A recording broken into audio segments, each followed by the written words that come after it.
categories. The best way to learn them all is to sit back and watch some speedrunning. So buckle up and get ready for some speedruns that are almost as fast as Shaw Fiber Plus Internet with the TGS Speedrunner Series, powered by Shaw.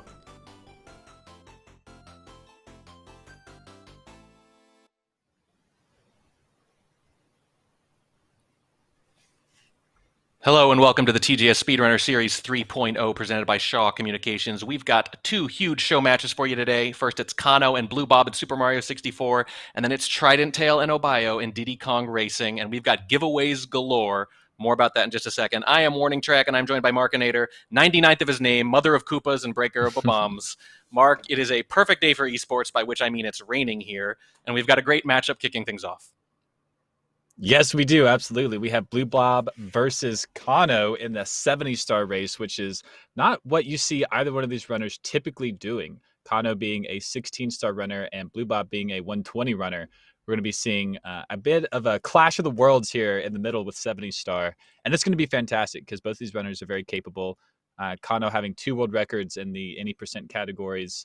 And, both these players are just legends in their own right. So it's going to be great. Yeah, 15th and 20th respectively in the 70-star category. I think just 19 seconds apart. So it's a really close match, even though they have, as you said, different specialties.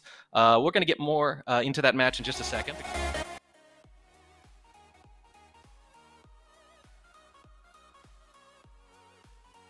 Something funny. We want you to share the best Wi-Fi name you've seen with hashtag GameWithShaw. We're going to take a look at a few of the entries right now. Again, that is hashtag GameWithShaw, or you can reply to TGS's tweet directly at this handy-dandy shortcut we've got set up, tgs.gg/Shaw.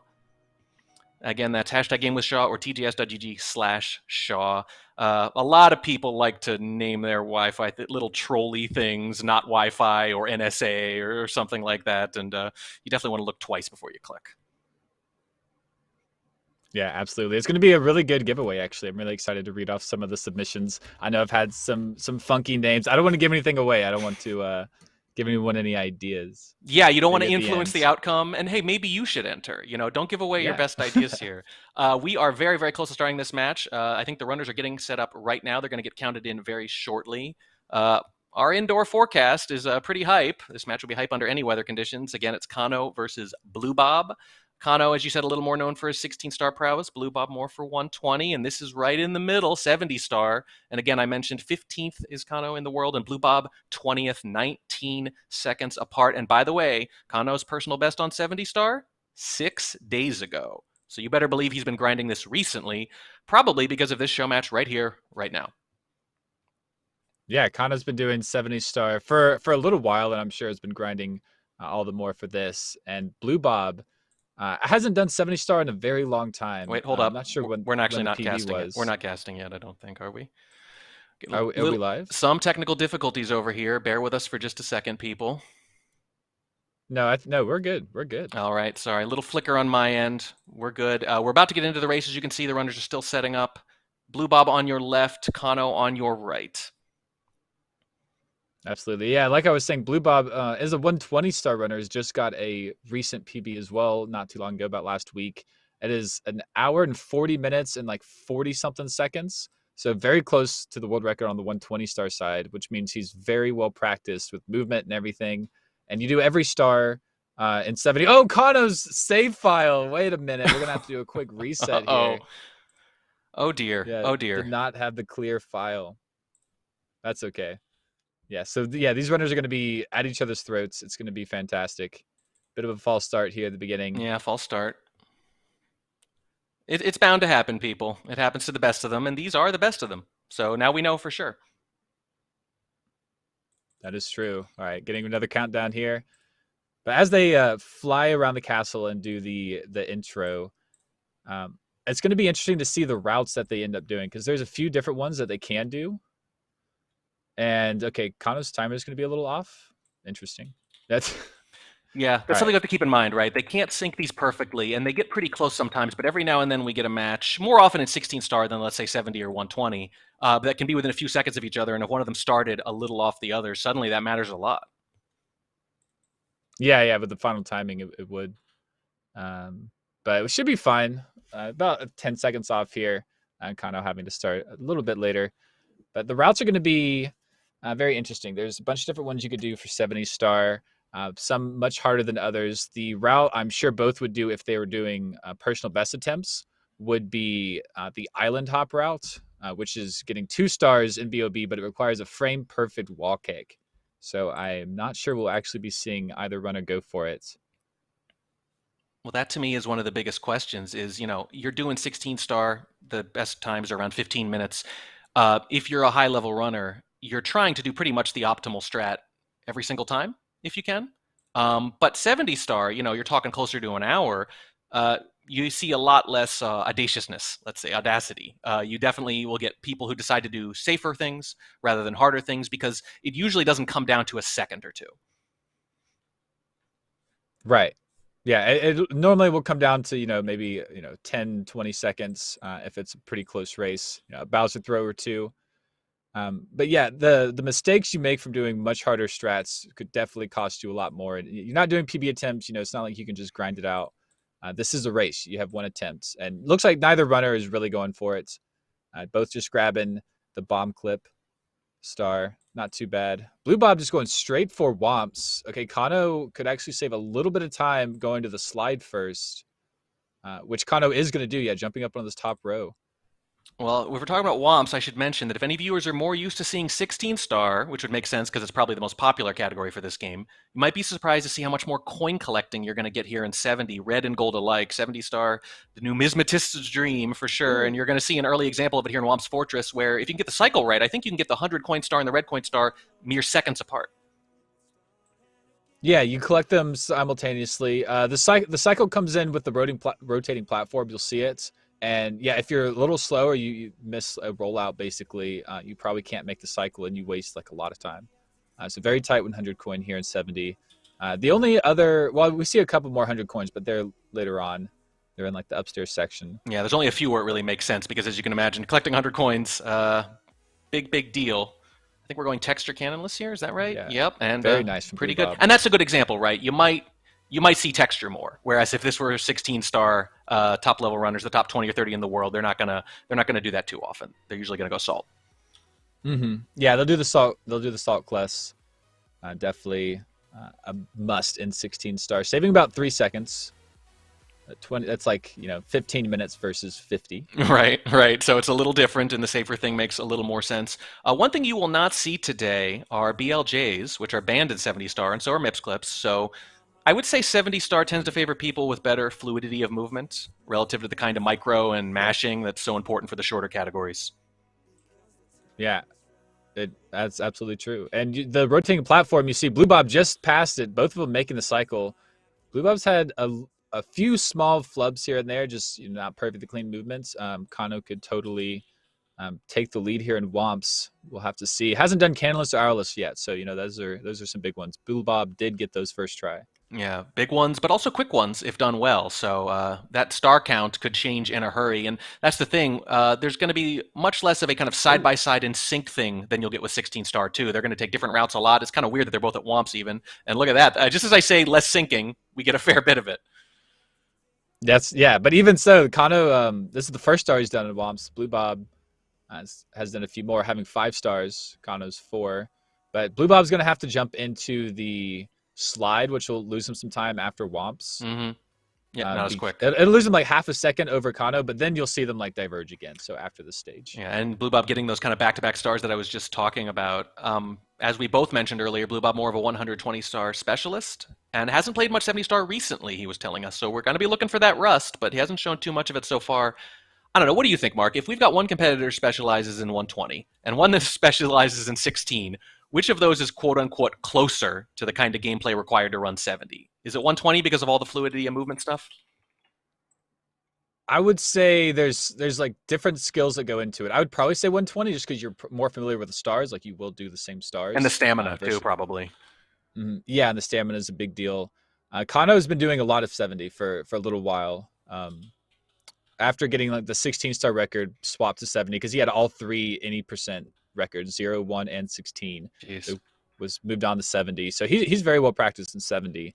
But Bluebob is very well practiced in 120. But the skill comes in, like you said, the fluidity, how much time you're actually spending. And you're not going for every like tiny itty bitty time save like you are in 16. And so the 16-star runner might have the advantage over maybe like very clean stars, saving some time there, but will mess up as the stamina wears out over the course of the run. Yeah, I mean, it's a real thing. I know you're sitting there, but you're tense. And focus. Focus takes energy, mental and physical, for that matter. And these runners could be running 4 hours today. It's a marathon rather than a sprint, to say the least. That is true. Kanno falling down to the bottom. That actually was doing a really good job here. Both runners were. And yeah, that's a pretty big time loss for Kanno there. Unfortunate. Yeah, I was going to say already that Bluebob, I think, has the slight edge here over Kanno. He has, as you mentioned, so the slide stars coming up, and there are 2 to get here, but it does take a little more time relative to some of these Womps. The Womps, you can get a lot of stars fast and furious, but with that little mistake, I think Bluebob probably slightly in the lead now, maybe? I would guess so, yeah, with that mistake right there. It was very close. Bluebob is 10 seconds ahead as well, just from the beginning. From the little start restart, yeah. Yeah. So we will have to keep that in mind as well. It's a little hard to tell. But they're going through the secrets. Yeah, Bluebob's going to have to do 2 slides in a row. That's right. Normally that wing cap spawns immediately. So this is all the time loss that Bluebob is losing from doing Womps before the slide. So Kanno's catching up. Even as a kid, I remember thinking that the 2 stars here on the slide were kind of like, well, we need another star somewhere, and we don't really have an idea, so we'll just put a box at the end of the race, and you have to go back down it again and get 2 back-to-back. It's a little bit of a filler, but it's still the fastest way to get to 70, or at least the speedrunning community has decided so. Yeah, it is. So that first star doesn't even spawn unless you get under 21 seconds, I think. I think it's under 21 seconds. You have to finish the slide, which if you're not cheating like we cheat, and the slide is actually very hard to do. Like, if you just had a runner slide down the slide, like they probably wouldn't even get it. Yeah, this kind of glitching, this kind of cheating is allowed. Again, no BLJs or MIPS clip, but through the occasional wall, sure. Bluebob missed the red coin. Oh dear, that's going to be a bit of a problem. Losing a lot of momentum and speed in the air. Okay, but it wasn't, it didn't have too many left. But yeah, look how slow he's moving. Oh, and a bonk too. There is a mustache imprint on the side of that button right now. The big nose. The big nose, yeah. Maisie doesn't fall over. Mario, not normally proportioned, it's fair to say. Yeah, it's got to be what like helps his head not being concussed is that nose when he dives into the walls. The nose absorbs all the concussions. Oh dear. We're getting into some pretty dark stuff here early in what is otherwise a jovial and fun-loving game. Bluebob, we think is ahead. It's harder to tell in 70 star than it is in 16. They do have the same number of stars, but Bluebob, as you can see, is already in the room that Kanno is entering. I would say this movement is not great right here, but again, the standards for the different categories are a little different. And just as I say that, he picks it right back up and he's flying through the level. Yeah, I think this is Shig Cycle. I'm not sure. 16 star, you like in other lower categories, you definitely see some really fast Dark Worlds, and Bluebob's going to catch the normal here, kind of having to dodge that amp. I think touch the center, took a little slide. See Kanno kind of on the same pace, but yeah, Shig Cycle is really the cycle you like just get through cleanly, not doing anything too crazy, and Bluebob just behind that, not too bad. We'll see. They are the routes are together. They might diverge in CCM. We'll have to see because you can pick up an extra star in basement if you want. Do an extra pillarless. It is fun, though, that there are some actual inflection points here in 70 that you almost never see in 16. It's pretty much everyone knows what they're doing. It's almost always in the same order, and it does make our jobs easier. We know who's winning and who's not almost always, but in this case, a little more thinking involved in addition with that stamina. You can see Bluebob, nice clean Bowser fight already, and you'd expect that. Although I will say his opponent, Kanno, for my money, probably the single best player at Bowser throws. His consistency is unrivaled. I think that's fair. He's literally known for fast throws, and if you see a runner getting fast throws, it is referred to as he's doing Kanno throws. Right. Yeah, he's almost automatic there. I mean, I think I've seen him mess up once on an actual live race. Yeah, it's a machine. Yeah, we have a few Japanese runners kind of in the mainstream here on the tournament scene, and they're fierce every time, like consistency and everything. You're amazing. And consistency is the name of the game, really. I mean, you just grind it out. You do something a million times, and you better get consistent. Here's the sky jump, and Bluebob, don't fall down. Oh, bonked. Now, if he made it just in time, but the nice thing is he's got the mountain as a backup there, though. If he does miss that star or overshoots it, it doesn't work if you bonk, though. So that was the big risk. Yeah. Bonking and falling off that island. That could have changed it all right there. If you just fly past it, you're okay. You just go up the mountain and it takes a few more seconds. But yeah, that could have been disastrous. Bluebob hanging in there. All right, so Kanno is about 5 seconds behind. So this is a really close race. Yeah, this is interesting because Bluebob, I think, kind of jumped out to a little bit of a lead there. Kanno, as far as we can tell, has made one mistake, and this makes sense. Kanno is 5 spots higher on the personal best leaderboard at this particular category, and has been playing it more and more recently. And correspondingly, I mean, we are seeing better general movement from him, which is why he's basically been making up that early deficit. Yeah, you see it here. That camera movements, wall kicks will work star. Camera movement, very well practiced. It's boring, like right? But it's like an underrated part of good speedrunning. What is an underrated part? Camera stuff. Not just because of lag, but just in general, lining it up and making sure that you get the same angles every time so that you can do those repetitive motions. Otherwise, you're doing a new jump every time. Here's Bluebob, by the way, missing his. And again... Oh, and look at the camera movement here as well. Yep. It gets really tough. Like, the camera gets off. I mean, I'll talk about it here for a moment, but you got Lakitu cam, and those cams, like, lock you into place. Mario cam's a bit more free-flowing, and you use both to maneuver the camera around in the different spots. And runners... It's literally to the point where runners know that if they're in one spot and they turn the camera, but if they take a few steps forward, they're in a different spot and they turn the camera, those cameras will be different. Exactly. Like, runners know that much about the camera and how they need to change it. And that's not everywhere, but it is a lot of places. So when it gets off, it is a very big deal. Yeah. Bit of a mastercraft here. Kind of like swimming, underutilized or underappreciated skills. Yeah, I mean, a lot of it is all about setup, and then the actual execution is almost a foregone conclusion. I mean, when you think about it, your average speedrunner, they're doing the same thing thousands and thousands of times. But if the camera angle is slightly different on a jump, they're not doing the same thing anymore. It's a totally new jump. It's going to go against their muscle memory. So lining up the camera the same way every time is arguably the first and most important thing you have to do. Yeah, that is very baseline consistency there. And Kanno is doing CCM 17, it looks like. Bluebob's doing CCM 18.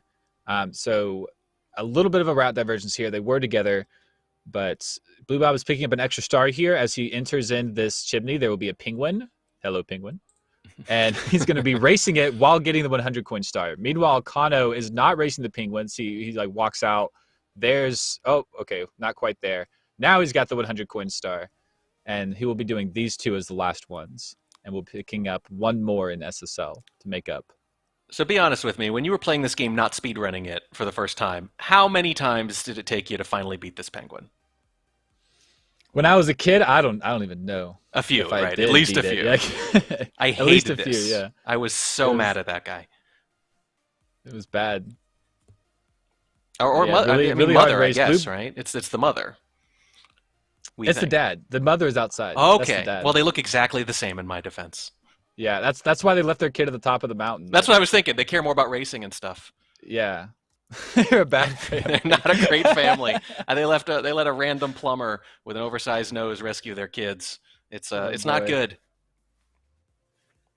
That's funny. Kanno missed that wall kick there. And BBH. So yeah, it looks like he's ahead. One less on the star count. Yeah, we're seeing a little rust here for sure on both sides, which again is funny because I think Kanno's been grinding it, but you're still getting the ground pounds now and then. We're gonna beat this boo real quick, or we're trying to. I guess that works. That looked a little sketch. Kanno has to jump.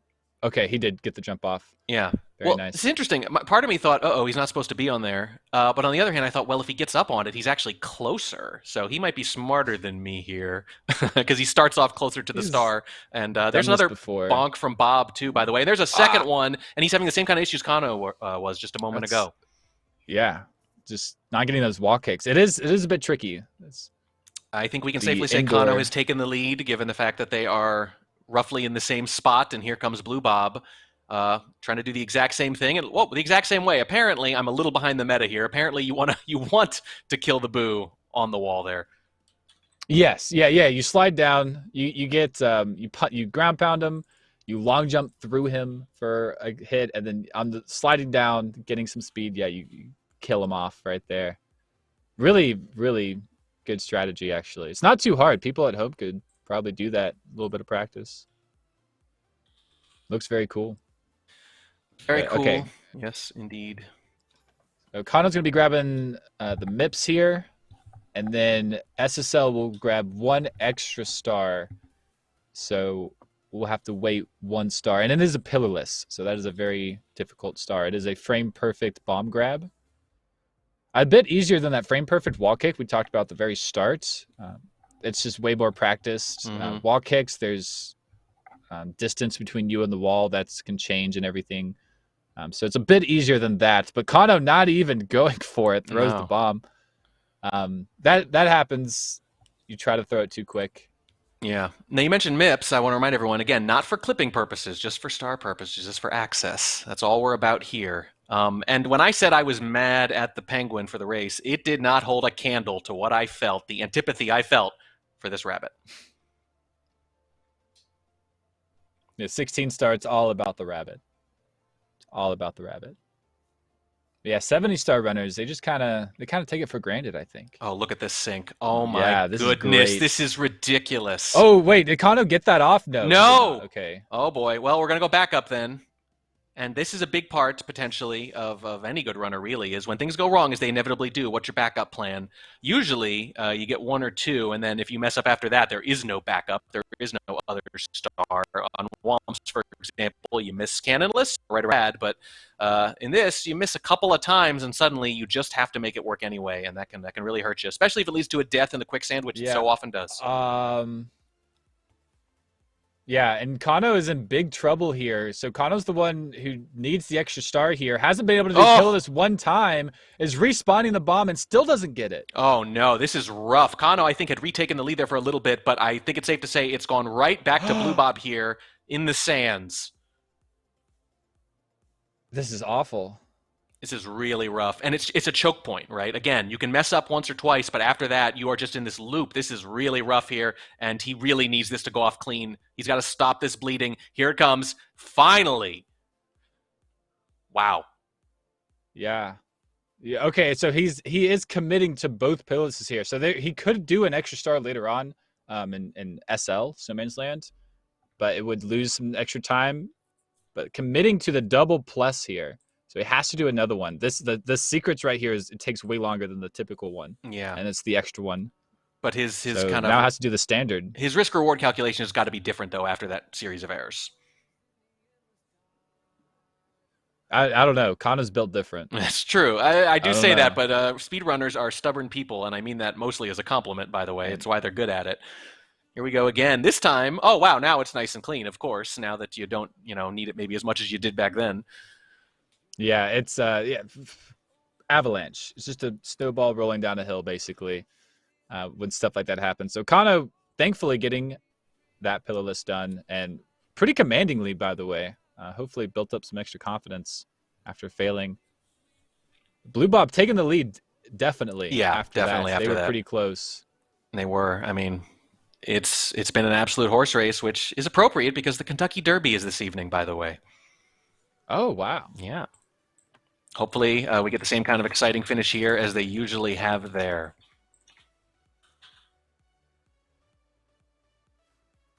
All right, let's see. 26, 25, Bluebob. We are going to see Lava Boost here. Oh, interesting. 70 stars. So that is an exciting part that's coming up. They'll be jumping into the volcano, have 2 stars to do there. But Lava Boost is a 70-star specific, I'd say. You can do it in 16. You don't normally see it. That's a little more rare. Higher-end guys, yeah. Yeah, 70-star, it is necessary. Yeah, it's interesting which things are optional or required or ill-advised in different categories. Ooh, Kanno. Oh, getting a little bullied. Not a perfect fight, but just one little extra bounce, a couple seconds here, a couple seconds there. But when you're behind, they seem like a lot more. We are still behind 1 star technically, although we should point out the star count, not always sufficient because they can take different routes to get there. Some stars are quicker than others. There's Bob with the 28th right after I say all that. So the count is not enough by itself, but it does give you a general idea, especially because they haven't really diverged too much in the last 10 minutes or so. Yeah, that's definitely true. They are together now. I think they should be together for the end of the race. I seriously expect them to do HMC late, being top runners. It's not even that. It's not much of a change anyway, so I'm sure they're going to do it. Bluebob with the lava boost and doesn't get the second burn. Okay, low on health, has to grab some coins. Oh, I'm going to be doing this elevator backup. Oh no, just running up the lava or the volcano. Wow, this is going to take some time. Time that he was recently given by Kanno, and which he is giving right back potentially.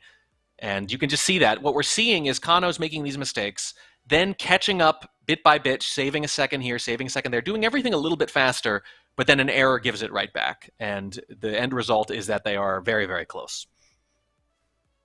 That has been the pattern. Kanno is caught up ever so slightly, and another mistake happens. But that's the name of the game. That's speedrunning. That's how these times and these runs get so close. Is the it's not just about hitting one after another. It's about constantly hitting them and constantly hitting them. Yeah. The push-pull between risks and mistakes, and we so often will have one player that is better at their best than the other one, but isn't at their best as often. True. Yeah, exactly. So, but yeah, the PB could be like way higher because they can just grind it out. But if you're less consistent, these race settings can be a big deal, way different. I mean, some playing styles way better for the live time attack, others better for the race, and that's what makes it interesting. You can't just look at the PB because that is a certain type of format. It favors a certain type of player. It's a good general guide, but when these two are only, as I mentioned, 19 seconds, that's easily swamped by the format differences. Anybody could win. Very true, very true. And there's a lot of game left. This is a 2 out of 3 as well, so this game one, not entirely indicative of who's going to win. No, and it's 70. You're not going to see chip clip, I don't think. You're not trying to save a second here, a second there. Not really worth it. I would hope not, at least.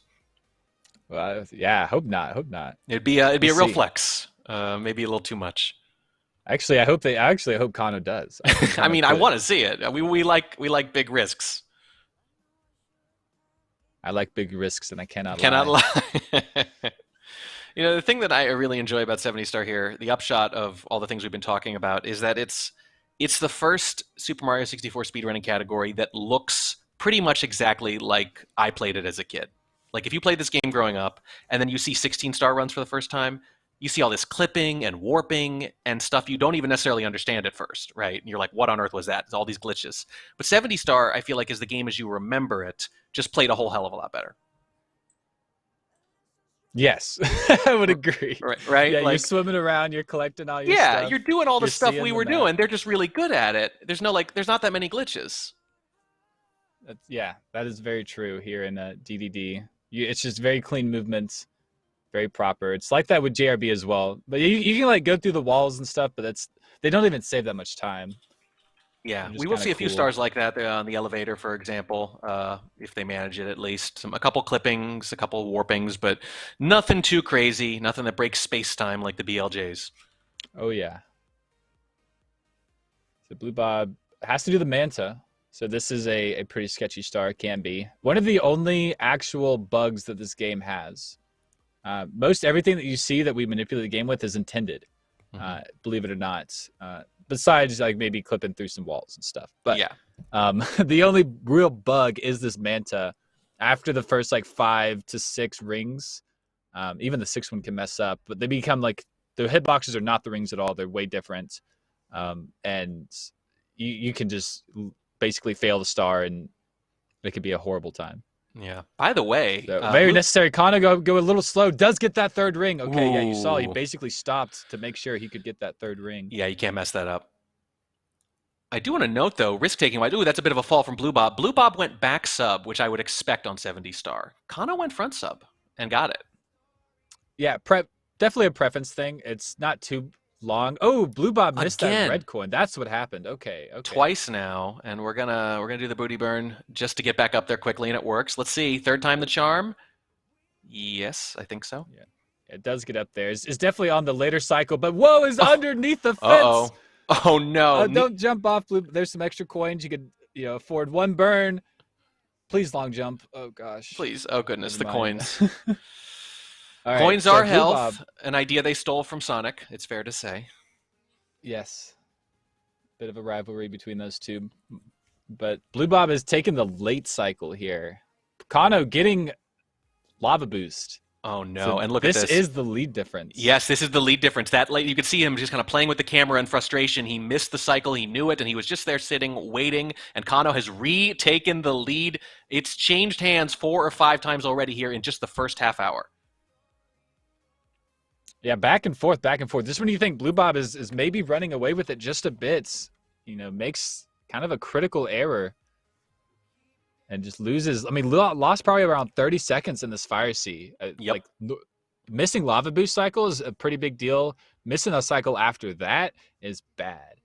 Right. And we said earlier, it's not 16 star. A second or two might not be the difference, but 30 seconds, that is the kind of difference you're probably normally looking at. That's probably a pretty standard margin for runners of this level.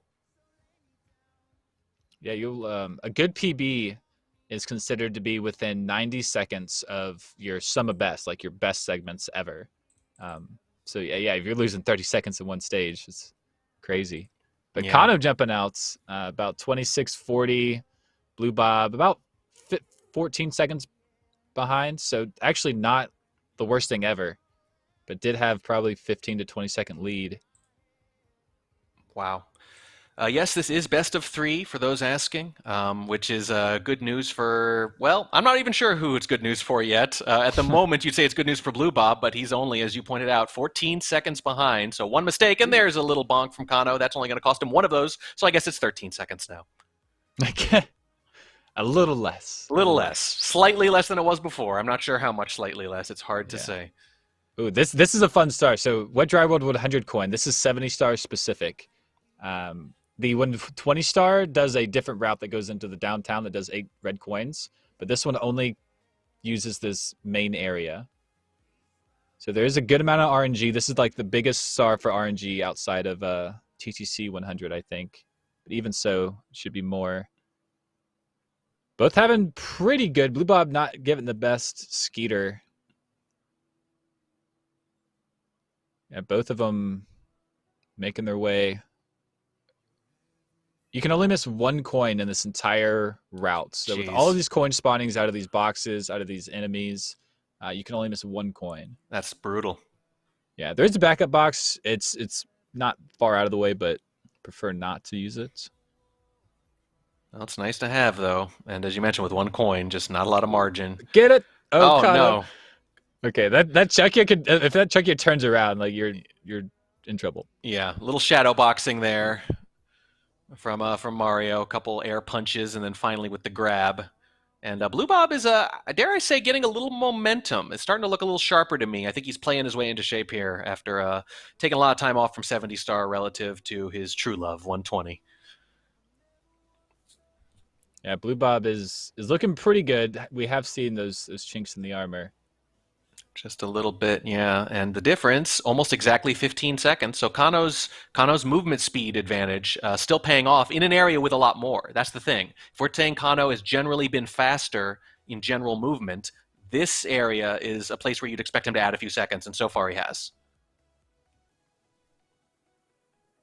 Yeah, really good cage stars from both runners here. Getting the triple jump cage wall kick. Yeah, it's getting intense. It really is getting intense. We're over halfway through. And the stars at the end, the runners will be doing basically like the fastest stars, and it will be some pretty tight movement coming up. Tight movement. Especially coming up in Tippy. Oh, yeah. This is about to get very good. It can be very tense at the end.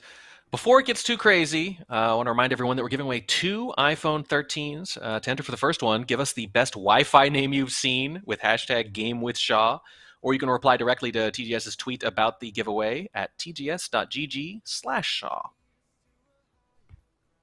/Shaw is hard to say. Yeah. Oh, yeah. I don't recommend it. /Shaw. /Shaw. But yeah, get your submissions in there. It's very easy. It's free. You could win an iPhone. Yeah, not bad. Yeah, we also have a headset giveaway, right? Yeah, and that one's easy. That's like Lakitu skip easy. You just enter !headset in the chat, That's for a HyperX Cloud Stinger. So quite a headset, easy to enter, absolutely no reason not to. Yeah, it's pretty great. We got Bluebob coming in THI along with Kanno. That timer just a little behind, so Kanno still having that good lead. Yeah, I remind everyone, like as you pointed out earlier, take a look at their actual timers, not just where they are. They're close. They started about 10 seconds apart, we think. So you need to see one of them complete a certain star, jump into a painting, and then look for the exact same moment on the other side, and do a little math in your head. It's not too hard. We'll do it for you as best we can, but you know, we're only human. Yeah, do our best. Do our best. So I mean, Kanno's jumping into the painting. What 31:01? Bluebob's timer says 31:15. So yeah, about that 15-second mark.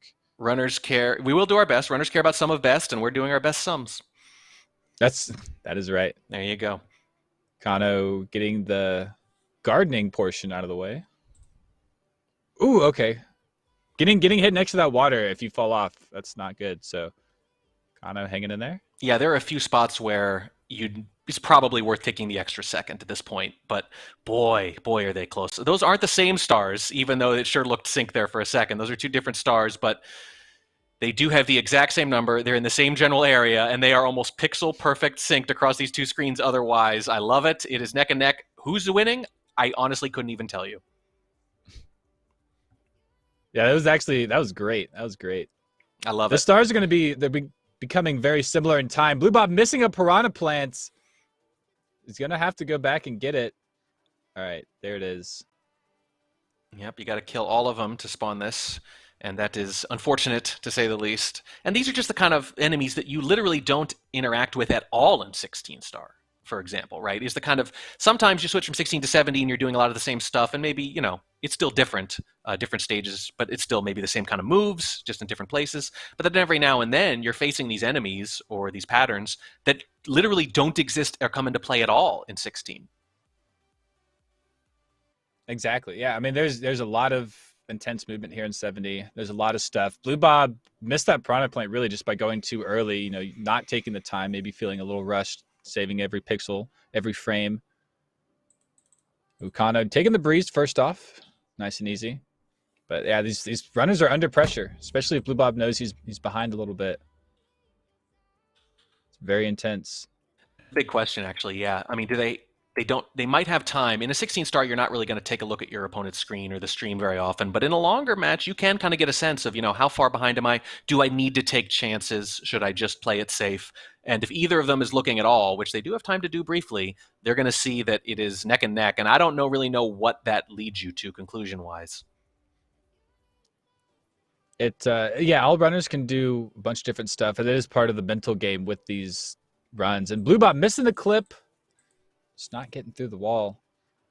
But you can, a lot of runners will just have the race up on another screen and they'll just be kind of keeping up. I personally like to do like a couple check-ins. Like for 70 race, I would probably like check in as we were entering basements into Fire C and then like going into Tippy. But I wouldn't watch the stream. Like that would freak me out. Right. And well, I mean, you've got to focus anyway. Yeah, I would say you definitely see check-ins sometimes when someone has a particularly good or bad sequence. You know, they want to see where that leaves them afterwards. After a few mistakes or after a particularly quick star. Yeah, and it is nice to know kind of where you are. Like maybe you gotta play tight. You don't have time to play it safe. You know, you need every second. No, right. If you're way behind, you have to take chances, and if you know you're way ahead, it's the exact opposite. Although, as you said, these guys are built different. I mean, we've seen guys who know they're ahead, and they just can't stop taking chances because that's how they're built, and that's what speedrunning is built on. So sometimes you know better, and you can't help it. You just can't help yourself. Gotta look cool on camera. Gotta look cool on camera. It's all about glory, which is somehow more important than winning, in a way. Yeah, it's a different type of winning.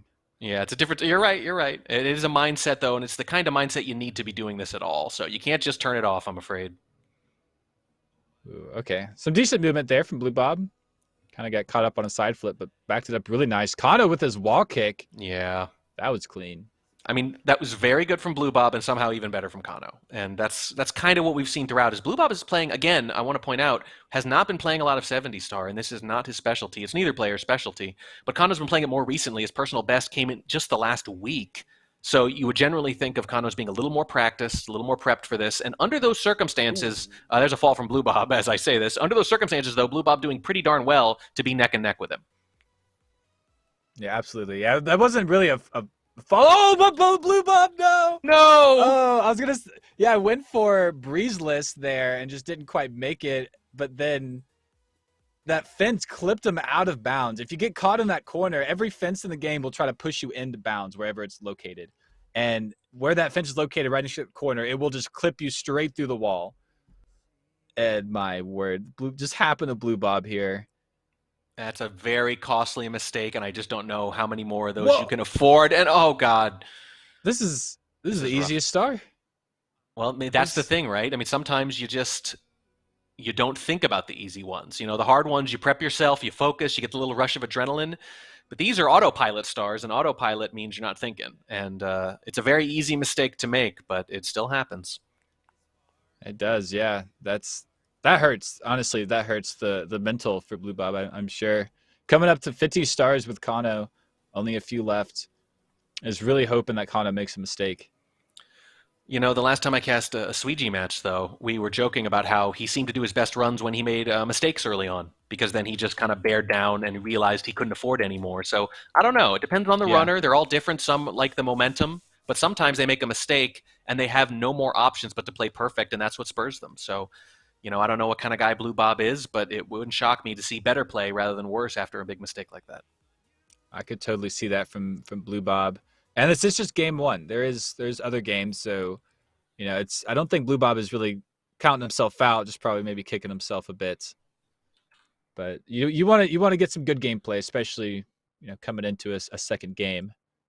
Yep, and there are still, as you can see, plenty of stars left to go, although they are, as you mentioned, shorter, a little more straightforward, a little more practice for both. I would expect fewer giant mistakes as we go on, but I could be inviting the curse by saying that. But I will say, if the mistakes tighten the race at all, I welcome them just a little bit.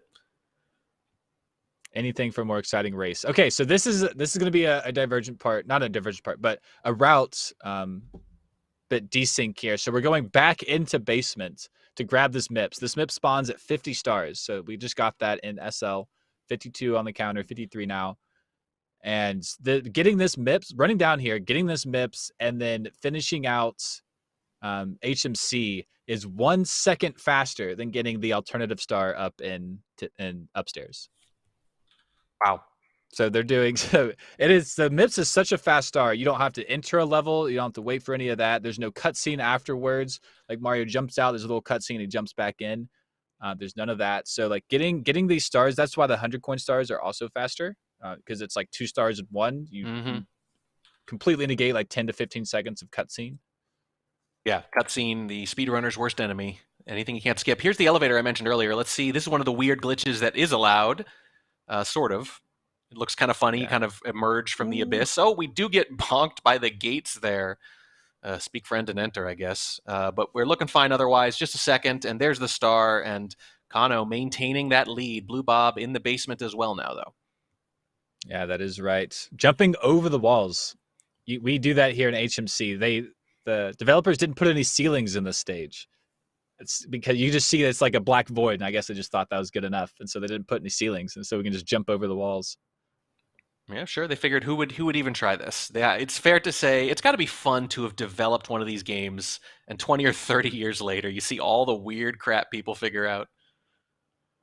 Yeah, it is. It is great. There's like a YouTube thing. It's Bluebob falling down. Okay, but it's like devs watching the speedruns, and they're like sitting in a call talking to each other as they watch the speedrun of the game they developed, and it's great. If nobody's seen that, you should go watch it. Oh yeah, there's a YouTube series or two about it, and my favorite thing is when they're just speechless. They just go, "How did he? Wait, is it because?" And you can hear them sort of remembering the shortcuts they might have taken or the things they might have decided at the time and reconstructing it. In this case, they're reconstructing things from very, very long ago. And to be perfectly honest, I think this game holds up pretty well bug-wise, given how old it is. Obviously, BLJ is one of the crazier ones, but boy, that's a hard one to have foreseen. Yeah, that one's very interesting. They just didn't cap backwards speed. So you just build it quick enough, then you're free. You're free. You break down physics. When you have to reconstruct all of physics, it's easy to forget a few things. It's very true. It's very true. Yeah, Mario engine runs extremely well. People build ROM hacks all the time using this engine. It's very fun. It's very good. First Just 3D the right game number ever. of glitches. Yeah, no, it is, and you want some glitches because that's what makes it interesting is the tech discovery. I think the speedrunning games that really last, that people really respond to, are the ones where there's some glitches but not too many. You know, not the glitches that skip the whole game. The fun ones. Just the glitches, yeah, the fun ones that skip some stuff that's still hard to do maybe. I'm not sure people consider BLJs fun exactly. That might not be the sweet spot, but the game as a whole in 16 and 70 star, I feel like has a good number of glitches. Yeah, it does. It does. It's very nice. Because they're still required to do so much movement, right? So much like raw skill expression and not just button mashing and not just tech and not just strats, but just so much real movement the way the developers intended still, which is why it's a fun game, and a particularly fun category is 70 star. Speaking of, both players coming up on just about 60 now. Look at this. And the number ostensibly the same. That's because Bluebob's got some cutscenes and some movement to worry about here too. And there is some path divergence, as you alluded to earlier. Kanno, I think, probably still winning, but I feel like Bluebob might have closed the gap just a little bit. Possibly just a bit. I didn't really see too many mistakes from either runner there. It was a nice HMC from both. But yeah, this it takes a long time to get back up to Tippy. So Kanno has some free reign here. Bluebob just fell pretty with taking that death in TTM. You know, after messing up the Fire Sea, it was pretty bad. Kanno just needs to stay firm and not make any crazy mistakes. But this is Rainbow Ride. We do have TTC right after this, so I mean those anything could happen. That's really clean movement there, and that's going to be star number 60. Indeed, still winning. Bluebob not out of it yet, but has not regained that lost time that you mentioned. That stands as probably the most significant event of the run so far. It is best of 3, so he doesn't have to win this, but being down 1-0 to Kanno and having to win the next 2, that's a tall, tall order. Indeed it is. And pro tricky triangles from Kanno. Very nice left side. Oh, and beautiful triangles too. Yeah, Bluebob's got some work to do to catch up to Kanno in this race. But even in the next race, you know, if whatever happens, the runner's got to be mentally ready. Yeah, Bluebob having trouble here.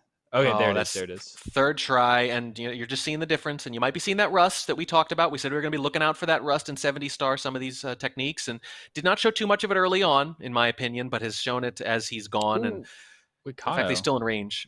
Uh-oh. Yeah, Kanno messed up the pendulum star. Nice back of the triple jump off of the flame spitter. And that is a place where one little mistake will give all that time back if you're not careful. It will. Yeah, it's Kanno really saving himself there. If he would have died, that is a backup you don't normally do. Like, it's not that hard, but if you haven't done it in months, you know, and you have to just pull it out of nowhere, things can happen. Yeah, certainly. Bluebob waiting for that kind of mistake, though. That's how he gets back in this. He is probably going to need a significant mistake from Kanno to get back in this, and there's still plenty of choke points where that could happen, but that was probably one of them, and Kanno rose to the occasion and maintains his lead. There's a little unnecessary wall bounce, and not the most fluid thing in the world, but again, losing a second here or there is not what's going to do it for Bluebob. I think it's going to take something bigger for him to get back in this. Yeah, it's going to take something big for sure. Bluebob finishing up Rainbow Ride, grabbing the last star right here. Kanno, the 100 coin in TTC is really the big one. Kanno opting not to do that first. A lot of runners will. So Bluebob might. And missing. Okay, that's pretty big. Missing the moving flippies here. Glitch. Wait, was that a glitchy wall kick? What was that? That was crazy. Ooh, Kanno going crazy. Oh! And taking the death as a result. Oh, goodness. Down into the fog. We were just saying Bluebob needed something, and that might have been it. The question is, can he cash in on it? Can he avoid a mistake himself? Because this is a treacherous level. It's very easy to make mistakes here. Bluebob looking pretty good. I think he's still 1 star down. I'm not sure Kanno has relinquished the lead, but he's definitely given Bluebob an opening here again to retake it. We could have a lead change for, I think, the 5th time in this match already. There are the blue coins, nice and clean, but the big jumps are still coming up. There's a nice little clip off to the side, looking good. Bluebob has really got some momentum going here. I think he's finally getting used to this again. Yeah, this is a fantastic movement from Bluebob. TTC looking so good when it's very clean like this, the 100 coin especially. Oh, look at And it. yeah, just killing it. Knowing he's a little behind, taking advantage, getting all those coins there. Did get Oh, a yeah. backup red coin, has 92 coins here. So yeah, has a couple extra too. Very I think there's nice. 2 extra, right, in the whole stage, something like that. It's not as many as you'd like. You can grab extra if you want. You can, actually, a lot of runners don't. Some do. It'll lose like a second or two just because you have to run over there and grab it. So some runners don't, and they'll just risk it. But it's very nice to have, especially at the ending. You saw how Bluebob like kicked the box and just jumped inside of it. Like it's very easy to miss a coin or two there. So a lot of runners do it just for that reason. That's some real good movement from Bluebob, who's looking better as this goes on now, and he's slowly working his way back into this match. You can see he's still a couple down, but he's through some of the tougher stars, and Kanno took a little hit in them instead. So this is still very winnable for Bluebob, especially if he keeps playing this way. Couple more treacherous jumps to make. There's star number 65. Yep, your math is correct. They are both getting very close to 70, and 70 means they're almost done. That's right. 69 stars. They will be jumping out of here. Toad will be number 70. And this is going to be the 100 coin from Kanno. So when we zoom back out, Bluebob will have more stars. We'll see how close they actually are, this being the longest one. So grabbing this blue switch, looking pretty good for Kanno. Takes the blue coins in the other direction than his opponent did. Don't think it matters, but interesting little stylistic choices. One guy will have the camera towards him, one will have it away, but as long as it works for you and it's repeatable, that's all that matters. But Kanno looking every bit as good as Bluebob did, I think, so far. There's a little bit of a bump there, but again, his mistakes are 1 second mistakes, not 20 or 30. That's right. Yeah, and very quick backups as well. Realizing it immediately, just running, getting the wall kick once again. Yeah, good coins. Yeah, Kanno also having 92 at the very end here. There we go. And it's pretty much identical otherwise. One little bonk, but I would say he put all there. So Bluebob with some great movement with the 100 coins there, but only gets a slight advantage. We are going to time this clock to make sure we get the cycle we want. That's going to be a couple seconds right back. We'll see if Kanno has to do the same. But 67 and 68, we're not out of the woods yet either way. But again, with Kanno being so good at those Bowser throws, that's one thing at the end of the game that you could rely on for a comeback that maybe you can't rely on the way you normally would. That is, yeah, that's very true. If you're within like 15 to 20 seconds, it's still very winnable coming down to the very end. So Kanno is about half a star ahead, or maybe like a full red star here. Yeah, like a full red coin star here. So that's probably somewhere close to 30 seconds. Yeah, in so total. You're going to be relying still on a significant mistake. And again, that might just be a couple missed Bowser throws, maybe 3, but against a player who doesn't really miss any, you can't rely on it. You're going to need something else. So Bluebob, a lot of effort, has definitely been fighting their way back into this match, has refused to go quietly. I mean, look, if he'd made one more significant mistake, it would be all but over. That hasn't happened. He has bared down since he lost those 30 seconds or so. Yeah, Bluebob, a fighter, hanging in there. Here we go. It's going to be all look down at this. The bits. Just gets to run up the stairs nice and normal now with all 70 stars. And Bluebob is 1 behind. 69, here it comes. This is one of the easier ones. It's Toad. And they are both at 70. Kanno is into the end game here. And you're going to need him to fall. There's just no way around it. You do. Okay. Kanno having a really nice cycle here. This is the normal cycle. Nothing crazy. Taking it nice and easy. Kanno just needing to finish this out, basically, in a nice, clean fashion. So we're going to see the moving right side. This is something that Kanno is familiar with. We'll see how familiar it is. As he does grab it, that's huge. That is huge. And I think the 16-star prowess there helps you out because you want to go right whenever you can, and most of the top runners do, and he nails it right away. And we are running out of opportunities for Bluebob to come back here. He is at his opponent's mercy. He can play perfectly from here on out and still lose. Kanno's going to have to miss multiple Bowser throws, and he usually doesn't even miss one. The end of the first game is upon us. Kanno is so close to going up 1-0 after being behind several different occasions. There's the first throw. That's going to hit nice and clean. No surprise. Going to catch Bowser in the air as he always does. Perfect again. 2 for 2. One more, and it'll be 1-0. That's it. Oh, wow.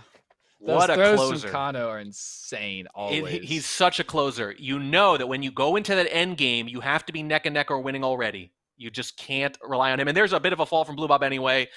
So Bluebob, with a valiant effort and a pretty decent time here, is still going to lose 1-0 to Kanno, who finishes with a 49 54. That is just 2 minutes and 1 second behind his personal best, and it's pretty good to come that close to your personal best here in a live match.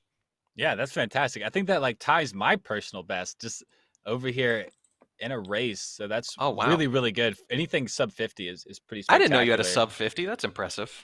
Thank you. I do. 120 stars, my main game though. Okay. Main game. I'm like a Bluebob over here. But yeah, Bluebob really finishing up with, it was going to be a 50-minute time. Once he saw that he lost, he seemed to kind of start messing up everything. Yeah. But yeah, 50 minutes is not bad. Like, that's only maybe one more big mistake from Kanno. Like maybe a fall in Rainbow Ride, they would have been tied going into throws or something. Very close match. Very close match. Going into game 2, Bluebob shouldn't be feeling bad about it. He's running to finish this out. I think that's a good idea, especially in best of 3. Yes. Finish out the whole game. And maybe it's just my imagination. Maybe it's just the caster in me wanting as much drama as possible. But I feel like he did run better as it went on. I feel like the last 10 or 15 minutes, he's made far fewer mistakes. The movement looked better, which would fit what we knew, again, about him saying he hasn't been playing as much 70 star recently. So maybe shaking off a little rust, maybe a little better in the second. Yeah, some nerves probably messing up at the very beginning. Absolutely. And as Bluebob finishes up this practice, which, hey, you'll take Bowser throw practice wherever you can get it.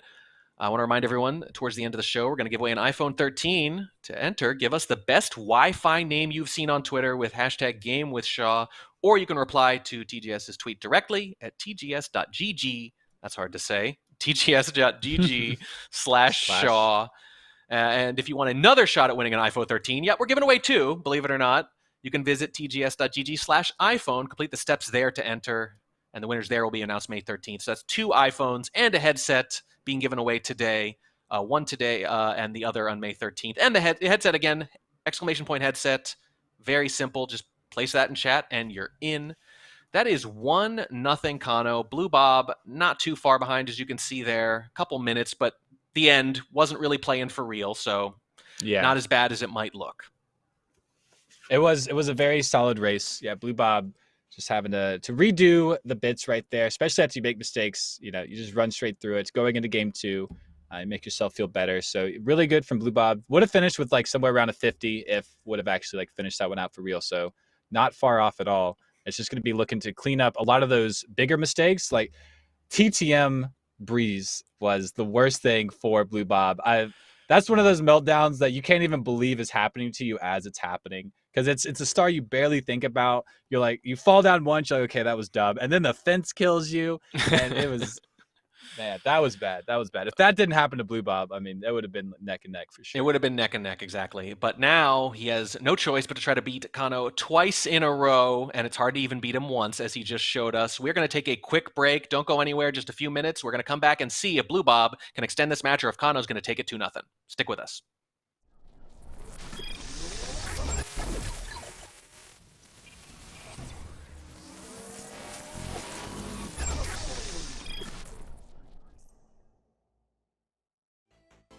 Speedrunning is seeing how fast you can complete a video game. Your goal is to be faster than the last time you did it. Be even faster than that, and you might have a chance at getting a world record. You can speedrun any game, but before we get into that, let me ask you something. How long did it take you to finish Super Mario 64? If you're a casual gamer like me, it probably took you days, if not a week or 2 to complete. Kanno, a Super Mario 64 speedrunner, completed a 0-star playthrough of the game in 6 minutes, 29 seconds, and 950 milliseconds. That's faster than it takes to bake a pizza pop. Kanno achieved this time while doing a 0-star run of the game. He completed the game so fast because the challenge didn't require him to collect any stars throughout the game. A key game mechanic of Super Mario 64 is collecting stars. However, you don't need to collect all the stars to beat the game. There are different ways to speedrun each individual game. These different methods are called categories. In Super Mario 64, the challenges play off the game mechanic of collecting stars. There are categories where you have to collect 0, 16, 70, or 120 stars. Naturally, a run where you have to collect all 120 stars will take longer than Kanno's 0-star run. But this doesn't take away from his accomplishment at all because his world record is still fast. I'm tired. The rules of speedrun categories are often explained in the category's name. Glitchless Ocarina of Time Run means you can't use any glitches. All Trophy DK Racing Run means you have to unlock all the trophies. Cannonless Super Mario 64 Run means you can't use any cannons in the game. I think you get the point. Each game is unique and it has its own set of categories. The best way to learn them all is to sit back and watch some speedrunning. So buckle up and get ready for some speedruns that are almost as fast as Shaw Fiber Plus Internet with the TGS Speedrunner Series, powered by Shaw.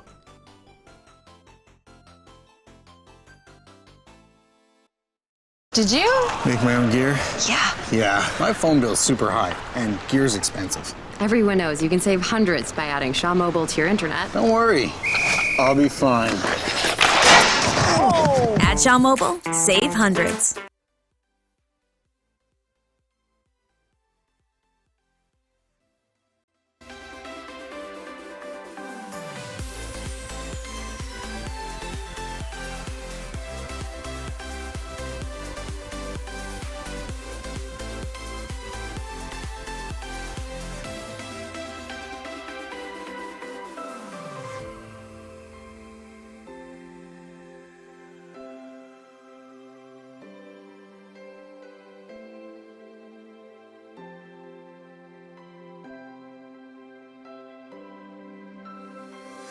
From the stars, galaxies, supernova, to the sun's warming light reaching our hearts. I can tell every color I see in your eyes, like the ocean's deep. And it's true, you're someone I don't ever wanna lose. Oh, you're someone I don't ever wanna lose. When the rain keeps falling down, I'll be there, I'll be around, taking all your pain away. Tell me, would you do the same? 'Cause I'm in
Hello and welcome back to the TGS Speedrunner Series 3.0 presented by Shaw Communications. I am Warning Trek, joined still by Markinator. And a little bit later, we're going to have Tridenttail versus Obiyo and Diddy Kong Racing, and lots of giveaways, 2 iPhones as it happens. But first, we have to finish up this show match, Super Mario 64 70 star, Kanno versus Bluebob. What did we see? Let's recap things, Markinator. What did we see in that first match, and what do you expect here in the second? Yeah, the first match we definitely saw maybe a little bit of nerves from both Kanno and Bluebob. We saw a good number of mistakes all throughout the run. The lead changed like 4 or 5 times. But I think what really got it was the later stars are much more harder and much more mechanically intense. And that fared a bit more in Kanno's favor. And that's kind of what we saw. And he was just able to kind of run with it after Fire C. And I just think Bluebob needs to clean up a lot of those mistakes that led into like the big time losses. Like Fire C was kind of a fluke, and so was that TTM. So I'm actually really excited to see like if Bluebob can just refrain from doing those things, those big things, then like this race could be anyone's. Like Bluebob could very easily take this race number 2. Yeah, as you mentioned, the biggest time losses for Bluebob were on some of the easiest stars, and you just can't imagine that's going to happen twice. Yeah, you got to know Bluebob's going to be maybe more on his game, maybe like, especially with the easy stars, you get the hard ones out of the way. You're like, okay, I'm just going to get this one. You start thinking about the next ones, and then it all just goes downhill. So, yeah, if Bluebob can just maintain that eye of the tiger, we'll say, throughout this whole thing, I think he'll fare a lot better. And synced timers coming off the gate. Yeah, they were about 10 seconds off last time. Let's say Eye of the Plumber. How about that? Yes. The Eye of the Plumber. There we go. And try not to get a wrench thrown into things while we're at it. While they're starting off here, while we look at this beautiful view of the castle, which speedrunners hate because it's perfectly wasted time where they can't do anything or skip anything, we will talk about that iPhone giveaway. To enter, give us the best Wi-Fi name you've seen on Twitter with hashtag GameWithShaw. You can also reply to the tweet directly with this little shortcut, tgs.gg/Shaw. Yeah, really nice iPhone giveaway. Also have a headset giveaway, !headset. Just enter that in chat. That's it's a HyperX Cloud Stinger, which is a pretty nice headset. Pretty sure it's nicer than the one I'm wearing, at least. Yeah, probably same here. Maybe I should enter. I wonder if we're allowed. Yeah, well, you're allowed that's to, the question. chat. That's the question. Yeah, chat has the advantage. Chat's allowed to enter. You absolutely should. Lakitu skip for both players. No big surprise there. I mean, I say that, but I have seen it missed by top runners before. It happens. It's not free by any means. But Bluebob, we'll see coming into bomb clip here. Ooh, medium bomb. I think it's about the same for Kanno. Maybe that was a big bomb for Kanno. Yeah, it's a pretty nice little fade out. There's not a whole lot in the beginning of 70 star, to look out for. With 16, you get, are they going to do LBLJs and things like that? There's some choke points right away potentially, but first couple stars in 70. Pretty straightforward. It is as I said last time, a marathon, not a sprint. That is true. Yeah, and we see this small little route difference as well. Or again, I should say, from Kanno doing the slide first. This is more optimal. You will see this a lot in races. I'm a little surprised Bluebob is doing this. He definitely knows about it. But it's more comfortable. If you're doing 120 star, you definitely do this stage first before any of the slides. So just kind of maintaining some consistency there is not a bad idea. I mean, comfort is an important part of this. Comfort, routine, all that. And something you're familiar with that's a little slower can be better than something new that, even if it's quicker. It's not quicker if you miss it, put it that way. Ooh. Yeah, zooming in right as Bluebob takes the ground pound, going for the long jump. That hurts a little bit. Yeah. But luckily did make the cycle. Doesn't have to go back and grab any of those coins. Could have been worse, but when you're already down 1-0 to surprising mistakes on easy stars, it's not how you want to start. Yeah, that is true. Yeah, Womps 100 is definitely known for being the hardest, one of the hardest in the beginning. Womps is considered a gatekeeper really for PB attempts. You got Owless, Cannonless, which could always go wrong. 100 coin is hard to get very perfect and precise. Any of the 100 coins are. So yeah, definitely. Not out of the ordinary, we'll say. As Kanno takes a dive. Ooh. And is gonna run back to this side. Interesting. Okay, gonna grab the star. That's what he's doing. A little bit of a backup after the bonk, and not too bad, but 5 or 6 seconds. And that was the name of the game last time, is that when Bluebob made mistakes, they would compound into big time losses, whereas Kanno made a bunch of smaller ones that were only a second or two each. So where and how you fail is certainly more important than how many times you fail. Yeah, that can be absolutely true, and that's pretty big from Kanno. But Bluebob misses Owless, kind of giving it right back. We were I was casting a 16-star match about a month ago, and we saw one runner miss this 3 or 4 times in a row. I mean, the good runners don't miss it much, but the thing is, it's so marginal. You have to nail it. It's not super hard for them to nail, but you have to nail it. Yeah, that's exactly right. It's there's minute differences, and yeah, you can get them 8 times out of 10, but those 2 times are going to get you, especially in these races here. And Kanno getting that coin. All right, let's finish it up. Bluebob does get the cannonless. Yep, does get the texture. Right. Again, we're not gonna see Salt here too often, and if we do, it's a flex. And we like to see that too. We like the occasional flex. Yeah, absolutely. Yeah, Bluebob faring pretty well here. Probably doing a bit better than Kanno after that mistake. Grabbing that wild blue star after failing the 100 like that is not ideal. It's a pretty big time loss there. But we know you all care about who's in the lead, and we think it's Kanno again. And again, this is do or die for Bluebob. If he loses, that's it, 2-0, just like that. And Kanno can afford to just completely punt this. You know, he could put his controller down, walk away for 45 to 50 minutes, and come back and still win this thing. So it's a good position to be in. There's the fall from Kanno too on Owless. It's the same thing, and I think he didn't even come as close. It looked like he really missed it actually. Yeah, he does. Yeah, Kanno is a different type of Owless, like the double jump Owless, and it's hard for me to even explain how that one operates. But yeah, Kanno not coming as close. Bluebob, I think, might have the lead. We'll see. Have to go through the slide. Secret stars. Okay, does get the 3rd pound. I was going to say that's an imperfect womp kill, and you don't see that much either. And that kind of fits the trend earlier where you mentioned a mistake on an easy star. Usually that goes perfectly too. Oh, Kanno misses cannonless. That's a cool backup. I like that one. It's not bad. Again, it's 5 or 6 seconds maybe rather than maybe 10. Here we go. There it is. Okay. 2nd time. But boy, a little bit of sloppiness from both players already. Yeah, the Swamps has been much worse than the last one we saw in the race number 1. Bluebob finishing it up, getting out of there while he can. You said it. You said Womps is kind of a crucible here at the beginning. A lot of tough stars right away, a lot of checks right away on your skill and on your decision making, and both players with several significant mistakes here in Womps.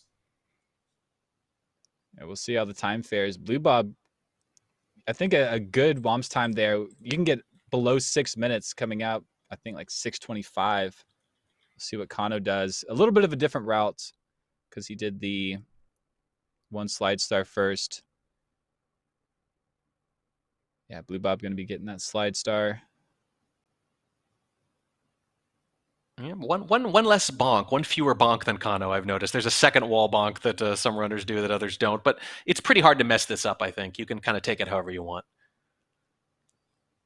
Yeah, biggest mess ups would be if you miss the turnaround at the beginning, which is uncommon but can happen. You slide down and you just kind of lose 5 seconds.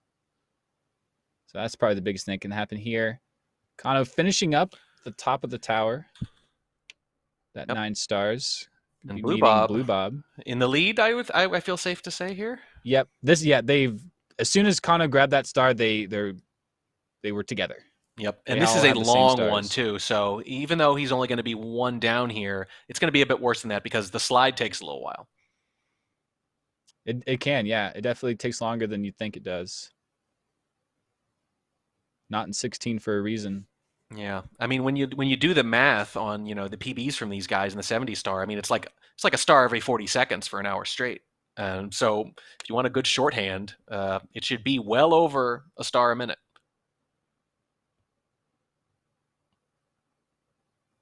Yeah, I think it's about 30. It's something like 30 seconds a star or something. Because if you exclude the Bowser world stages, record, you mean? I think just in general, it's about 30 seconds a star. Wow, that low. So it's somewhere in that time frame. It's crazy. And then if you exclude like Bits and Bowser, they're getting 70 stars in like 45 minutes. Oh yeah, we mentioned earlier like unskippable cutscene at the beginning. There's a lot of that. A huge chunk of the times here are things they can't do anything about, like this here from Bluebob, where you got to wait through 5 or 6 seconds while Mario opens a door. I mean, look, on one hand, it's frustrating, but it's the same for everyone, and I would imagine that to some runners, it's a nice little breather.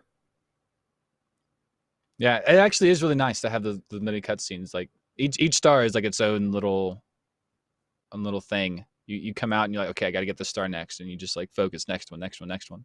Yeah, So, yeah. recalculate. Because I mean, it's a totally different skill set for some of these. Some 1 second you're button mashing, another you're doing this, right? You're doing the Olympic level platforming. That's right, the Olympic level. I mean, this As was the Bluebob's game showing where they off. decided he's not just a pudgy old plumber. He's actually the most athletic man in the world. He's got some robo knees. Yeah, I was gonna say he's got no cartilage left. By the way, absolutely not. But this was the game where they turned Mario into an Olympian. Yeah, before this point, it was like, well, it's some pretty impressive jumping, but it's pretty much just straight up and down. And this is the big turning point for the whole series. Yeah, it really was. Mario's such a great character. Can do like basically anything. It's completely wild. They've made anything and everything with Mario. His cap is alive now. His Mario cap Odyssey. is alive. Like it's just a great character. You can bounce around maps, do all this crazy platforming. Makes for a great speed run. He's a doctor, I understand, as well. Yeah. And a Formula One racer. Pro golfer. What a renaissance man is our Mario. Yeah, the whole squad, really. Squad's a good point. Mario's so good at these things that everybody who knows him is good at them too. Yeah, pretty impressive. Just as impressive are the skills of these runners controlling Mario. Very, very tight timings on a lot of these stars. Frame perfect timings on many of them as well. Yeah, and that's about a 10 or 15 second lead, I think, for Bluebob through the first Bowser, and that's pretty good. I mean, I was predicting / hoping that Bluebob would just be a little cleaner in the second match, having shaken the rust off. And we saw hints of that. Again, I think he looked better in the second half of the first run than he did in the first. And he looks better here now, too. Let's see if he can avoid the bonk this time. He does. This time the Sky Star is completely clean. No little drama there. Bluebob looking better already, and it shows with the lead. Yeah, and it does. Bluebob is looking pretty good here. Had just a little bit of a flub in Womps. But it's interesting to see Kanno kind of have a rougher time, coming out of that game 1 with the win. Wonder what was going on. Yeah, I mean, and you would expect this to be the part of his game that's a little sharper, but, it's some of the stuff, like you said, is frame perfect. So we're sitting here trying to psychoanalyze things that are kind of just random a little bit functionally. Mm-hmm. So this is one of the easier stars, so let's see if I can jinx it. No, yeah, I can't. Missed the jump up there. Wasn't the most clean, but does get down there. Even the caster's curse can't ruin that star. You don't even have to jump, from what I remember. You just slide your way down, and the bumps handle the rest. That's very true. Yeah, it's very easy. Anyone at home could pick up that star. Oh, kind of taking a squish and doesn't fall off, though. No, he recovers nicely. Markinator, by the way, officially saying, do try this at home. You absolutely should. Everyone should be trying out this game at home. There's tons of guides and resources. You can look it up. It's called Ukikipedia. UKI. That is the Mario Wikipedia. That's right. Ukiki is the name of the monkey in TTM. I think that's trying too hard.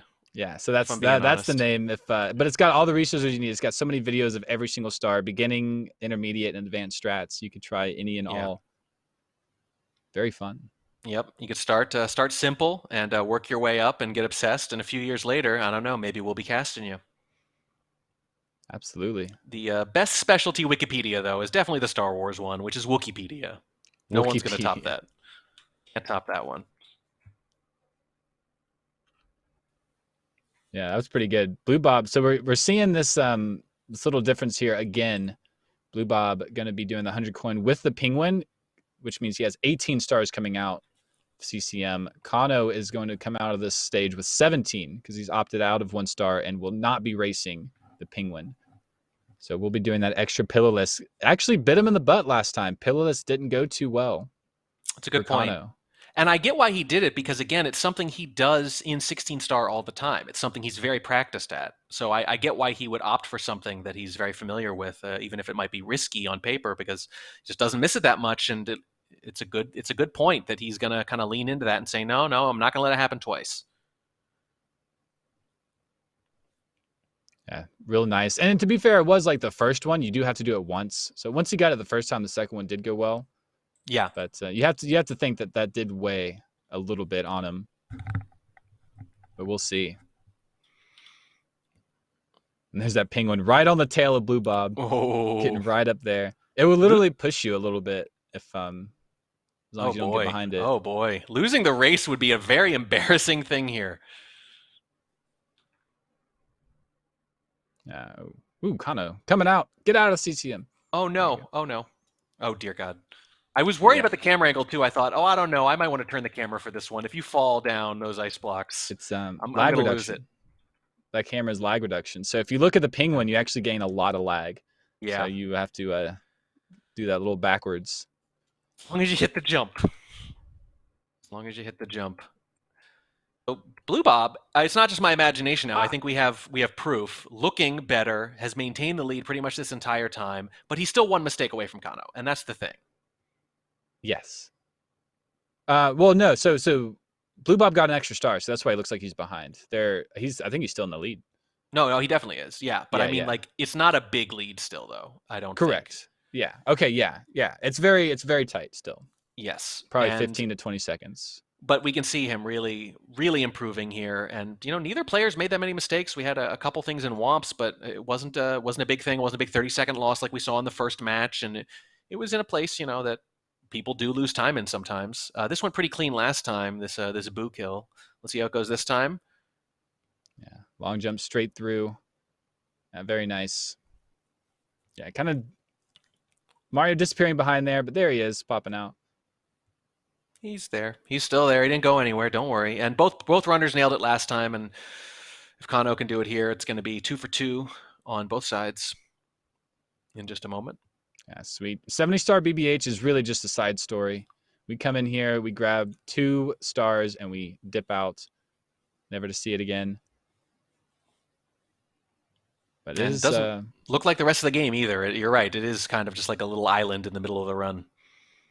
That's very different. It's an entire indoor stage basically. There's like a little outside section, but yeah, you're like in the mansion. So it's very hard to get around all the corners. Right, easier to bump, so you can't fall that far. Yeah. Yeah, so it's a love-hate relationship with BBH, mostly hate. BBH is not known for being a favorite stage. But yeah, kind of grabbing the MIPS, tying Bluebob on stars here for a bit. Ooh, Kanno's had a lot of accidental ground pounds. I've not pointed them out, but that's like 3 or 4 now for Kanno.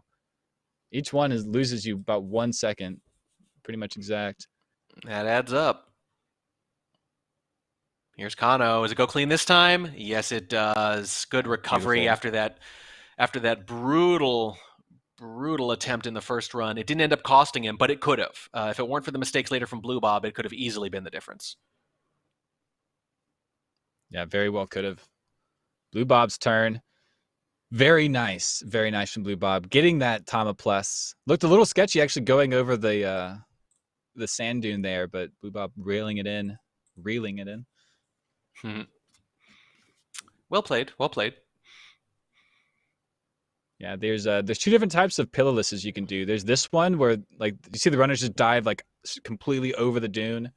That's actually very hard and precise timing on both the bomb grab and the speed in which you need to dive and the button timing of which you're over the dune. So there's a lot at play there. Very good optimizations from both runners. Yeah, this is the match we wanted right here. Is these guys are really going toe to toe. Nobody's really messing up too much. The movement's good. They're both nice and practiced. Any rust that was there has been scraped right off. But again, one of them has margin and the other doesn't. That's the key. Yeah, you maintaining that lead, those margins of error and mistake that you build up. And that key first win, forcing your opponent to win 2 times against someone they've already lost to once. It's a big ask, mentally, psychologically, physically, all of it. That's why Kanno's Kanno, but Bluebob still has a chance to pull it back, force that third match, and put his opponent in that uncomfortable seat instead. Because you got to imagine you're going to feel a little different if you lose the second. Suddenly, you feel like you're on the back foot. Yeah, it can flip the script on you real quick. That is for sure. And very nice bullet kill. I like that a lot. Bluebob doing a really good job here. Had that one error in Womps, basically, and hasn't made too much since then. No. I think he's gained the lead a bit since then over Kanno. Yeah, Kanno giving away a second here, second there, as you mentioned, with the ground pounds, and a couple of other small un-Kanno-like mistakes, but that's a little more like what we're used to seeing. Perfect there from Kanno, and he is still right behind. He is waiting in the wings here. He might have been trailing pretty much this entire match, but he is waiting to pounce the first time Bluebob makes a significant mistake, which he hasn't yet. Yeah, that is very true. Yeah, you can see on Bluebob's timer all of these golds. I think Bluebob's probably racing against like racing splits or something. A lot of runners will, instead of racing against their PB splits. Kind of get to know the pace. That is a lot of gold. I mean, you can see the WOMP is -15, or +15, I should say, rather, is the way we describe speedrunning. It's negative in a different sense, but all gold since then. Yeah, Bluebob been very, very consistent here. All right, this is going to be a lava boost here. Yes, it is. Oh boy, here we go. Big moment. Oh, he gets it. That was nice. Yeah, that's actually more of a simplistic setup for lava boost, but a more expert way to maneuver it. And Bluebob does like a weird in between there. We'll take it. A little backstory on Bluebob real quick. Bluebob is like one of the OGs and has like some really good material about 70 Star on YouTube. That's been around for a few years. So he knows what's up. He knows all the strats. You know, he can break out whatever he wants depending on how he feels. It's important to have that in your toolbox, you know, to not just the fastest way to do something, but maybe the second fastest way, so that, as we mentioned, oh, that's a fall from Bluebob, just goes flying past the star, and there's the mistake Kanno was looking for potentially. Yeah, very, very good for Kanno here. That was insane. Bluebob just missing the star entirely. Oh, and it's such a slow recovery, too. You have to go all the way back down. You get the lava set up, and that's like, oh, no. Is it another fall? No, you have to jump. That's the death. Oh, no. Oh, brutal sequence of events. Even the recovery goes badly, and that's going to be 30 or 40 seconds minimum, if not closer to a minute. And that is not the kind of thing you can hand Kanno. It's almost like by not making any mistakes earlier, when we finally did, it was that much bigger. That it does seem to be that way, and just like that, Kanno dies on lava boost. Oh my god! The volcano faring horribly for both runners, taking deaths. You do spawn back in the volcano when you die, so Kanno's like right back. So it's not the worst. It's not place as bad to die, as it looks, yeah. But it's still, you're not trying to die. That's for sure. Oh my goodness. Yeah, I mean, it could have been a lot worse, certainly, and of the two mistakes, you'll take Kanno's, but oh, that's heartbreaking for Bluebob, who was just pixels away from hitting that star, and by just missing it, by not taking that extra little second, by trying to shave that extra little second, make the movement a little bit quicker, what happens? You lose maybe close to a minute, and a minute in this format is an eternity. It is. 70 Star is very similar to 16 Star, in which the movement's very tight, and you're like counting the seconds as you miss them. You're like, oh gosh, I could have done that better. I could have done that better. And yeah, you make mistakes like that. It's a very big deal. Okay, Bluebob trying to get this wing cap. That's going to be the 30th star from Kanno. So Kanno is going to take the lead with that death from Bluebob. Wow. Kanno's was much faster. If you want to know how big a minute is, I mentioned earlier, I'll say it again. The personal best for these two, 19 seconds apart. So a minute is very long, and you got to imagine that if these two runners raced 100 times here, they would be within a minute, 90% of the time. Yeah, they definitely would be. This is a crazy race. I'm enjoying this so much. So Bluebob had the best beginning, had like one major mistake. Kanno's been kind of making some mistakes ever so slightly here and there, but has been cleaning them up as it's been going on. So we're coming into it. This is DDD. Right after this, we've got upstairs section, fast, exciting stars. I'm going to predict it. I'm going to put myself out there and say Bluebob's going to come right back from that mistake and play really good, really well. I think he's been getting better as it's gone on. Again, all his mistakes are so concentrated. They are. Yeah, they are. It's just those few lax moments. Bluebob's a real chance here. Some good chess from both runners. We are in DDD, a bit of swimming, a little more boring. So I guess we can shout out that phone giveaway as well. Hashtag game with Shaw, or we retweet them with the link here. It is going to be at tgs.gg/Shaw if you want to win a free iPhone. there's going to be another one as well at the end of the show.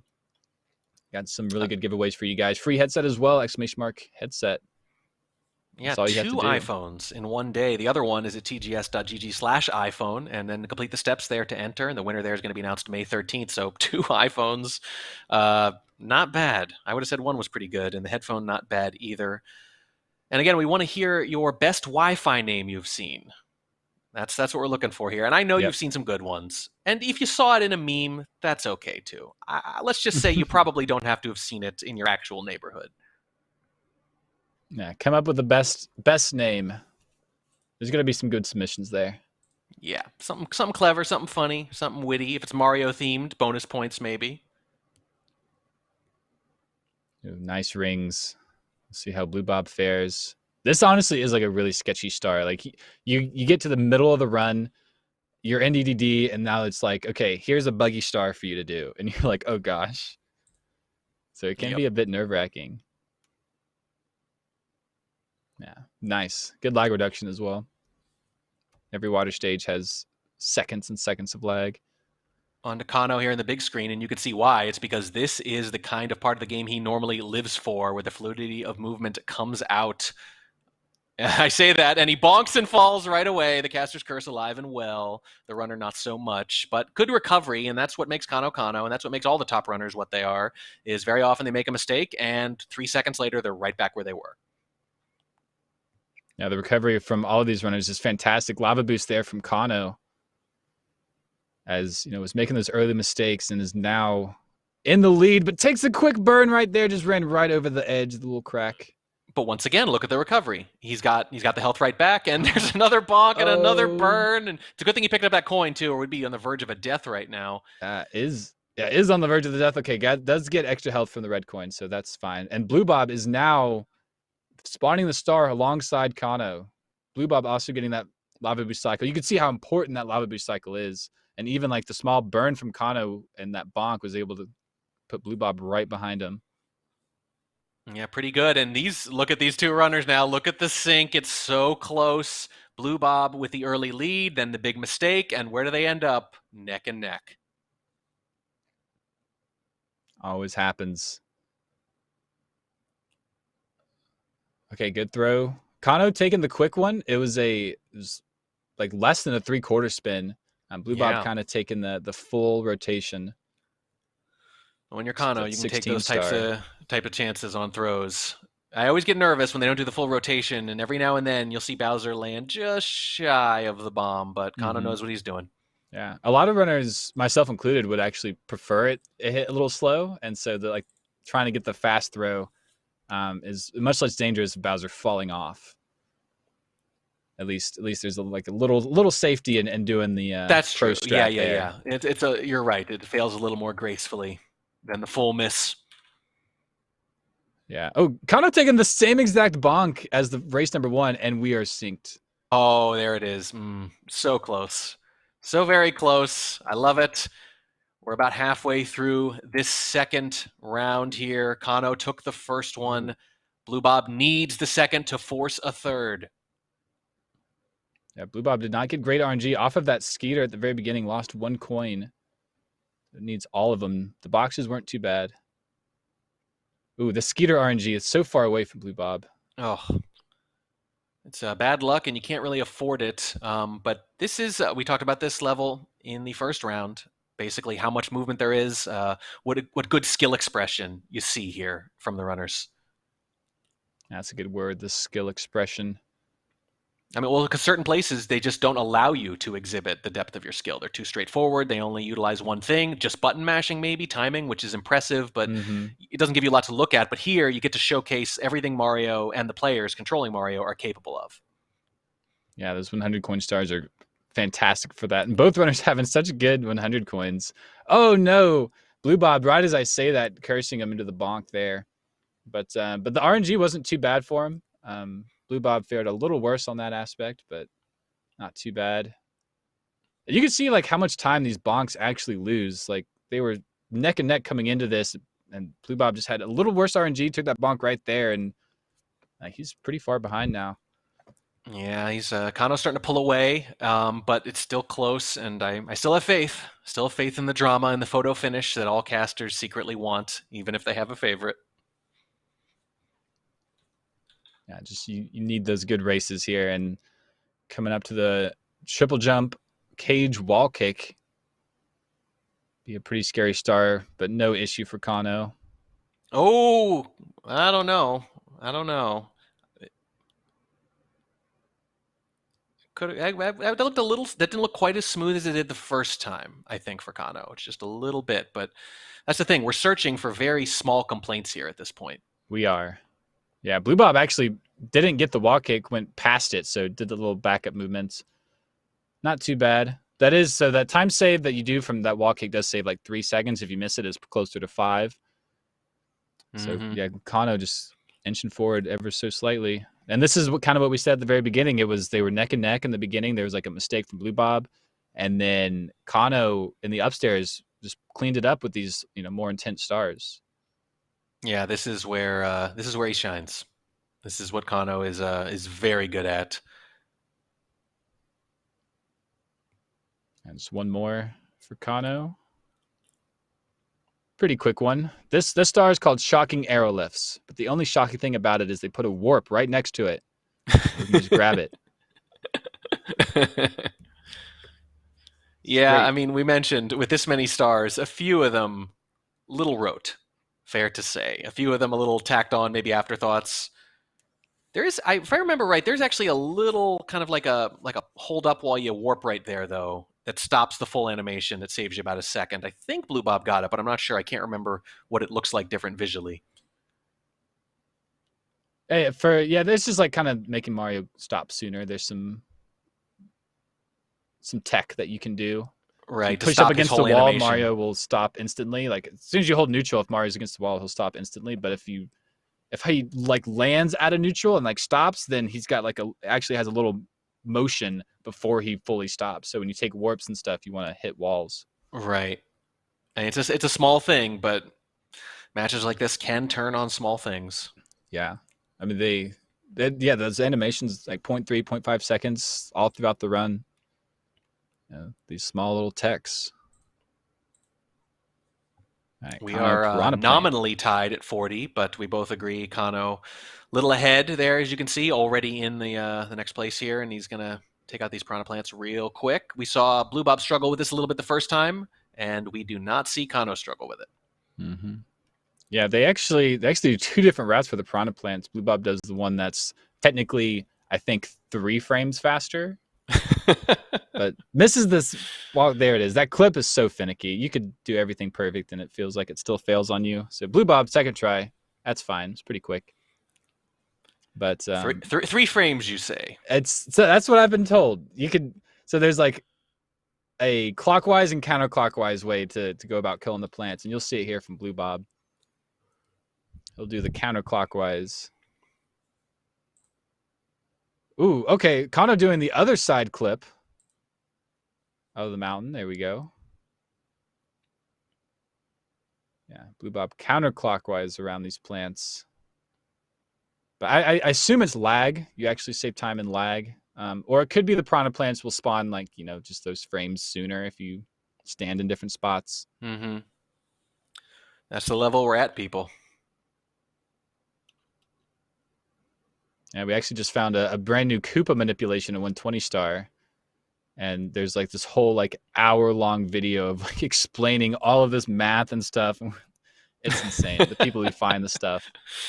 Oh, man. Well, this is what happens when people play video games as kids and then they grow up and some of them become mathematicians. And guess what? It's not like they just stop being interested in this stuff. They just apply their grown-up skills to their childhood hobbies. That's right. Yeah, Circuit Mark is a hero finding all these glitches. But we're in TTM here, so TTM is very, very finicky. Yeah, looking at Bluebob here. Gonna be doing this mountain clip. Wall kick off of that log, triple jump, few extra jumps up this slope. Do that a couple times. But and a lot of downside if you fail, because that's a long way to fall. Yeah, exactly. Yeah, vertical stages are a big deal in Mario. There's a couple of them. One of them being Tall Tall Mountain, the other Tick-Tock Clock. And if you fall, I mean, you're back to the beginning, and then you're off cycle, or you're not where you're supposed to be. Need to be Yeah, clean. Not many backup plans for those. Backup plan is just do it again better. Yeah.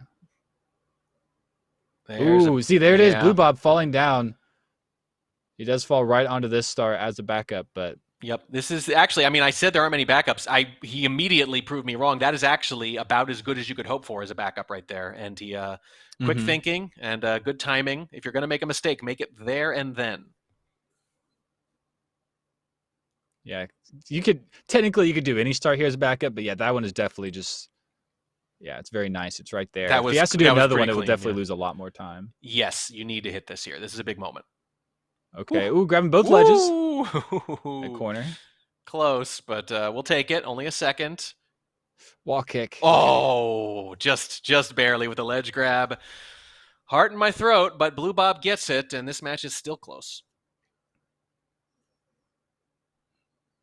Very nice from Kanno. I think he just has reds to do. Bluebob going to be getting the reds done now, and then we'll have the Breeze Star. We'll see about the rematch, Bluebob versus the Breeze.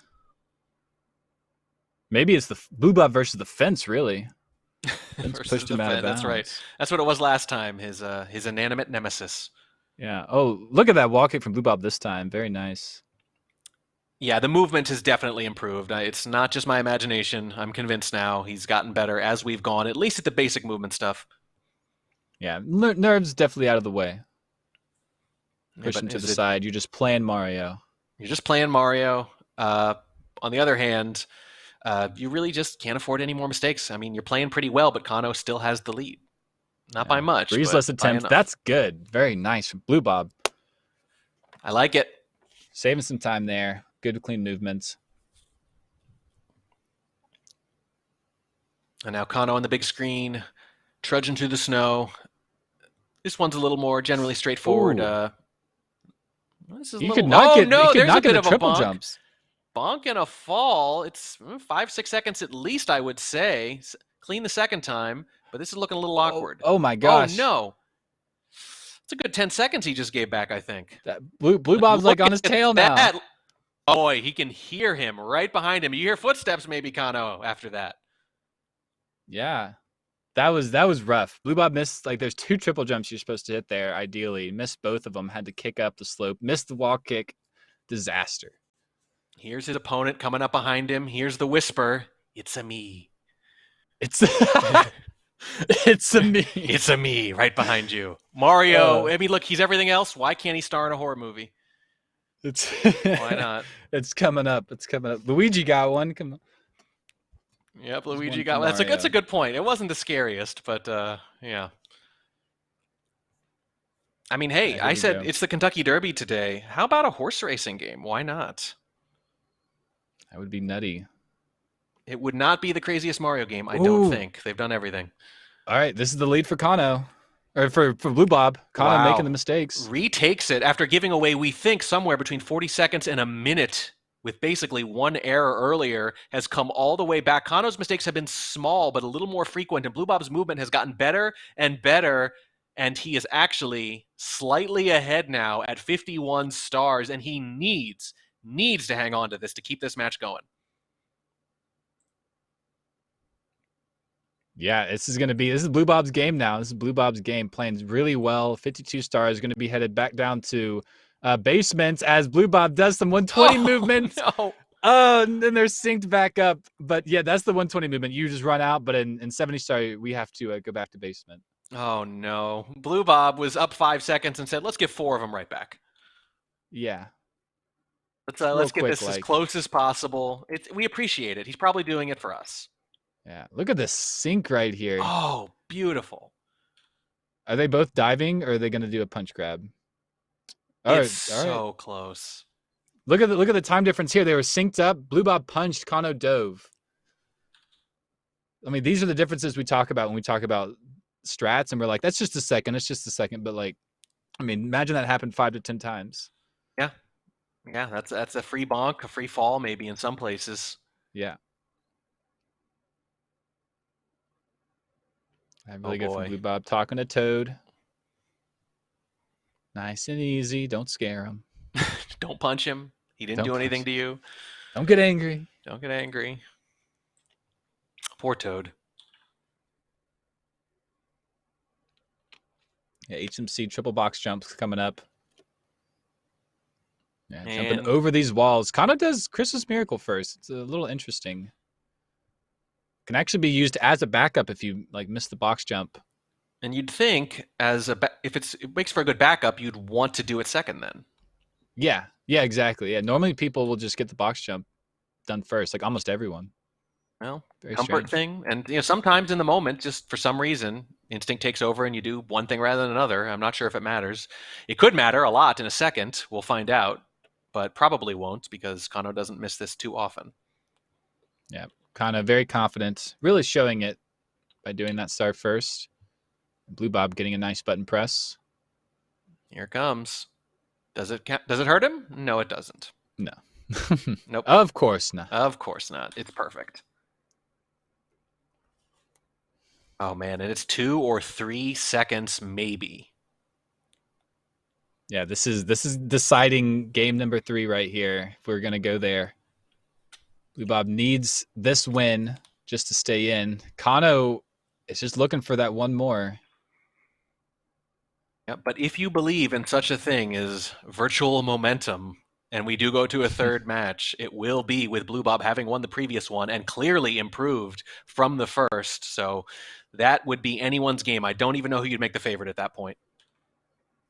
It is, yeah, it's literally anyone's game. That would be a great time to do a bit of chat gambling prediction. Ooh, yeah. Place your bets. Right now, you still got to say the guy with the lead, who can afford to lose this outright, is the one you'd rather have if you had to. But 1-1 going into a third, I don't know, man. Yeah, and look, they're synced up. Look at this. It's a half second, maybe. Oh, it might be dead on. It's like dead on. Yeah, this is nutty. With apologies to our production team, every time this happens, I look over and think, okay, who copied screen 1 onto screen 2? But no, it really is that close. Yeah, coming down to the wire. Up in the tippy. You got Rainbow Ride. You got TikTok Clock. Ooh, Kanno is Slits, slightly quicker at it. throws. The castle movement, you don't think about it very much, especially in 70 star, but you can see Kanno's a little quicker. Yeah, little dusty rollouts from Bluebob. I mean, I guess he's winning, quote unquote. He's a few frames ahead. He's winning. Yeah. This is crazy. I mean, honestly, until someone gets like 5 to 10 seconds ahead, nobody's winning. I agree. But this is where it could fall apart for either one of them. The mistakes are costly here, and it's just crazy that they're this close at this late stage. 58 stars. Oh yeah, Kanno had some trouble getting on the pole. Like it's just you can see the blow for blow. Like Kanno will have a little trouble getting on the pole. Bluebob took some dusty rollouts, but now they're synced up. Bluebob taking the lead. Oh my goodness, 59, and it's still neck and neck. Is anyone going to pull away here, or is it going to be this way the rest of the way? One of these players can afford to lose this. The other absolutely cannot. Any tiny mistake now could be the difference. Yeah, these runners are playing on the brink here, trying to get everything possible. Bluebob with a nice ledge skip, but can't get these side flips going. Oh no. These are the little seconds. These are the seconds you give back, and now Kanno, quote unquote, pulls away. He might be as much as 5 or 6 seconds now. Yeah, it's a good amount of time. Honestly, that was not great for Bluebob. No, and it was on something not super difficult either. Yeah, it was. It's those momentums. You don't have much space up there. I would say that it was kind of difficult. Those side flips are pretty rough. But that's about a 10-second lead now from Kanno based on the re-entry times, and that feels like a lot given how close this has been. It is. Yeah, it really is. Neck and neck. Bluebob, nice tricky triangles. They have one more star. Swinging in the breeze. This is honestly like a really cool route for a star. It's timed. You have to do it quick enough to get to this pendulum. And you'll notice, look at the yellow part of this pendulum here on Kanno's side. You see how it's kind of an octagon, and we side flip on that flat part. Like, see how tight that is? Oh. Yeah, Bluebob will do it here. Nutty. It's crazy. And they do it like it's nothing. Yeah, very nice from both. That long jump to the other pendulum is pretty hard as well. The angle you need. Kanno doesn't have to wait for the clock at all either. That's underrated. Yeah. Oh, Bluebob messed up. Oh, he missed it, and he's got to wait several seconds. He's been waiting at the clock, I think, every time he's had to go into it, and that really adds up. It does. It does. And Bluebob missing the triple. Brutal. I was just about to say, this was the scene of his finest moment in the previous race. This is where he kind of got back into it, where he had that perfect sequence, maybe for the first time in the whole run, and instead, this time, it's over before it started. Yeah, kind of a flip of the script here. Kanno was the one having issues in TTC, thinking Bluebob might come back, but Bluebob having the mistakes, letting Kanno run with it. Run, jump, and dive with it, and he's up now. He's up a star, and it's a full star too, because as you can see, Bluebob just entering back in this time. That clock thing may be frustrating him, given that the mistake came right afterwards. Yeah, it's very frustrating when you're this close to the end and any kind of mistake happens. So Bluebob just needs to hang in there. Missing the second wall kick there. Made it on time. Just a little thrown off, it seems like right now. Just a few frames here, a second there, a missed jump there. It's not much, but it's compounding. Kanno misses one too. Same problem, but you're going to need more than that to get back in this. It's still close, but Kanno clearly in the lead again now. Yeah, it's that blow for blow we've been seeing all race. Let's see, one more moving for Bluebob. Everything else will be still. Nobody's done their 100 coin. That's a place where you could come back, where you could make up a little bit of time. But last time we saw Kanno do it, I would say, close to perfect. Yeah, Bluebob both of them were just crazy. Yeah, that was the finest moment, really, to see that kind of quality of play on both sides. Unfortunately, Kanno had already had the lead, sort of, so Bluebob did not make up any time. And that's got to be disheartening when you play a sequence like this that well and you realize you didn't save any time relative to your opponent. Yeah, God, Bluebob side flip wall kicks have not been treating him well here in Tippy. All right, just very beginning. Just has to flow through the coins. B1 with Kanno the does. coins. Yes. Yeah, both grabbing that extra red just like the first. Yep.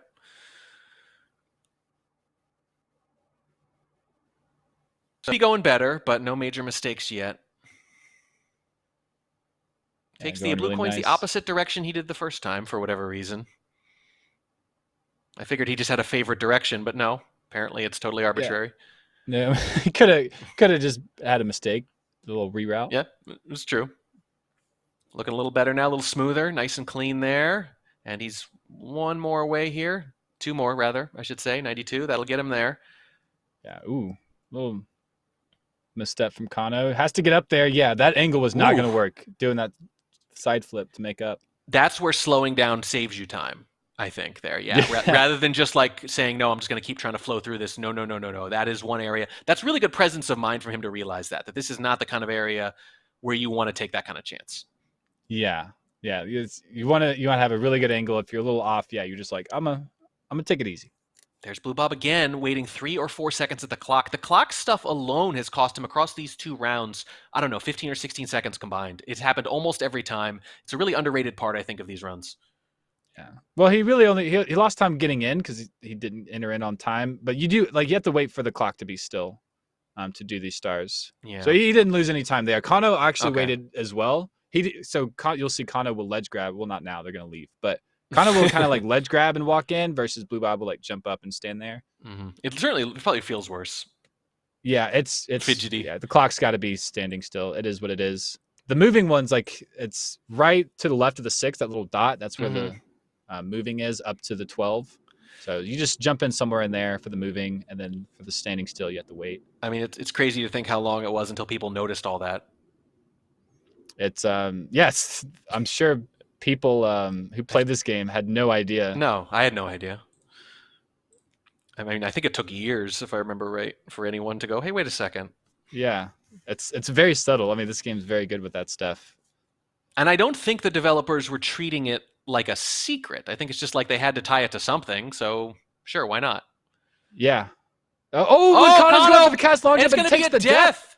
Oh, this is the opening Bluebob needed. We are all tied up at 70. And in case you're wondering, yes, this is 70 star. So here, At the end of the second round, Bluebob with a little bonk, but this is fine. He's in range again. He's going to need one more mistake from Kanno, though, still. But that got them close. It did. It did. I don't know why Kanno would go for that. There's no need. This is 70 star. Oh, he's recovering quickly, though. Both players at 70 stars. Kanno, if he can cash this in, will take this home 2-0. Down the stretch they come. Yeah, moving right side for Kanno. This is going to be Another a big fall! one, and he misses. Oh, And my this God. is tied. They're the same spot. This is amazing. Bluebob needs this. He can't make any more mistakes. Kanno's already made 2, and both of them wildly out of character. Bluebob's going to go left. Is Kanno going to go right again? Bluebob hits it left. Bluebob got it. Kanno's going right. If he falls here, it's a huge problem. He does! He doesn't catch it first, and he falls all the way down. What? Bluebob pulls into the lead, and if he can hit his Bowser throws now, he's going to tie this up. Kanno just handing it right over to Bluebob here in bits. Another it still bonk. can't get these dives. Oh, my What God. is going on?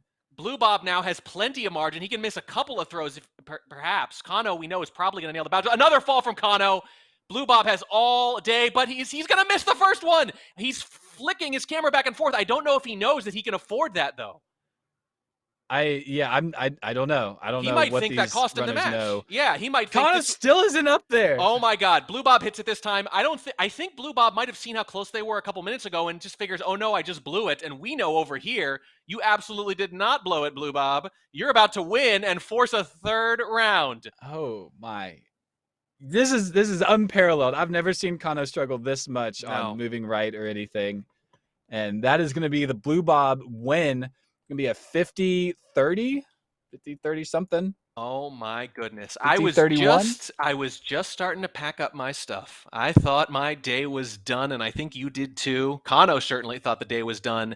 And just one of the worst implosions you'll see here at the end at a point, this right side here, that he hits 9 times out of 10. And in this case, it was 1 out of 10. Yeah, that was nutty. It's very easy for that spot, like once it goes wrong, to like keep going wrong. And that is exactly what happened to Kanno. It was just one bad mistake after another. You can't quite get it right. And then you're trying to like figure out what went wrong the second, third, fourth time, and it keeps going wrong, and it's just gets worse and worse. Wow. And before that, I mean, we saw it was close. But Kanno, he still needed to make at least one major mistake. Bluebob was going to lose. Kanno would have had to miss, I don't know, 2 Bowser throws maybe, when he normally doesn't miss, any, as we can see right here. The strong closer that Kanno normally is. But that was basically probably the last point where Kanno could just hand it back. And he did. And then he said, no, I insist. No, really, I insist. You take this. Kanno, all about the drama. We are thankful. But an uncharacteristic misstep from Kanno. An entire waltz full of missteps, as a matter of fact, tripping over her own 2 feet, unfortunately, after playing a really, really good run before that. Most of Kanno's mistakes were very small before that point, but just insists that Bluebob tie it up and force a round 3. Have you ever seen anything? Have you ever seen that kind of mistake from Kanno in a match he had in the bag? I don't think so. I think that's very unparalleled. I think you had the right comments there. It was super in Kanno's favor. He basically had it, just needed to play it safe, went for the cast long jump, died, and then just couldn't get that moving right side. And it was just that series of events that'll do it to you. Right at the end, last stage, he was definitely feeling good. I'm sure he knew that he was ahead and was trying to do a little bit of showboating, and it bit him in the butt. It really did. And that's just going to be it for Bluebob. Bluebob continued to play well. He continued to hit it through Tippy, even though there was a few mistakes, a few slip-ups here and there. And, you got to give him credit. That's a 50-20 or 50-31 rather. And that's a good race time. It really is. Yeah. And it's a good race time. It's a good race, and it's not over yet. You haven't gotten rid of us quite yet, people, and you haven't gotten rid of Bluebob either. He's going to get a chance to win this outright in just a minute. We're going to go to a quick break. We got a little trivia for you first, though. I actually haven't seen this yet. There we go. In Super Mario 64, how many times can you race Koopa the Quick? Is it 5 times, 2 times, 3 times, or 1 time? I know you know, Markinator. This is a good question. This is a good question because it's easy to, well, I don't want to give anything away. We'll let chat figure it out. We're going to be back in just a few minutes with the conclusion of this epic show match. Don't go anywhere.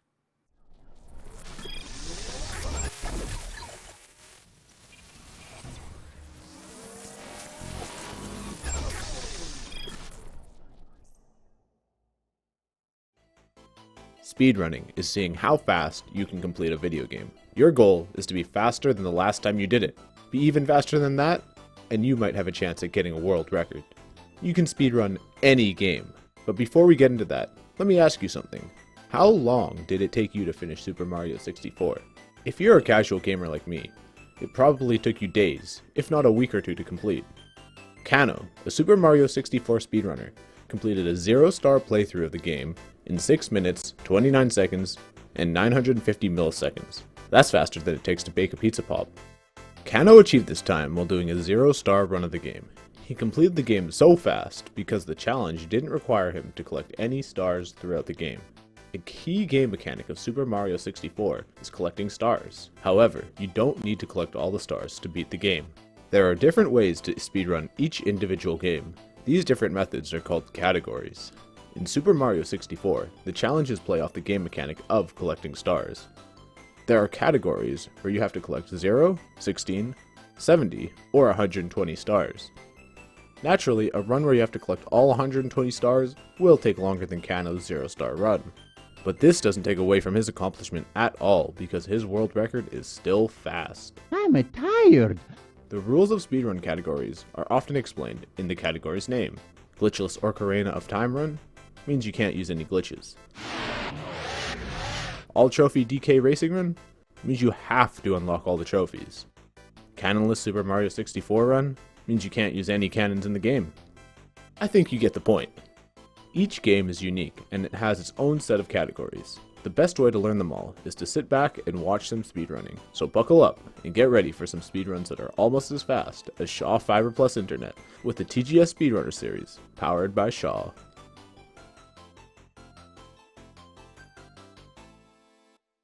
Did you? Make my own gear? Yeah. Yeah, my phone bill's super high, and gear's expensive. Everyone knows you can save hundreds by adding Shaw Mobile to your internet. Don't worry, I'll be fine. At Shaw Mobile, save hundreds.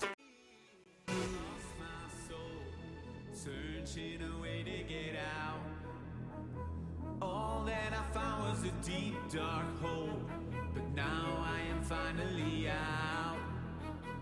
Oh, so confused and in doubt. But now I am finally out. I lost myself and I lost my soul, searching a way out.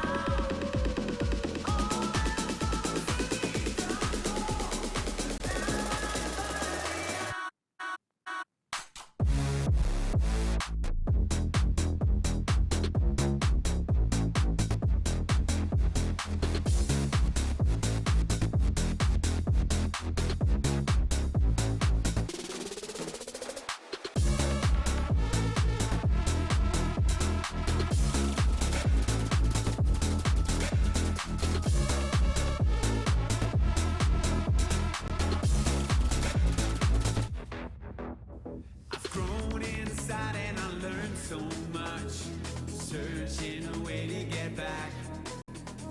I found myself and I hope no rush, got my life back on track.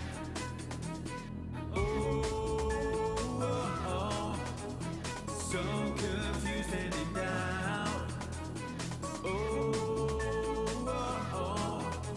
But now I am finally out.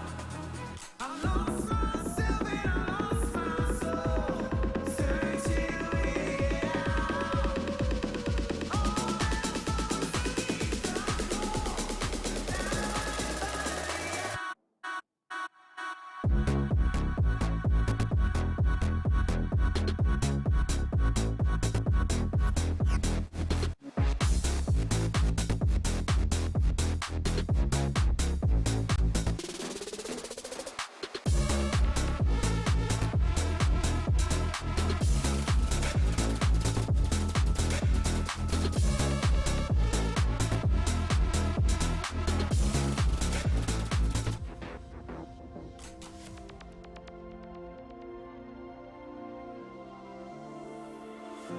I'll find my way through darker days, and all I really need to do is look away.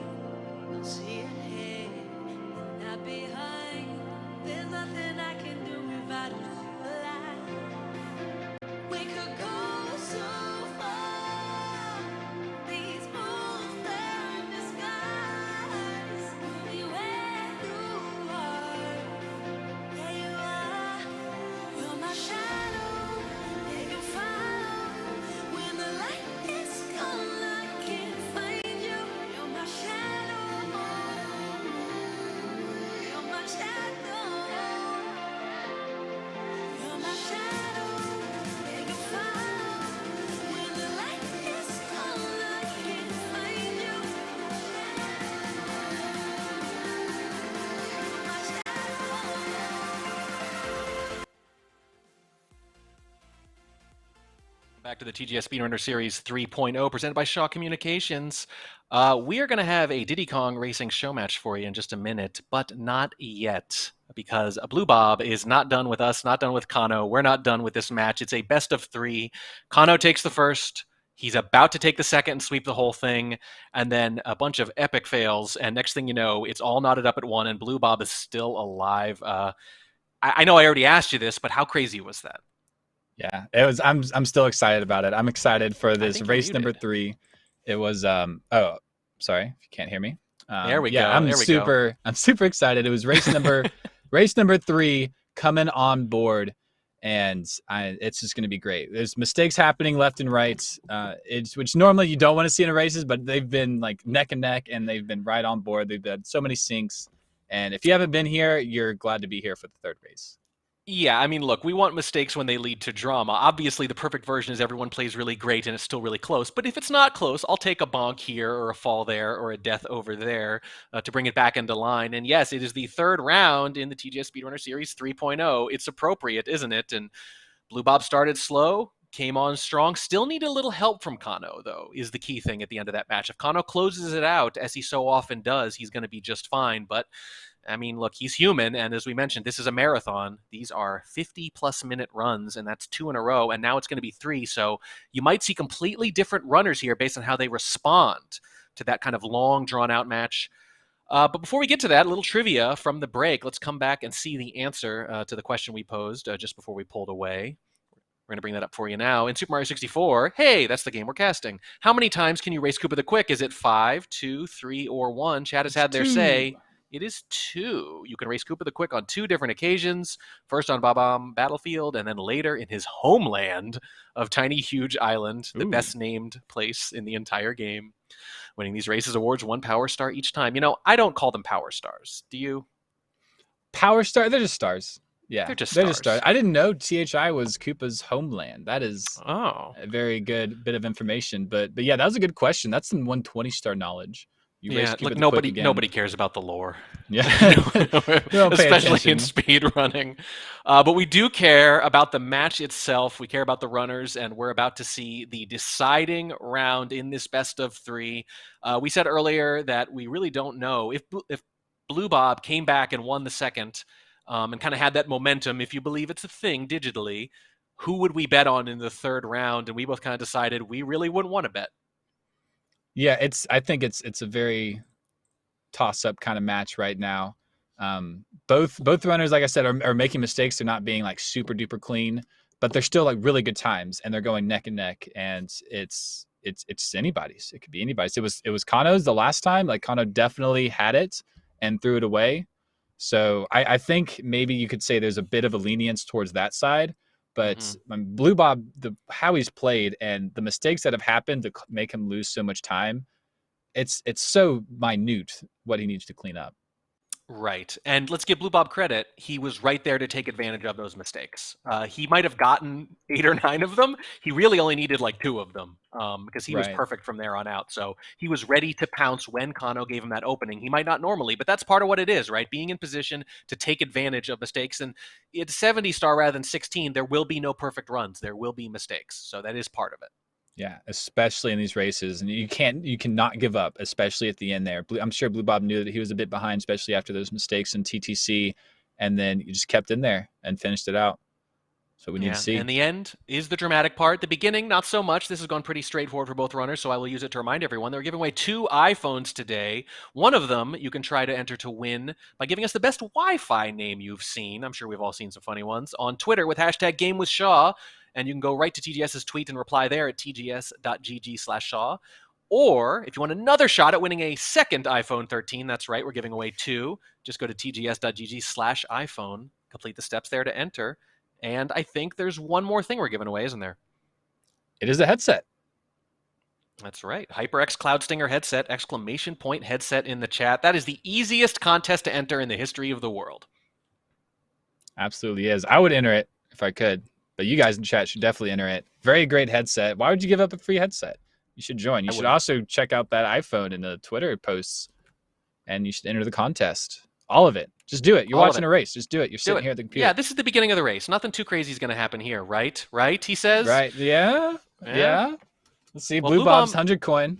Yeah, well, he is actually, he's gone for the little harder route again. This is what we've seen all 3 times, by the way, is that he gets right in here, whereas Kanno goes down the slide a couple times. So different routes at the beginning of both of these, but it really hasn't changed too much, at least on Kanno's side, which is why we've got Bluebob here in the big screen, because he's taking kind of the riskier coins up front, the riskier stars, rather. Power stars, we've just been told they're called, even though we're going to refuse to call them that. But he's looking pretty good here. I think he's playing with a little bit of confidence after that second round win. I think so. I think he does feel a little bit more confident. That was a great 100. Got a little bad RNG actually from one of the blue coins. Had a little stop there, but has had great movements here. Pro 100, getting that line of 5 on that little slant before the rest. Yep, and you get those 2 coin stars back to back just like that, and you go from 1 to 3 in a matter of seconds, and that'll get your star per second ratio way, way down. As you were saying, I think I underestimated it when I said it earlier. Did the math in my head pretty badly. I think you said 30 seconds. It depends on how you calculate it. But yeah, I mean the stars on average, if you only calculate how much time the star takes, it's actually 30 seconds or less. It's crazy, absolutely crazy, and that's what's considered normal now. It's not even world record pace necessarily. Kanno looking pretty good on the coins as well. Slightly different routes at the beginning again means that's a little hard to tell who's winning early on. But what we can really say is that nobody's really made any mistakes yet. It's been very clean for both runners. It's been very clean. That was a good 100 coin from Kanno. We saw a lot of mistakes here in Womps at the very beginning. I think Bluebob lost something close to 20 seconds, and you saw their times were still right around 50 minutes at the very end. So these runners can pull out some really great times. They can get a nice beginning going. Yep. And Texture Canalist missed by Bluebob, but we still got our backup. It's the second miss that would really hurt him. Yeah, this one hurts a little bit, but not too much. But here's the pressure, though, right? Because now you're going to do it again, and you got to get it, or it's 10 or 12 more. That is very true. The pressure's on for Bluebob. Kanno had a nice Owlus. Needs to hit this Canalist as well. Here we go, take 2. Yeah, here it is from third time's Bluebob. the charm. That looks a little better. Got it. There we go. Had to hit it. Yep. Kanno doing the same thing now, just seconds later, and no surprise, gets it in 1. Yeah, it's going to put Kanno slightly in the lead, even though you can't quite tell with that slide versus no slide. But Bluebob's been very clean. This is not, it's not a big lead by any means. No, not at all. This is both players looking better, and boy, wouldn't it be something, we would love to see this, if both runners have their best round in the final round. That would be great. I would love to see 2 sub 50 runs here from both runners. You took the words right out of my mouth. I was just thinking, let's see a sub 50, at least 1, if not 2. And we know they're capable of it. Kanno, capable of a sub 48. That's his personal best, which he set, again, 6 days ago in this category. So he's been grinding it. Bluebob, just over 48, 48.12. That was a year ago, though. He has moved on to 120 star more and more often. Coming back to 70 star for this, and maybe looked a little rusty at first, but has acquitted himself very well since. That's very well put. Not the main home category, but is doing very, very well. He's hanging in there with Kanno, who's very well practiced. Yeah, I mean, you want to throw circumstances in there. There's a little bit of a fall for Bluebob. Oh, no. A little mad, and that's going to throw off cycle, and you can see he's frustrated and just waiting. Yeah. Can he side flip, get back up? Yeah, he can. Oh, he no, missed the wall not kick. quite. That's okay. That's just going to be a few more seconds, but this is just the kind of mistake you can't make at this point, and you could see his frustration there. The first 5 minutes or so of this, pretty close to perfect for Bluebob, but little mistakes here, little mistakes there, and now it's kind of funny to say that both players, their backs are against the wall. They both feel the pressure of feeling like they're behind because neither of them can afford to lose this. It's absolutely true. Both of them, their necks are out. Bluebob making, not the quickest work of Womps, is going to be a little behind here once we start going into Dark World, and you have to know that puts a little pressure. Yeah, but better than the Womps last time. So it's funny. You could think that he's a little optimistic then because, hey, this went a lot better than the last time. Or you could say, well, I made some mistakes, so I'm upset. That's all in how you choose to look at it. And there's still a lot of Mario left. As we've seen, even with mere minutes left in the round, the whole thing can fall apart for either runner. It really can. Ooh, Bluebob just missing the initial grab there. Yeah, definitely the micro a little off here early. They've all been small mistakes, but there's been a few of them already, and Kanno has made pretty much none. And look at that. Everything's so smooth right now for Kanno. Yeah, and everyone knows Kanno is capable of just being a machine, just cranking out these incredible stars. See how this wing cap goes. So flying is not something that Kanno is extremely familiar with. I'm sure is now after doing 70 for a while, but yeah, flying is a very unique skill in this game as far as the momentum goes. You can see how he's like dipping down and then going back up, but not too far, so he still maintains like some sort of a straight angle, maintaining the speed, getting there, as straight as possible. There's some nuance here. Very nice from Kanno. Yeah, Kanno specializes in the shorter runs. World record holder in 0 and 1, top 5 in 16, and top 20 here in 70. You got to wonder if at a certain point, if he gets like a top 5 or top 10 finish in 70, is he just going to move on up the way he's been doing and just be top 20 in every category? That would be really incredible. I wonder how many runners. I would love actually to get a board going with like those kind of statistics, and maybe like get like an overall ranking between groups, or at least the runners who do that. That would be great. Yeah, maybe you weight them a little bit. Some are a little harder than others. That's a little subjective, but it'd be fun to do, and there'd be a lot of fun debate about it. No, you're right. Analysis. It's just it's different skill sets, and to be perfectly honest, if someone had no world records, but let's say they're top 5 in every single category, like what do you think about that, right? Do you care more about the gold, or do you care more about that kind of breadth of skill? Whatever you care about, Kanno has it. Kanno has the lead. Kanno has skill in all these categories. 120, the only one he hasn't put up impressive times in somewhere. And as you can see here, up against Bluebob is slightly leading here this third round in a best of 3. Yes, you heard that right. Whoever wins this wins the whole thing. Yeah, game number 3. It all comes down to this. Really some good movements. Oh, Bluebob getting bad RNG. Didn't quite move over in time. I feel like you've had to say that a lot. All the Skeeter bad RNG too. I mean, yeah, Bluebob's not been getting great RNG this run, this series. I'm not sure either round has turned on it yet, because neither one ended up being that close in the end. Right. First one maybe, but yeah, I mean, insofar as it could matter, so far it has not gone well for him. Yeah, a little unfortunate there, but that's okay. So Bowser fight behind. That's actually not a small difference. This is a super good time. 9:43. Out of Bowser here. Anything sub 10 is good out of like this Bowser stage, and Kanno is like 15 seconds ahead of that. Yeah, he's really flying so far. I really haven't seen any significant mistakes at all. And Bluebob's made a few, as we discussed. Nothing major this time in Womps. He avoided the Womps disaster, but did give up a little time. And on the other side, it's not just like he wasn't as fast. It's that Kanno is giving him absolutely nothing right now. You got to imagine that's going to change, because these runs are long, but we talked before about like which one of these guys is going to maybe tire out first, because they've played 2 50-plus minute runs already, and this is a third, and there's a big stamina issue. Kanno pretty clean there with the sky jump. No problem there. Does not need the mountain back up. None of the runners have. It's come close once or twice, but so far they haven't needed it.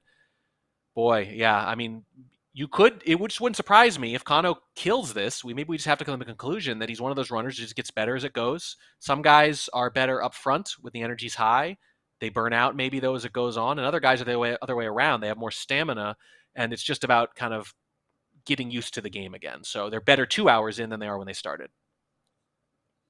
Yeah, it could be either way, and it looks like Kanno is really hitting his groove here. Does get that warm up. So yeah, Kanno is known for doing Stream Unlimited, which is literally being live for months to get world records and the grind and stuff like that. So the stamina he has is beyond many. And Bluebob, being a 120 runner, does have a lot of stamina, but doing no resets and runs is very different than just kind of like doing a 120 run. That's a great point. Yeah. So I think it fares a little better for Kanno in that aspect. That seems to be borne out so far. Won the first round, could have won the second, and is leading in the third. Yeah, really dominant showing from Kanno for most of this series. And that's how it goes. You can be dominant 90%, but you just get stuck on that one point. And if your opponent has managed to hang around, as Bluebob did, stay close. Again, I don't want to deny Bluebob credit, because if he's having a terrible run, or even a pretty bad one, those mistakes almost don't even matter. He loses anyway. But he had a good run, and he was close, and he pounced when the mistake happened. Right, exactly. Yeah, stand within reach is the name of the game when you're behind. Because you never know. You just even Kanno, even that late in the run, even in an area he's usually so good in, it can still go wrong. It doesn't usually, but every now and then it will, and you want to be there to take advantage. Absolutely. Yeah, Kanno, with this CCM 17 route, it's really paid off for him, actually. We'll see if it pays off for him in Game 3. This is known for being a route that a lot of people don't do because of the increased difficulty in doing a frame-perfect trick. And Kanno is not afraid to do that in runs. People do it in PB attempts because this route does save, I think, 4 seconds purely in routing. And then I think more if you get like really good Tama plus attempts. Mm-hmm. Look at this. Star and 99 coins. That's where you want to be. We're already sitting at 15 stars here. There's one. There's another coming right afterwards. So Kanno saving time in routing and is having a very clean run just in total. I mean, he's up 1, but Bluebob has a lot more movement to get to the next one, too. So it's a little more significant even than it looks. That's right. Yeah. So Bluebob's already gotten a star. He jumped into the chimney and grabbed the one Kanno paired with the 100 coin just by itself. And that's how he's able to get this extra. There's the penguin. Yeah, this slide takes a lot of practice. I think we mentioned earlier, but it could be very scary, especially when racing the penguin. Doing this in races is just scary in general because if you don't grab enough coins here, you have to grab. That's it. That's 2 coins. He didn't grab enough. I don't think he grabbed any backup coins. No, I don't think so. And the penguin takes the lead. Kanno ahead, the penguin ahead. We're kind of third in a 2-player race, so to speak. Oh my God, that's a bad sequence of events here. Let's see if we can limit the damage at least. That is a huge part, of course, speedrunning 70 stars, limiting damage when it happens. There's a bit of a bonk too, but could be worse. Got 99 coins on the way out. Yeah, we'll see if he wants to do the race over or maybe just opt for that second plus instead. Could actually, after this star, exit stage, and it would be pretty quick. Yep, exit stage left, pursued by a penguin. Let's see. Okay. Let's see what he chooses. It's going to do the race over. Wow, that's a huge loss. I think technically the fastest backup to pair with the 100 coin if you don't complete the slide is to do red coins. I can't imagine the race is the close without having measured it at all. I just can't imagine that the race, given how long it takes, is the fastest option. It's a tricky question. It's a very tricky question. You're already in the stage is the big thing. Look, the Bluebob knows the trick. Yeah, so that's a bit of a speed up. Okay, I mean that's part of the slide. That's good presence of mind to at least reduce the damage here. But he was already a little behind Kanno, and now he's behind a lot more. And Kanno's a killer, man. I don't know if he's going to give it back twice. That would be something. And now you got to wait for the penguin. There we go. Waddle on over. Yeah, you're normally collecting the star during this. Exactly. It's a little rough. Yeah, Bluebob grabbing that star. Yeah, you'd have to time it out what would actually be best. It wasn't horrible. I don't blame Bluebob at all for doing that. Technically, it is red coins as the fastest route, but you have to know the very precise routing. I'm not sure where that star came out of from the penguin either, and I'm not going to ask too many more questions about it, but I didn't see any pockets. I didn't see it. Oh, boy. Here we go. Kanno with a bomb clip. This gave him trouble in the first round. He killed it in the second, and he's killing it here in the third. I think that was clearly an isolated mistake for him that first time. It was very out of character. It didn't end up costing him anything either. Yeah, it was pretty out of character for Kanno to miss as many attempts as he did. Yeah, been picture perfect since then on the attempts afterwards. Yeah, he's really flying here. It's really hard to race against somebody who's got a time like Kanno does right here. This is an insane time just for any run in general. Right. So forget a race, right? This is something he wouldn't reset. Yeah.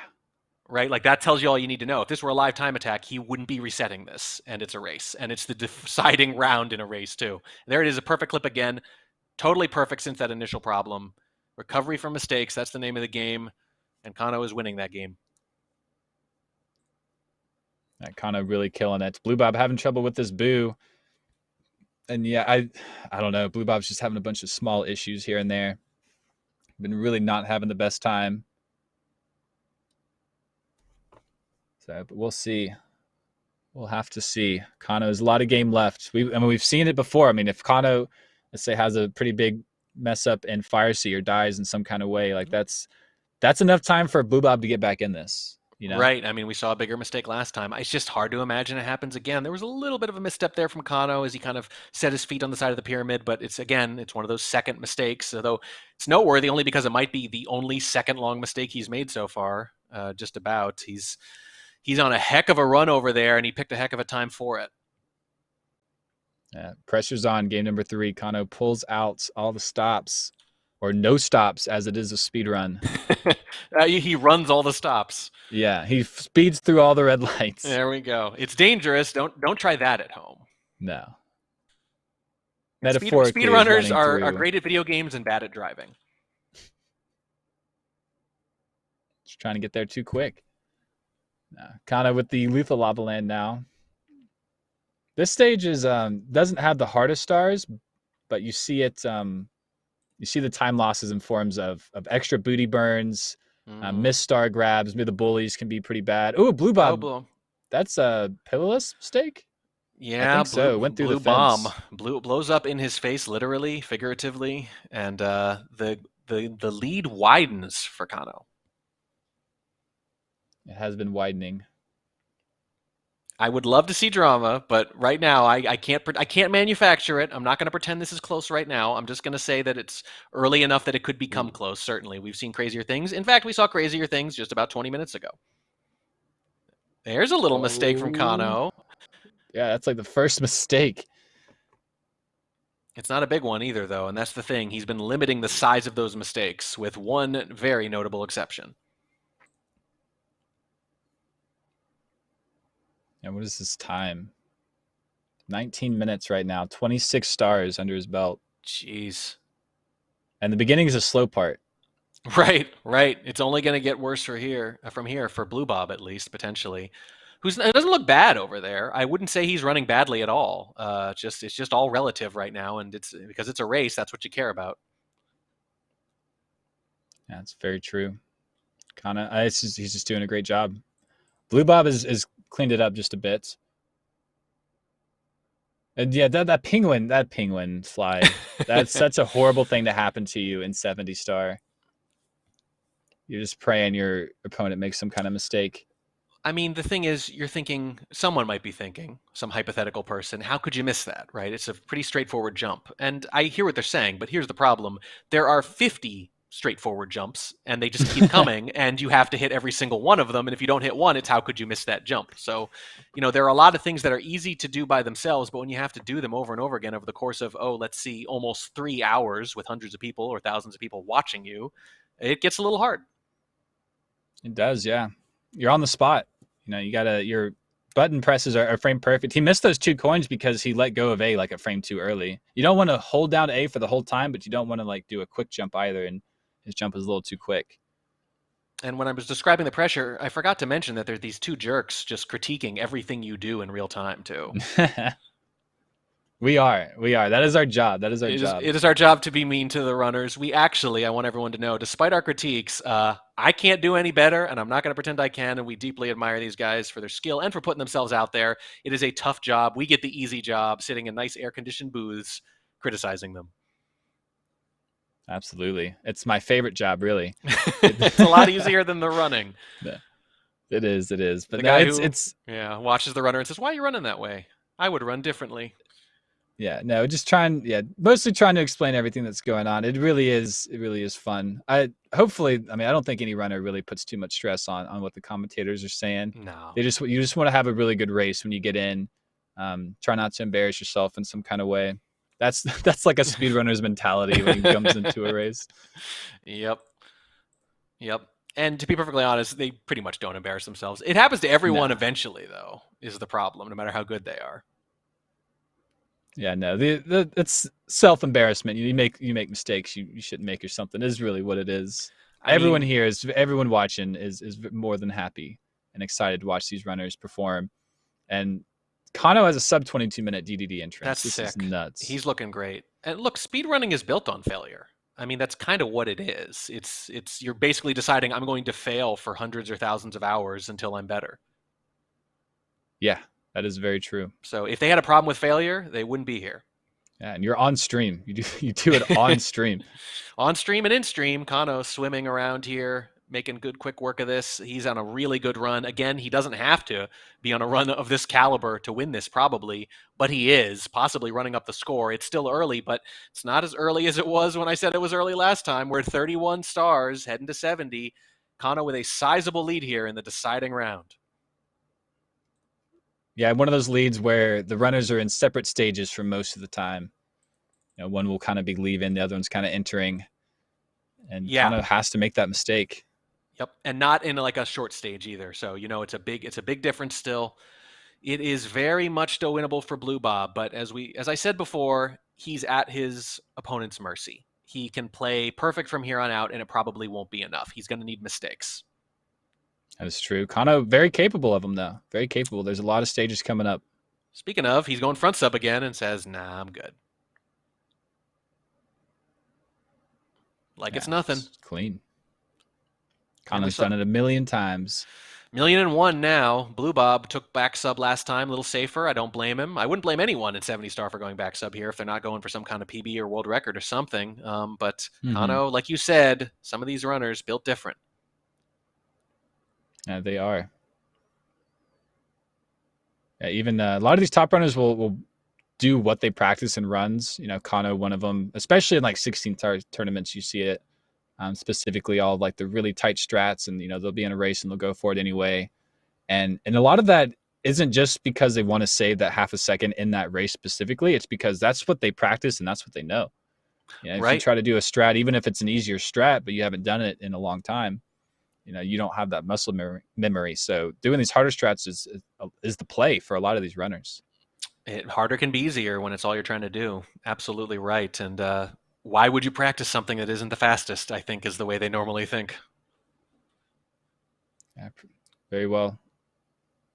Very well put. But Fire C here, Kanno has to get this lava boost. Yeah, Fire C on your right, actual C on your left. Yes. Very true. And with time to spare, like very well. Oh, yeah. Very well done. And Kanno's not leaving any room at all. Not leaving any room at all. Kanno's closing every door behind him. Throwing like he's running away. He's throwing down all of the pallets. Yeah, like in a horror movie.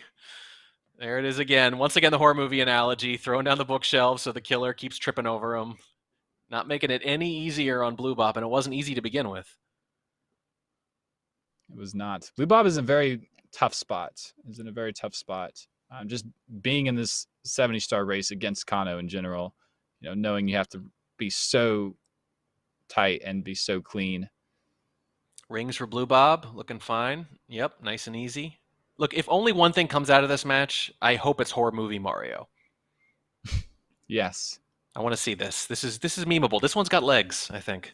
That'd be a much better Mario IRL, I think.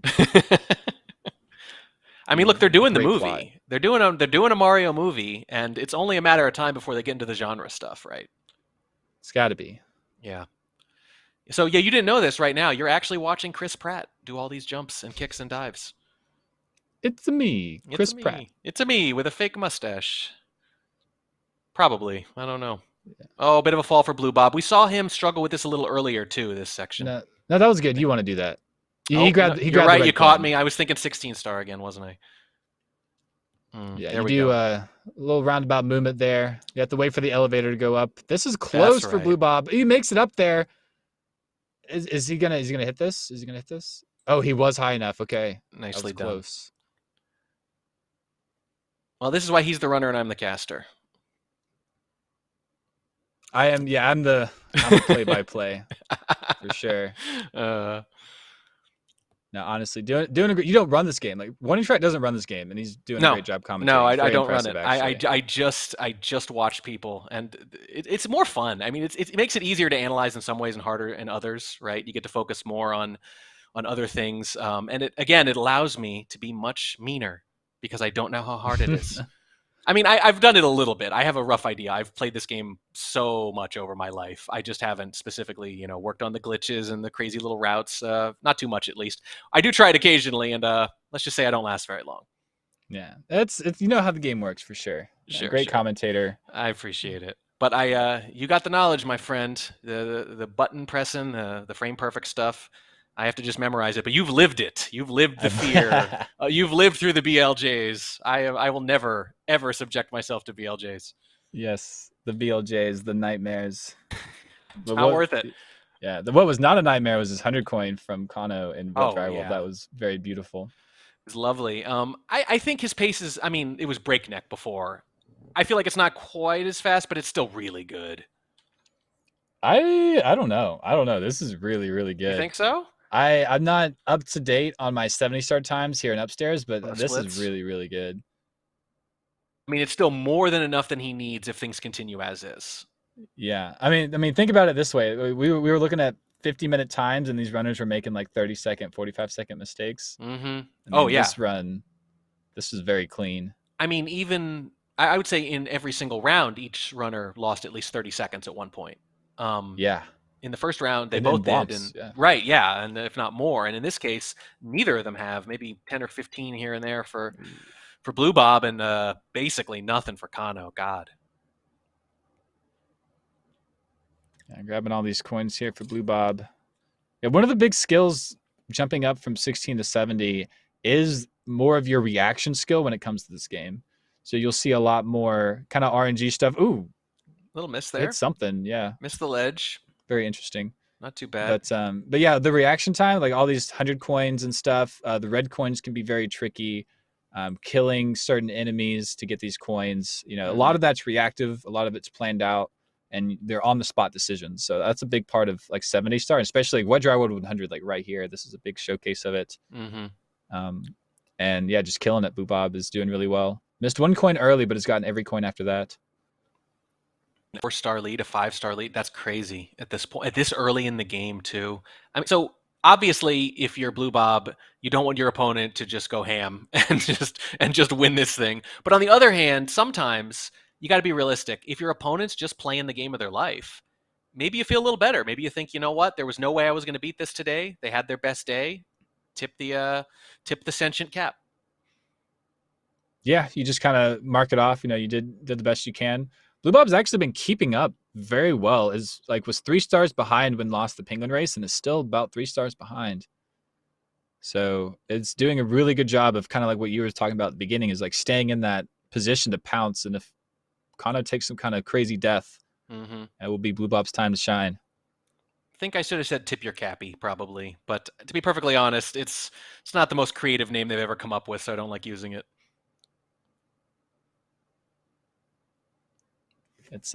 It's really close. I just cannot. I can't imagine Kanno having such a good run here. This is crazy. Game 3. I would expect there'd be a lot of nerves going on, but these runners have really buckled down. I shouldn't make fun of the name Cappy. It could be worse. If they'd put it up for a vote on the internet, it would have been Cappy McCapface. So I'll take it. But still, a little boring, Nintendo. Come on. Yeah. The cap, the Mario cap. Cap. Yeah, you can lose your cap here in Mario 64. Yes. Yeah. No, it's really jarring. It's You take double damage if you don't have your cap on. That's why you have to get it back when you lose it in a run. It's great. Watch a runner run around, it's a source chasing of the power. talon or something. It's pretty funny. It's not right seeing Mario without his cap. I found it vaguely traumatic. It's a little disturbing. It's like you've seen the Toad picture without the mushroom. No, thank you. No, thank you. That never happened. Seeing Mario without his cap is like seeing your dad trip and fall. It's like, oh man, this figure, this authority figure I've looked up to my whole life is human. Yeah, it's just not something you want to see. No, it's disturbing. Let's see, Bluebob. That was a really good secret. See, you see him jump in front of that 4th secret, a little pipe. That is an optimization, and it allows you to just do 1 long jump versus 2 to get that clip. It's pretty nice. Jeez. Look at this time. They started almost in sync this time. So it is whatever star lead you see. It's not, 10 seconds here. One of them started 10 seconds earlier. Kanno really is up by like 5 stars right now. Yeah. Sorry, 6. It's pretty big. It's pretty big. And these upstairs stars, they do go a little quicker than the downstairs ones. So even though Bluebob hasn't lost too much time, and 4. as we zoom back out, Bluebob's missing that clip. Yeah, Bluebob has a little more than I remember now. It's a 4-star difference, but still a lot of movement here for Bluebob yet to come. There's that star, keeping the margin down, stopping it from getting too far out of control, but you are still chasing a ghost here in Kanno. You are. Boy, he's really turned it on, and sometimes that's what the best runners do. They save their best for when they really need it. They got that extra gear, as they like to say, that they can kind of pull out in the definitive round. And so far, that is exactly what's happened. But you've been going solid for almost 3 hours, and if you get a little bit tired at the wrong moment, it all falls apart, and there are no more mistakes to be had. That's right. No more mistakes. You have to stay focused. And it is a long time. Race number 3. Kanno is looks like he's just in it, though. He's plugged in. He's hitting the buttons with his mind. I mean, look, it's only a matter of time. I don't know. Potentially. Haven't you ever wished that BLJs could give you a literal headache? Because it's coming. Look at the Kanno splits. If anyone it's ridiculous is able to read any of that, but so the ending time for these splits is a 47:53, and he's on pace. Oh my god! Yeah, zoom it up a little bit. Yeah, the best possible time right now is 47:36. Coming into like the last half. That would be 13th ever, which would bump him up 2 spots on the leaderboard from the PB he set just last week. And kind of, I mean, just to show how insane this has been pretty much the entire time. See how clean these reds are. You saw him just playing with the mushrooms. Ooh, doesn't get that jump off. Well, I mean, odd. There's still drama to be had here, even if he maintains this lead, because then it's like, oh my god, could he get a live PB? That would be epic. We have seen a few in Mario history. It happens. It does happen. That was a pretty rough mistake there for Kanno on reds. Got a little tripped up. That maze area has a lot of invis walls and polygons that don't make a lot of sense. So when you start to mess up, and it goes pretty downhill pretty quick. So it wasn't too bad from Kanno there, cleaning it up. The PB in question is 47:53, by the way, for Kanno. Yeah, that 47-minute time, so insane. You can see that best possible time is lower now after that mistake you mentioned, 47:47. It's saying. Yeah, with that mistake, actually, the PB is looking pretty rough. Not so great. But I mean, if you can pull out a 48 in a race, oh man! I mean, we were talking. We said we want to see a couple of sub 50s here, geez, that looks almost downright likely now in at least one case. Yeah, at least one. Bluebob is pretty on par with a sub 50 as well. It might be crazy that Bluebob's margin, he might lose by more than he did in the first race and still run his best round of the night.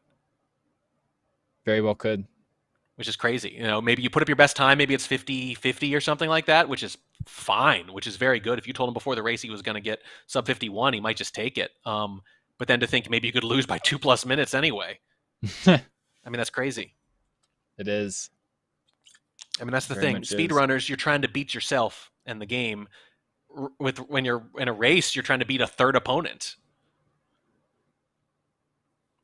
That's a very good analogy. You're against yourself, but in a race, there's like a third guy there. Yeah, the game is telling PvE. You to go a little faster. Yeah, PvE, PvP, and PvS, PV self.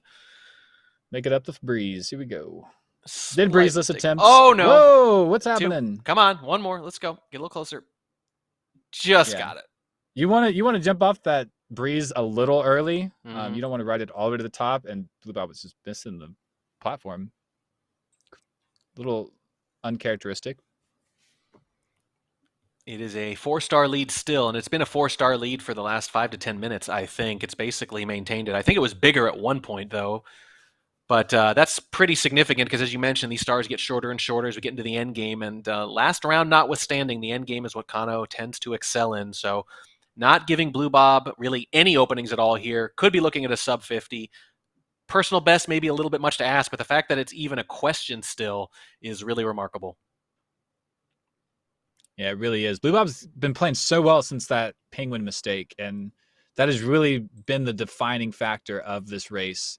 And I think Kanno would still be in the lead, but it would be way, way closer. So Bluebob has done a really good job of not giving up and actually getting these stars done in a timely fashion, but the lead has just been insurmountable. Yeah, you got to feel for him because he's playing great. Bluebob is playing really well, and if you'd asked us before the round, is this good enough to potentially win? I think we would have said, yeah, this looks like about right. This looks like about enough based on how Kanno's been playing, even if Kanno makes fewer big mistakes. But we just didn't know that he was about to bust out a ridiculous run. Yeah, you always hope for it. Ooh, Kanno diving off the edge. Does get the rollout. I mean, it's not much, but when PB is right on the margin already, you got to react to all that. Ooh, it is. And wait a second. Uh-oh.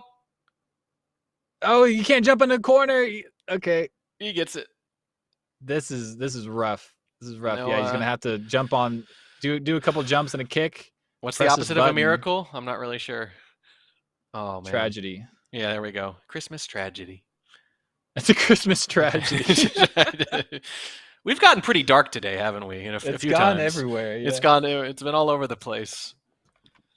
Oh boy, tragedy is a little much. It was 10 seconds, maybe could be worse, and that's kind of been the story. Is that for the most part, the mistakes have been pretty small for Kanno.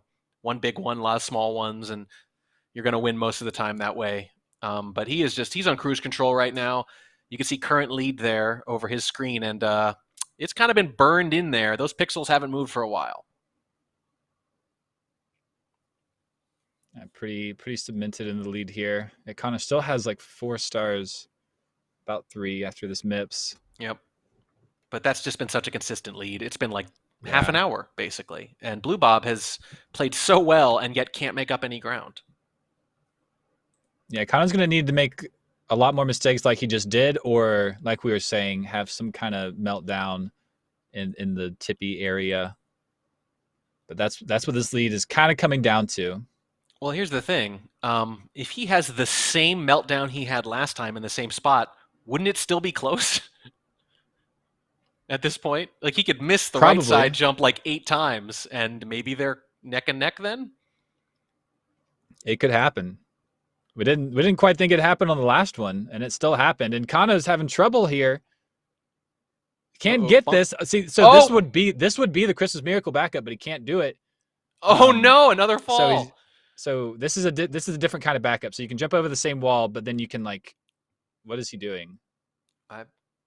Is this Kanno or is this Bluebob? This is Kanno, right? It's Bluebob. It has to be. Yeah. Okay. Yeah. I thought we zoomed in on Kanno. I was like, where is he going? Yeah. What on earth is going on? Why? No. He already did that, Kanno. Yeah. That would be epic. Yeah.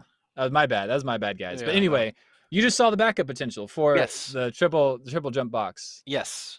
So it was very nice of Bluebob to illustrate that. Yeah. And you can go into that room if you do miss it completely like that, and then do like a backup and still get the island star. Mm-hmm.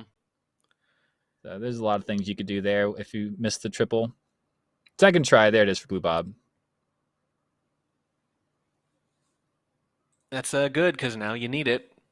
And again, I mean, what else can you say? Bluebob's playing a good round. I'd say his best round, and Kanno's playing the best round. Yeah. And I say that, and immediately Kanno gives back one of the, I don't know, half dozen deaths he could give away before this becomes a game again.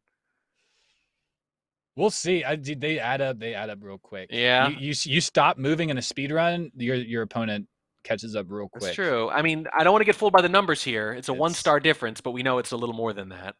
Yeah. Bluebob has to run back up, but that's not a lackadaisy skip for Kanno. Oh, and that ledge grab close, almost fell at basically the same point, and that's where I would have started to get a little bit interested. And you could see Kanno just a little thrown maybe by that mistake. I mean, he'd been in such a flow state for a half hour solid that really can't begrudge him a few issues here, and God knows he has the margin for it still, but 1 or 2 more unceremonious deaths, and our volume's going to go up a little. It absolutely will, and I mean, they're tied on stars at the moment. I know there's a lot of castle movement to go here, yes, but a lot, yeah. I mean, that is a big catch. That is a death, and that is a pretty bad backup. Pretty unfortunate. Falling down even on the backup. So the wonderful times we were dreaming of, a little less likely now. I think sub 50, still very plausible. Yeah, Kanno, definitely 49 capable still, but Yeah, it's not looking good. Has lost a lot of time in the last 5 minutes. Yeah, it's been the worst 5 minutes of the run, and that isn't saying much though, because there really were no other contenders for that title. All right, nice lack of 2 bounce from Bluebob takes the same death. Oh no, and he gives it right back, and that's the thing, is you just have to play flawless here to even have a chance. We mentioned kind of being in range when the mistake happens, if the mistake happens, and it means not doing that.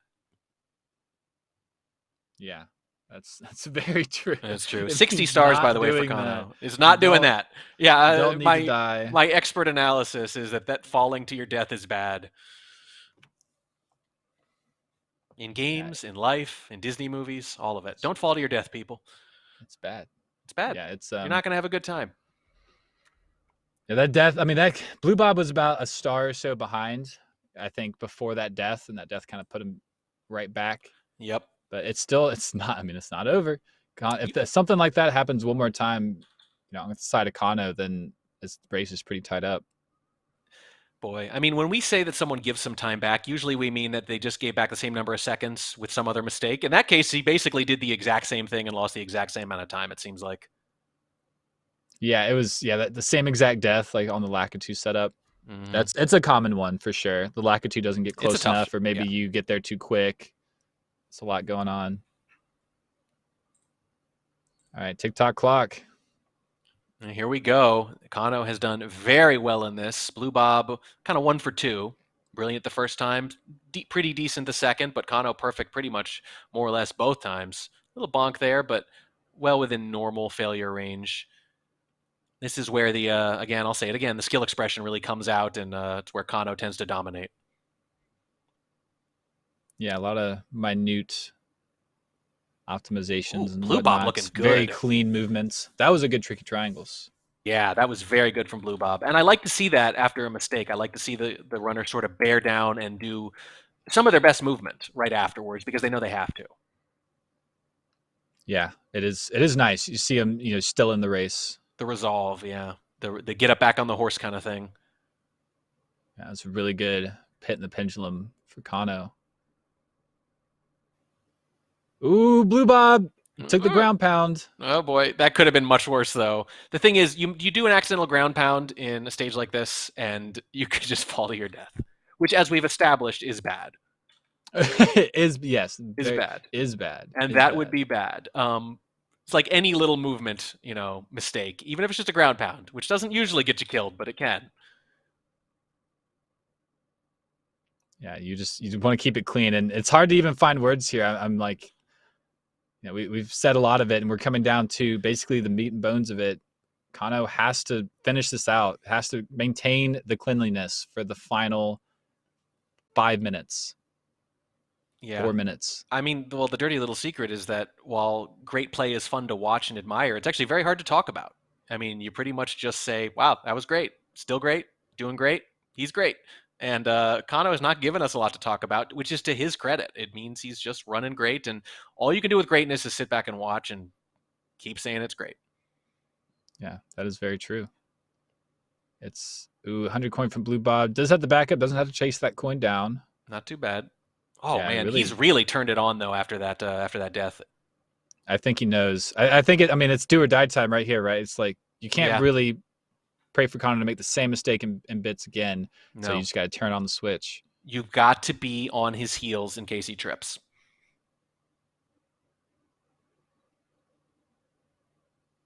All right, good ending from Bluebob.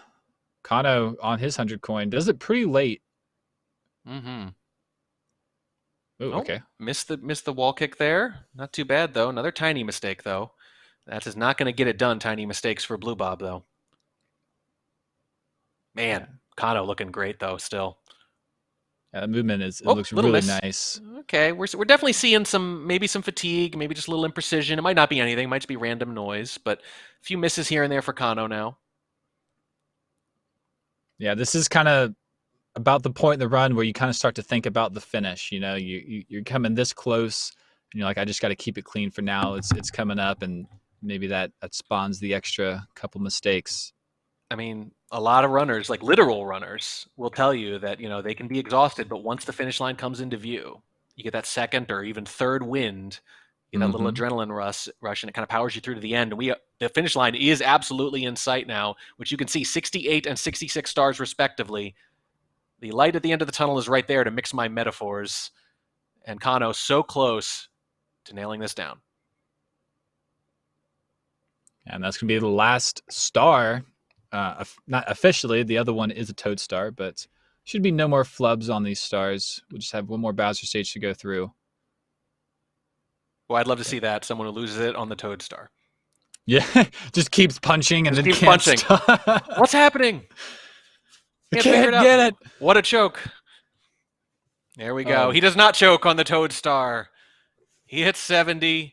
70 is the requirement, in case you haven't been paying attention. There's a bonk for Kanno. Who cares? He's got 70 stars. He's going into the end game. It lost him the round last time. If he can avoid it, even sort of avoid it, even avoid some of those deaths this time, he's going to take this home. Question is, what is that final time going to be? That is a very good question, because it could be at 49, I believe. I believe that is on the table. Should be a great third match time. Yeah. It could have been a 48. Yeah, 49.23 is what that time says. So, yeah, well within the 49 range. Could have been a 48 if the Tippy went better. That would be within 90 seconds of his PB. There it is. Doesn't give him any trouble this time. Doesn't even hesitate. Doesn't go left. Doesn't play it safe. Misses it maybe 9 times in a row in one round, and then first time. But then you hit it 100 times in a row. So maybe he's just playing some RNG there. I don't. That's right. That's right. That's how statistics works. It's the gambler's fallacy. Now he's not going to miss it again. Just all over the place. All it is. over the place. Kanno throws. That's going to be one. This is going to be the entire event right here. Yeah, I'm not going to count my throws before they've hatched, but there we go. Okay, misses the regrab, but that's okay. Just needs one more throw, which is going to nail, and that's going to be the 49-minute time here in Game 3 to beat out Bluebob in this best of 3 in the Game 3 of the series. Wow. That's going to do it. Bob is blue, indeed, in more ways than one now. Kanno, very, very happy with the sub 50 we were talking about, and with plenty of room to spare, 49-31. Bluebob with a valiant effort, and I think what might end up being his best time of the day, and you love to see it, the best times of the day, the best play overall at least, from both players in the final round, and it does go to the final round. Bluebob is going to fall 2-1, but puts up a very valiant effort in a category that he is not super comfortable in, hasn't played a lot.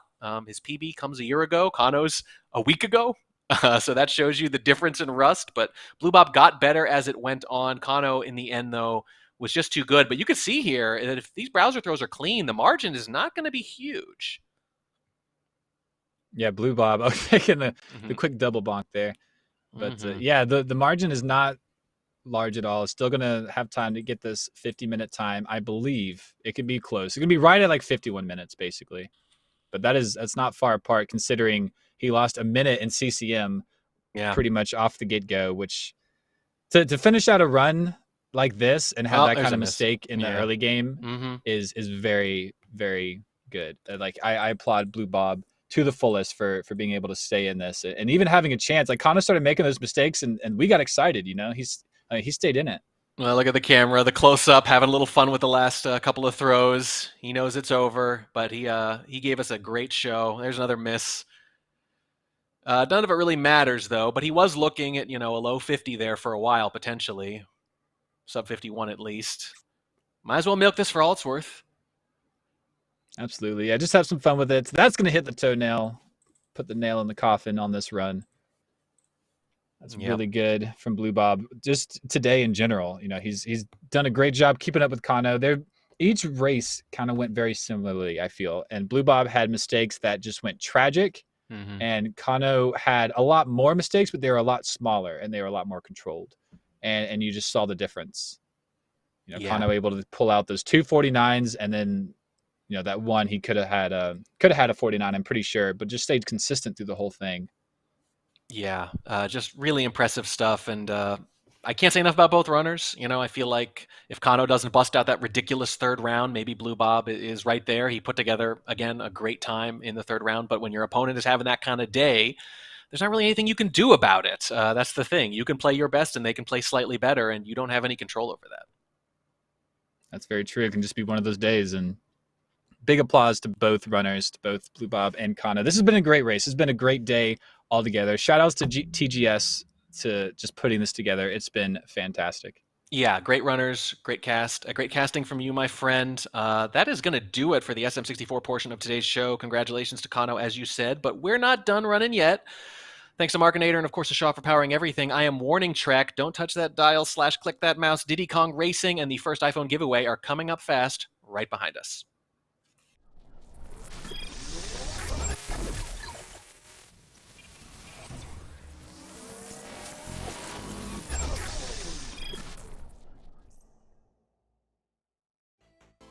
Speedrunning is seeing how fast you can complete a video game. Your goal is to be faster than the last time you did it.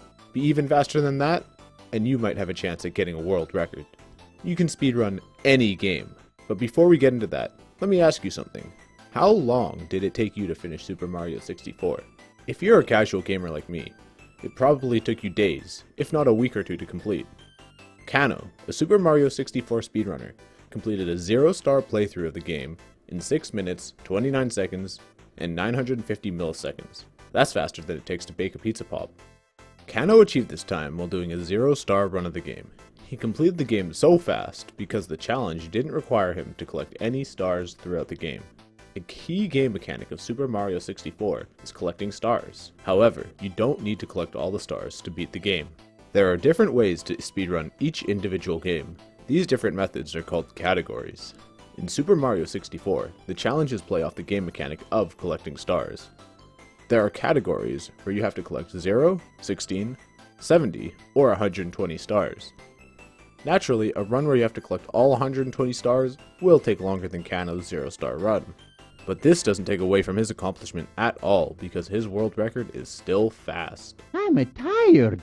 The rules of speedrun categories are often explained in the category's name. Glitchless Ocarina of Time Run means you can't use any glitches. All Trophy DK Racing Run means you have to unlock all the trophies. Cannonless Super Mario 64 Run means you can't use any cannons in the game. I think you get the point. Each game is unique and it has its own set of categories. The best way to learn them all is to sit back and watch some speedrunning. So buckle up and get ready for some speedruns that are almost as fast as Shaw Fiber Plus Internet with the TGS Speedrunner Series, powered by Shaw.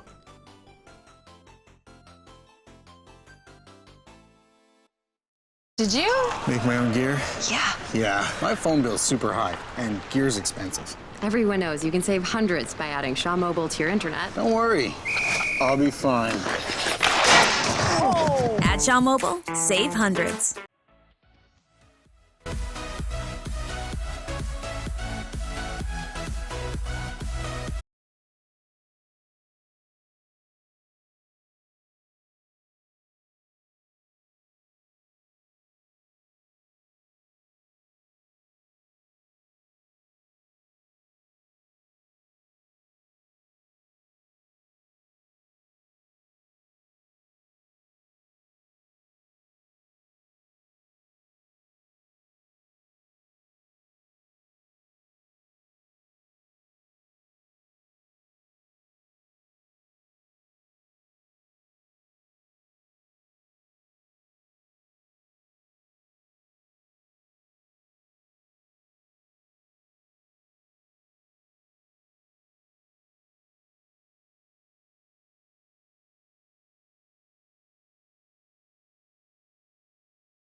because of the reason I went away.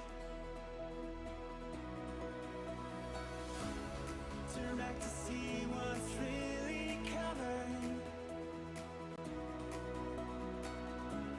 Why I was never meant to stay. I wish I had made the same decisions. If only I could turn back the time. How could I start to really listen? I kept on searching the other side.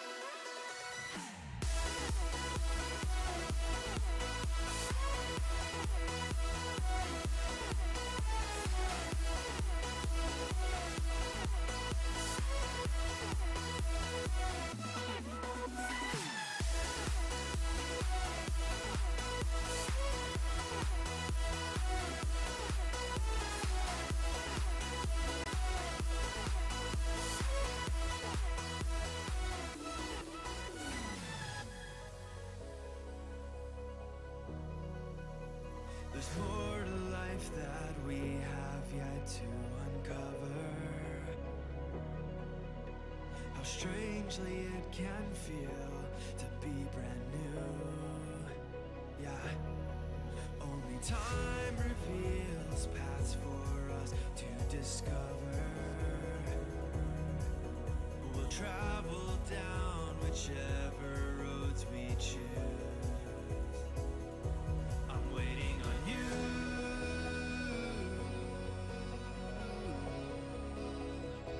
Oh, I've got nothing to lose. Letting it go this time around. We've wandered this far into the darkness, and we've made it out alive. I'm waiting on you.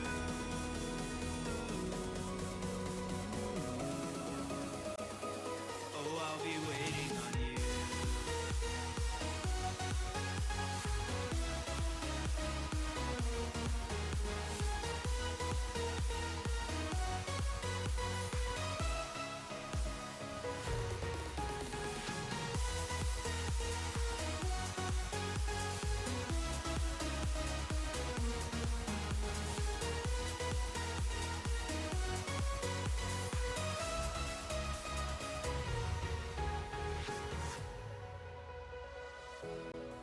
I can't wait for you to see,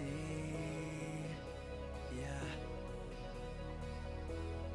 See me waiting here so patiently. I'm waiting on you.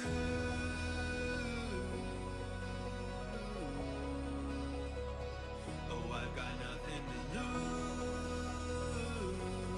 Letting it go this time around. This far into the darkness, and we've made it out alive. I'm waiting on you.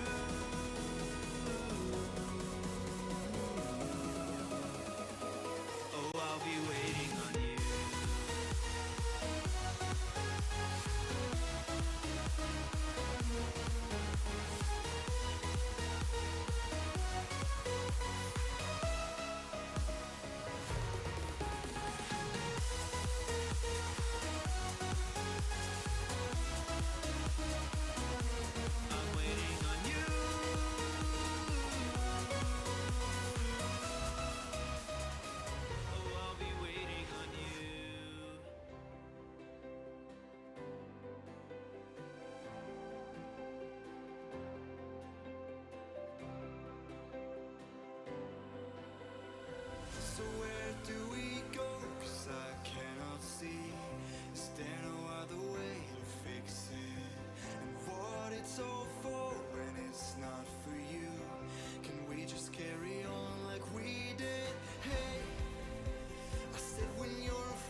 need to find the answers.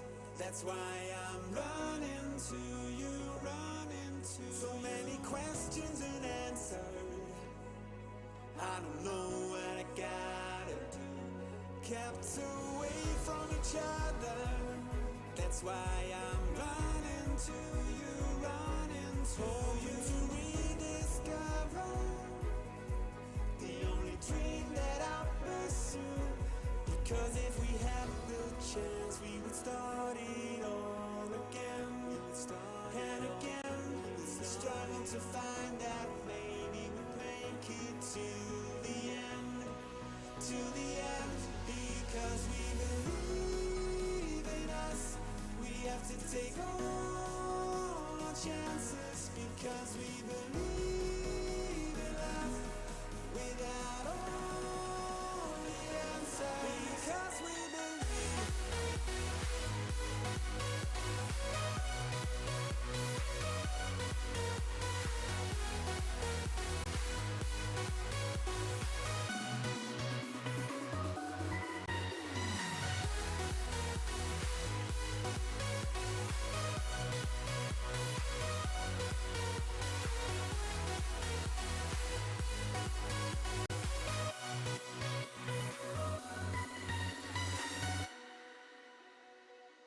I'll keep running faster and faster. My heart is beating so loud it might just break. It's time to start a new chapter. Because the time is running out. Getting closer and closer. That's why I keep running to you, running to you on my shoulder. The only dream that I'll pursue. Cause if I had the chance, I would start it all again and again. Struggle to find that maybe we'd make it to the end. Till the end. Because we believe in us. We have to take all our chances. Because we believe in love. Without all the answers. Because we believe.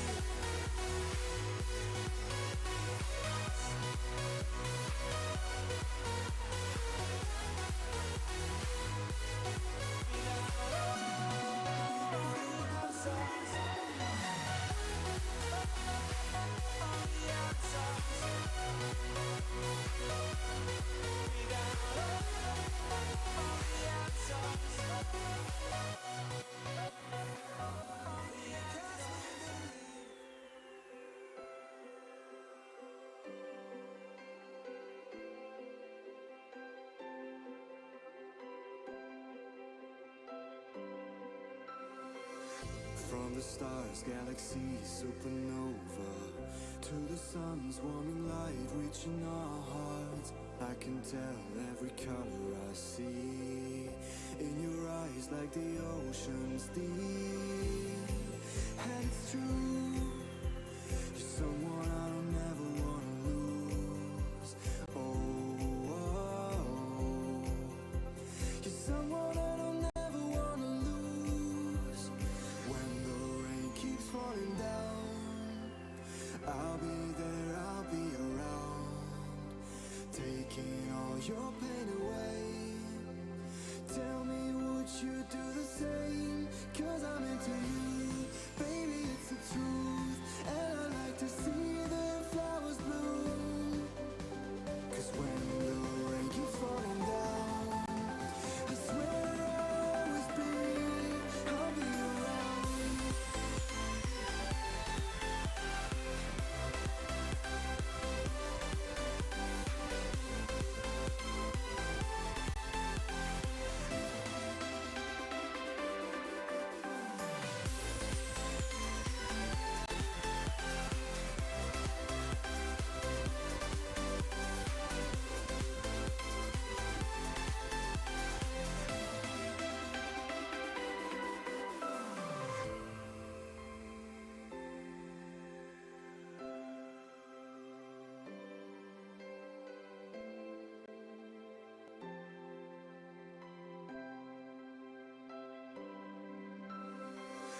From the stars, galaxies, supernova, to the sun's warming light reaching our hearts. I can tell every color I see in your eyes, like the ocean's deep.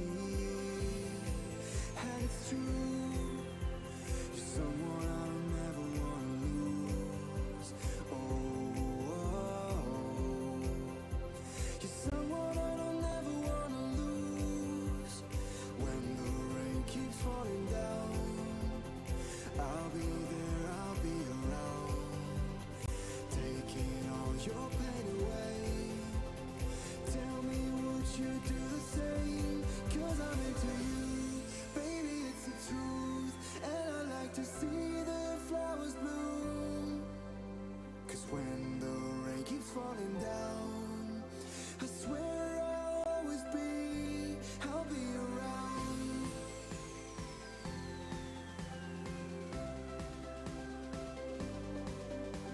'Cause when the rain keeps falling down, I swear I'll always be, I'll be around.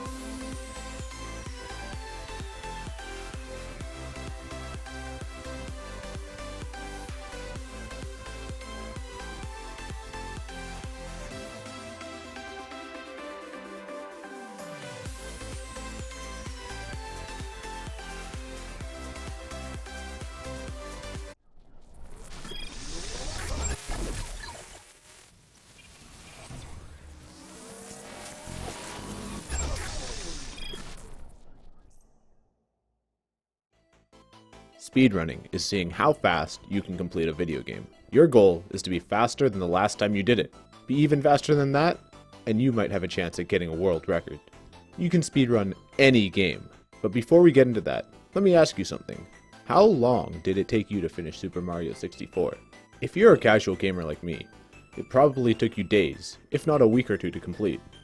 Kanno, a Super Mario 64 speedrunner, completed a 0-star playthrough of the game in 6 minutes, 29 seconds, and 950 milliseconds. That's faster than it takes to bake a pizza pop.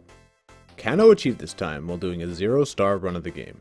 He completed the game so fast because the challenge didn't require him to collect any stars throughout the game. A key game mechanic of Super Mario 64 is collecting stars. However, you don't need to collect all the stars to beat the game. There are different ways to speedrun each individual game. These different methods are called categories. In Super Mario 64, the challenges play off the game mechanic of collecting stars. There are categories where you have to collect 0, 16, 70, or 120 stars. Naturally, a run where you have to collect all 120 stars will take longer than Kanno's 0-star run. But this doesn't take away from his accomplishment at all because his world record is still fast. I'm tired. The rules of speedrun categories are often explained in the category's name. Glitchless Ocarina of Time Run means you can't use any glitches. All Trophy DK Racing Run means you have to unlock all the trophies. Cannonless Super Mario 64 Run means you can't use any cannons in the game. I think you get the point. Each game is unique and it has its own set of categories. The best way to learn them all is to sit back and watch some speedrunning. So buckle up and get ready for some speedruns that are almost as fast as Shaw Fiber Plus Internet with the TGS Speedrunner Series, powered by Shaw.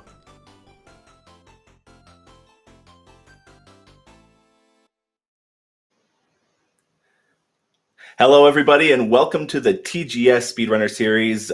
We've had some amazing races today with the Super Mario 64 earlier, but today we are doing the Diddy Kong Racing All-Trophy Races Best of 5. I am Andy Bundy, and I'm here with Miss Gizmalook.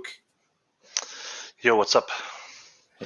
And we've got two great racers here today. We've got Tridenttail and Obiyo, and we are going to basically the all trophy races is we're taking all of the trophy races in the tracks of Diddy Kong Racing and you're going one right down to the other. So we're starting with either Dino Domain or Future Funland and just going all the way down or all the way up, depending. I'm not sure what they're planning on doing today. It'll be interesting to see. I'm assuming Diddy Dino Domain first. Yes. Okay. Perfect. And it looks like both of our runners are just about ready, so we'll be getting started here soon. All right.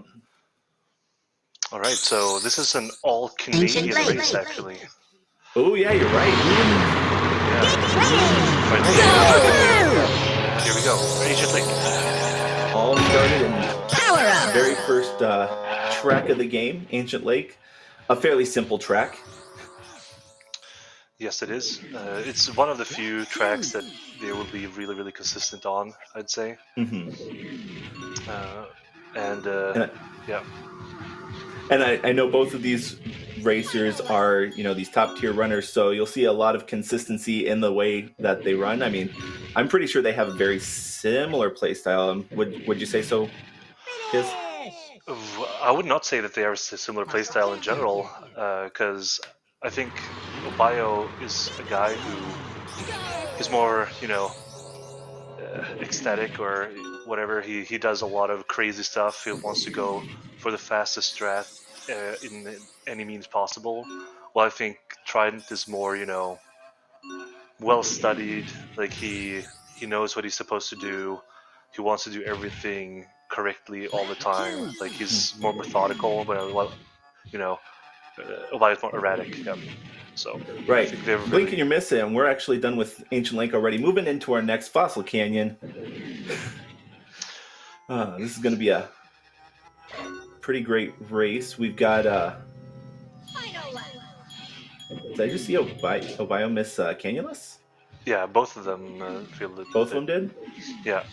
So Canyonless there is when you grab a balloon here. Was he trying to do it here? Oh, he failed it again. Surprising. Ooh. But let's see, Obiyo, yeah, when you do that double... And he got it. Yeah, there are like 3 power slides in a row. And that was 101 for that. Yeah, so 101 is like an average time, I'd say, for a top runner. And like you usually want to go for a sub 1, but like 101 is average. So pretty decent. Ooh, big slide in for Trident. And we are now into Jungle Falls as well. Yeah, we are neck and neck. Neck and neck. That's fantastic. Let's see. And this is a track that Obiyo really hated for a lot of years, but he, like, over the course of the last maybe 2 years, he has started to like it a bit better. But, Obiyo's a guy who really likes the end game more than the beginning of the game. So it's interesting to see. I know that Trident is, I wouldn't say the opposite, but he definitely likes the beginning more than Obiyo does. Well, both of these are runners, they run all the categories. You've got the 100%, any percent, and in those other two, you run these 4 courses multiple times. Yeah, you do, because of a trick called Wrong Warp. Right. Yeah, and the trophy storage, obviously, but yeah.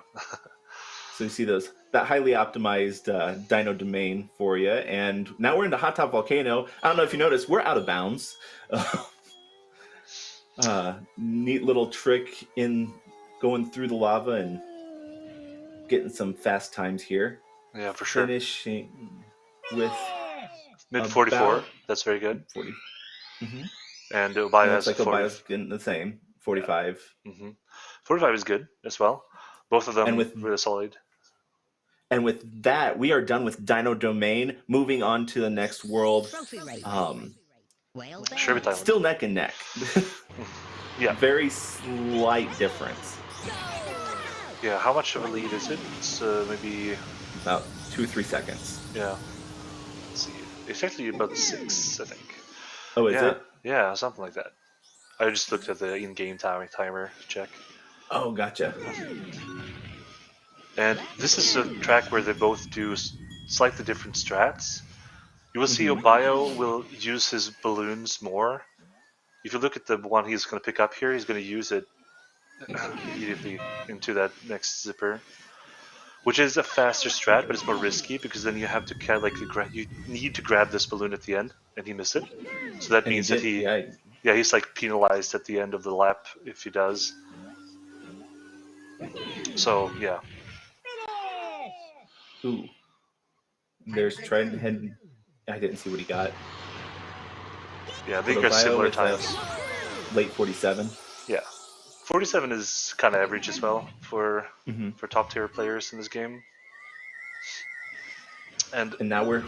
Yeah, sorry. I just wanted to say that like this turn is really difficult to do because it's such a like you basically do 180 turn and then boost into the next zipper, and I wouldn't say that you do it blind, but it's really you barely see anything in that turn, so you have to rely on like your muscle memory for that turn to make it smoothly through it, and it's very difficult to do, actually. Really hard. Right, and correct me if I'm wrong, they're in hover, so they're doing snaking as well. Yes, sir. With the turning, so that's insane. Yeah. But we got Trident finishing with a 53. Yeah, Obiyo's going to have a slightly faster one here, a 51 probably. Yep. 51, yep. Nice. Catching up a little bit and heading into Crescent Island. Yeah. And Crescent Island is actually one of the 2 tracks that does not have a blue balloon in it. So here you only have to rely on your A-tapping skills and your skill to maintain speed with the boosts. Right. I mean, there are a couple zippers in there as well. I mean... There are, of course. But you have to rely on just what the track has to offer. And, if you do time trials of this game, you don't have balloons. And this one and Haunted Woods later are the only 2 tracks that don't have blue balloons. So they are played in the same way as they are in time trials. Interesting. Good trivia knowledge for you. And heading into the second lap, or last lap. The last lap, yeah. The ship part. Yes. It's there are some interesting techniques going on when you leave the ground there, because in this game it's possible to tilt the car while in the air, and you do that sometimes to maintain speed, because you maintain speed better while in the air. So you saw, like, when you see them leave the ground here as well, after this is the Obiyo, you see that the car is tilting backwards. Try to check that on Trident stream real soon. You'll see that he's tilting backwards. So he's holding down on the stick so that he will go further in the air. And that's a technique you use for some tracks. And this Trident one got very scary close into that water over there, but flying through treasure caves, it's one of the shortest and most irritating levels. That is true. Well, Obiyo gets a 38, which is very good. And Trident with a 43, I think, is what he... Yeah, so Obiyo did a lot better there. And it looks like now that they're neck and neck, there's a couple I think there's a second desync maybe, so they're still neck and neck. Oh yeah, for sure. It's really close.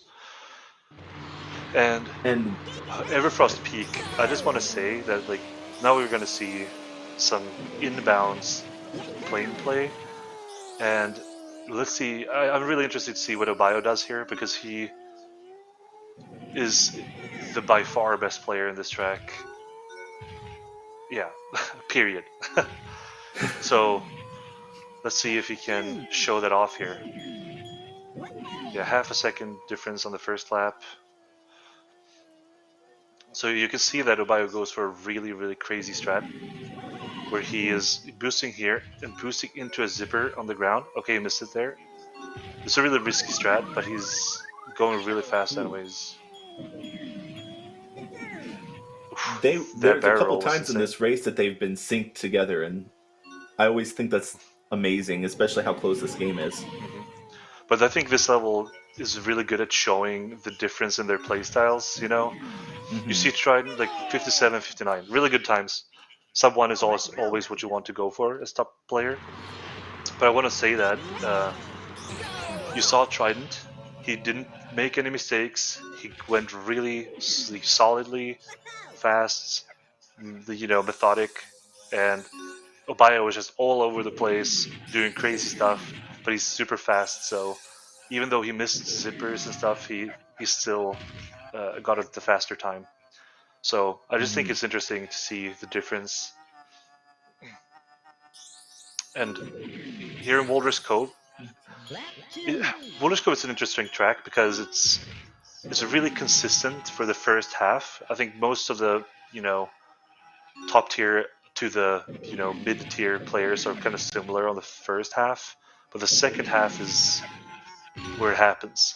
This taking the corner here where Trident is really tightly is hard, and as you can see, he saves the balloon there to boost into the other to get a really quick ending, while Obiyo is using it to boost over the hills. So like different schools of thought there, which is also interesting to see some differences in the strategies. And then Obiyo over there sniping Tip Top. He's in the way. Yeah, important. Gotta snipe him. 118 for Obiyo and 120 for Trident for that. Yeah, both times really good. But both times really good. Very I'd good. say. Yeah. Yes, very good. Snowball Valley next.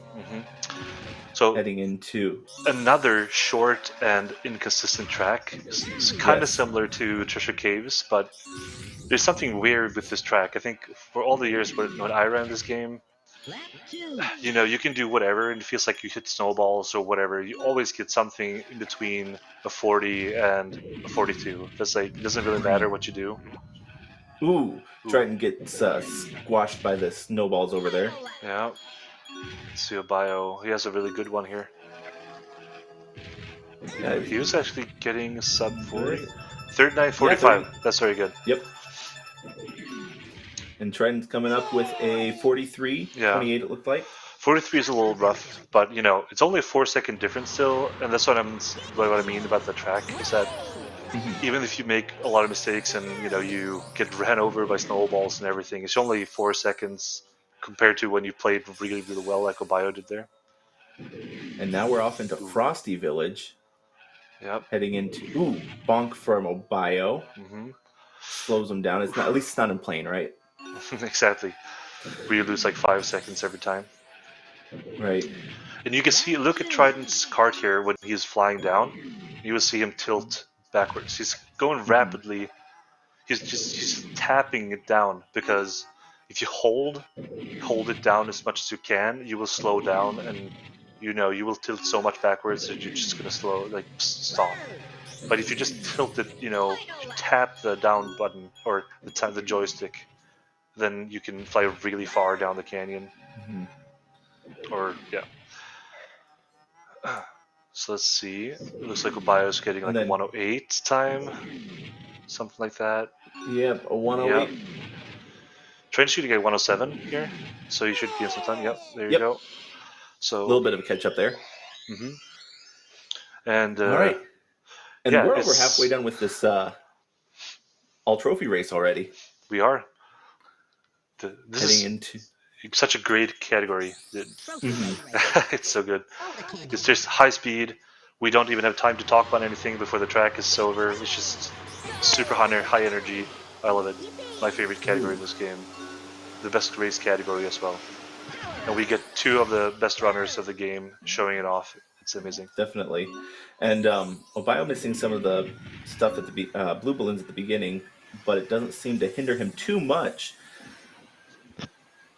No, it's looking good. Let's see a 26 first lap. Yeah, that's a little bit on the slower side. As you can see, Trident getting a 25.33. Yep.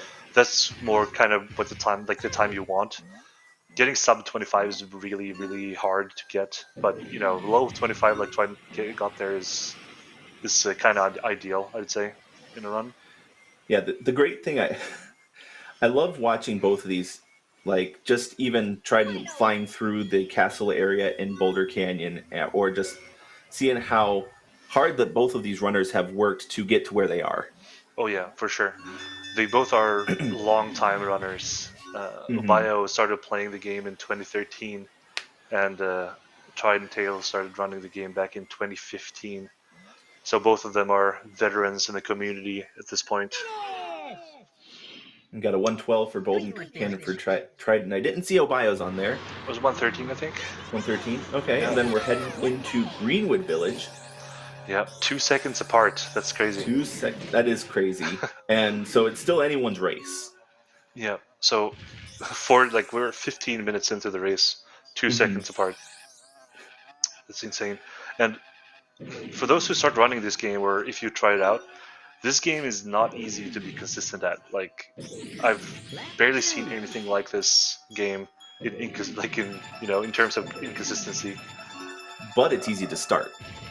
It is. It's really easy to start, so that's why I think everyone should try it out. But I think it's really, really hard to be consistent at this game, and it's just so crazy that they are 2 seconds apart after 15 minutes. Mm-hmm. And both of them are actually into their final lap for Greenwood. Mm-hmm. And Greenwood is, the bane of casual players, but I think for speedrunners, I wouldn't say that this is not one of the harder tracks in my opinion. Right, and then that was a 108 for Trident for that. Heading into Windmill Plains, this is another fun little track. One of our few out of bounds levels. I think both of them do Windmill out of bounds, right? Of course. Yeah. And this is the hardest trick in the entire category. Mm-hmm. So let's see what happens here. Here goes Obiyo. Perfect. Perfect, yeah. Slides right in. Trident also. Trident slides right in. Yeah, really good. I've been trying to get into this out of bounds myself. I'm able to get out, but the navigation out of bounds is so difficult if you don't know where you're going. Yeah, something that's really interesting is to say that, because the clip itself is one of the harder clips to do, but the navigation is one of the hardest out of bounds navigations in the game as well. So. Mm-hmm. All right, and it looks like wow, it was so low there. That was very. You don't want to get too low, or else you void out, and you don't want to go too high, or else you go back in. Exactly, and as you saw there, he noticed and he tilted his plane upwards and started barrel rolling. I saw Trident got a 101 for that. That was pretty good. Mm-hmm. I mean, they are neck and neck still. Yes, still. Now we're into Haunted Woods. Yeah. And this is a track. Yeah. That jump is really, really difficult to do consistently and fast, because you have to do a B turn or RB depending on the strat you're using. You have a very small window to do it, because when you go that quickly, everything is just so tiny. So yeah, it's very hard to do. But Bio is just the bonk. Just because I jinxed him so hard there, but he was playing so well. 45 is still good. 45, yep. Yeah, if you get a 45 in a world record attempt, you're satisfied, Right. That was a low 48 or high 48, I guess, for Trident for that. Yeah. And now we're heading into the final level, Future Funland. Yep, Future Funland. But the pace is really good. I think this is in the 2330 range, which is like top 5 territory in the game, And we have runners that will play the game for 7-8 years who have not beaten these times. So. Yeah, I was took note. Trident, right as of I think yesterday, was number 3 in ATR with 23:27 and.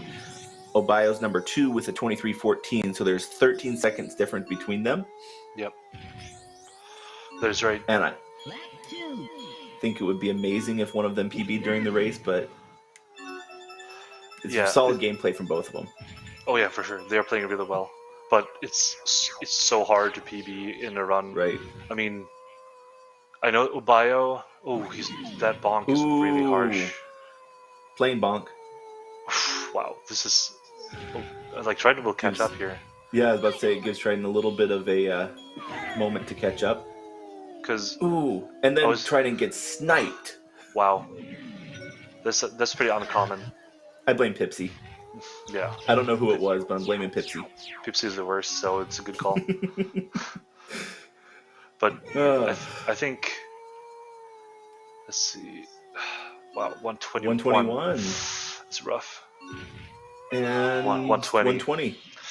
None of them are happy about those times. Like when you go for, when you could do PB runs and stuff like that, or then you kind of want to get somewhere in the 112 area. So That was a bit rough. Gotcha. And now we are into Dark Moon Caverns. Mm-hmm. A track that Obiyo is known to be the best at. Yeah, it also has some of the best music in the game. It's very good. But we're not going to hear it because lag and junk. Exactly. So there's an out of bounds here. You can skip the loops. It's possible, but it's... Do you think he's going to go for it? Maybe on the last lap, but I doubt it because I think he wants to win. If he's looking at the stream at all, and he knows how extremely close this is, I don't think he's going to go for it. But we'll see. I mean, this is a best of 5, so if not this one, there's at least 2 other chances. Yeah. Fingers crossed for Luke. It does not look like he's going for it at all. No, but it makes sense. The thing is, it's a pretty difficult trick. If you miss it, you lose around a second. If you get it, you save about a second and a half. Was that a mine that Trident hit? Yeah, like the start of the third lap is always really full. Like it's full of that kind of stuff. It's always spike balls. You know, probably 3 or 4 spike balls every time you play. But he went for it actually. But he missed it. 137. Right, 137 and a 136. Yeah, he lost a second on trying that. So hopefully he doesn't lose because of it. All right, head over to Star City. He's still a little bit ahead. Yeah, still 2, but it's only 2 seconds. But the clocks are a bit desynced, right? Just like a second. So yeah, but that matters when you know, there's a 2-second difference or something. So this might be, they're basically tied here, which is insane. It is. Trident with a rough ending there. Okay.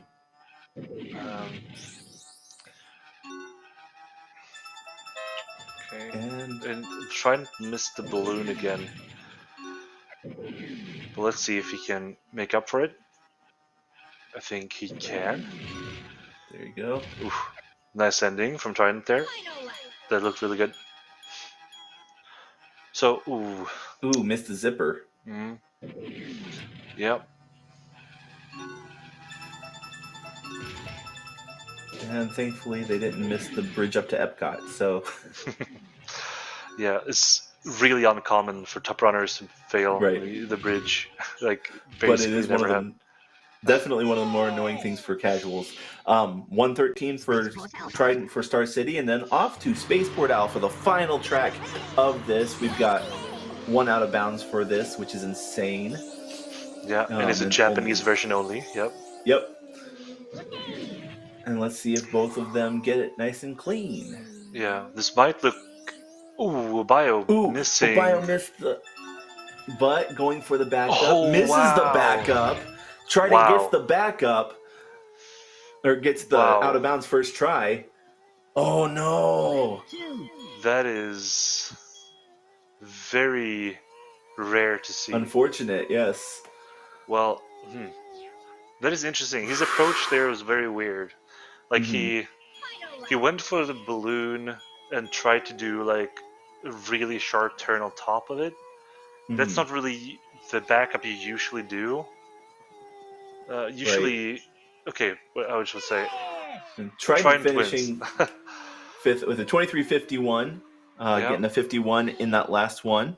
So that gives Trident 1, and he has to win 2 more ATR races to win the match.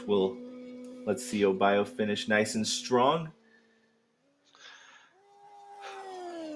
Goes back inbounds, but just enough time. Oh no, he got wrong way. Yeah, he needs to go back and hit the checkpoint. Wow, what an ending! Like he had that in his bag, and then he doesn't have to go how this far back. back do you have to? Okay, I wasn't sure where he didn't get the wrong way until back then. That's why he went that I didn't see. You usually don't have to go that far back, but gotcha.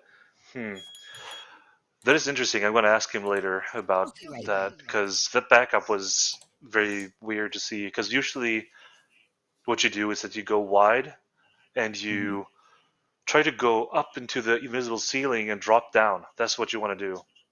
And yeah, but yeah, really such a good race, super high quality, and then he just fell on the goal line. So yeah, it was a great race though by both competitors, and I wanted to let people know that the Twitter iPhone giveaway has been drawn, and the winner is Gatebite. So congratulations to Gatebite. And then we're also going to draw the headset winner after the game one. As I said, neck and neck. This has been a fantastic race. We've got 2 more, and then after this game, as I said, we'll draw the headset. And it looks, oh, here we go. Looks like Kelly Lummy has won the giveaway, so congratulations. Congratulations. Kelly Lummy. Fantastic.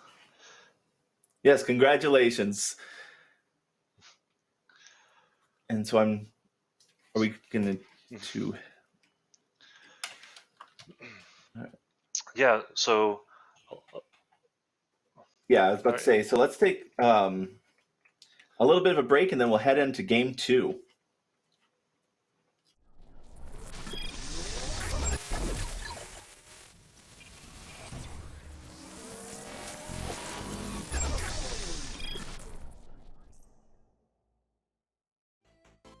Speedrunning is seeing how fast you can complete a video game. Your goal is to be faster than the last time you did it. Be even faster than that, and you might have a chance at getting a world record. You can speedrun any game, but before we get into that, let me ask you something. How long did it take you to finish Super Mario 64? If you're a casual gamer like me, it probably took you days, if not a week or 2 to complete. Kanno, a Super Mario 64 speedrunner, completed a 0-star playthrough of the game in 6 minutes, 29 seconds, and 950 milliseconds. That's faster than it takes to bake a pizza pop. Kanno achieved this time while doing a 0-star run of the game. He completed the game so fast because the challenge didn't require him to collect any stars throughout the game. A key game mechanic of Super Mario 64 is collecting stars. However, you don't need to collect all the stars to beat the game. There are different ways to speedrun each individual game. These different methods are called categories. In Super Mario 64, the challenges play off the game mechanic of collecting stars.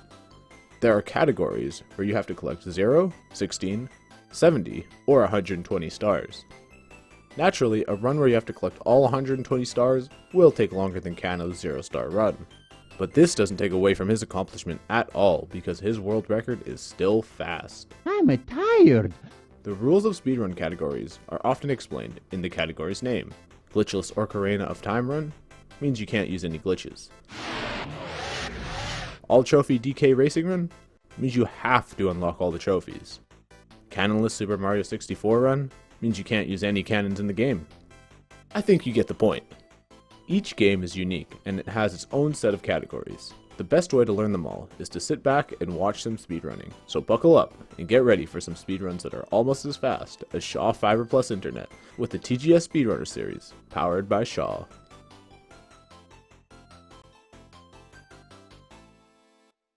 Did you? Make my own gear? Yeah. Yeah, my phone bill's super high, and gear's expensive. Everyone knows you can save hundreds by adding Shaw Mobile to your internet. Don't worry, I'll be fine.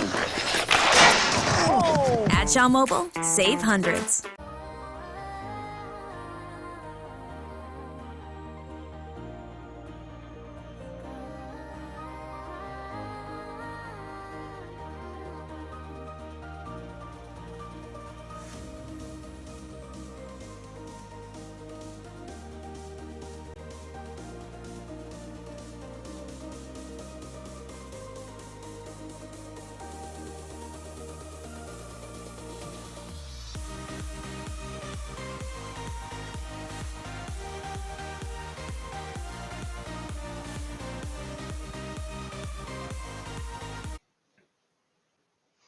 All right, welcome back, everybody, to the TGS Speedrunners. After an insane game one, Tridenttail comes in and wins the first out of the best of 5.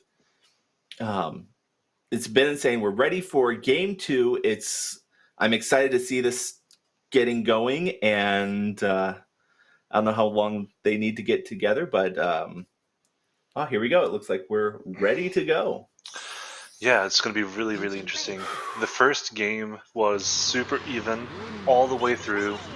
And until the very end. Yeah, Obiyo fell on the goal line. He failed the last out of bounds. It's really interesting to see because that is not a common out of bounds to miss for a top player. So, yeah, maybe he was a bit nervous. I'm not sure, but Trident misses one of the blue balloons in Ancient Lake, but they're still neck and neck. They are. Did Obiyo miss one? I missed. No, he was driving a bit in the grass. Oh, gotcha. But nothing major. Should still be like a solid 35. Yep, like 35 and a 37. It's a little rougher, but because 35 is usually what you get there. Alright, so Bios takes the slight lead a little bit just to get into Fossil Canyon. Yep.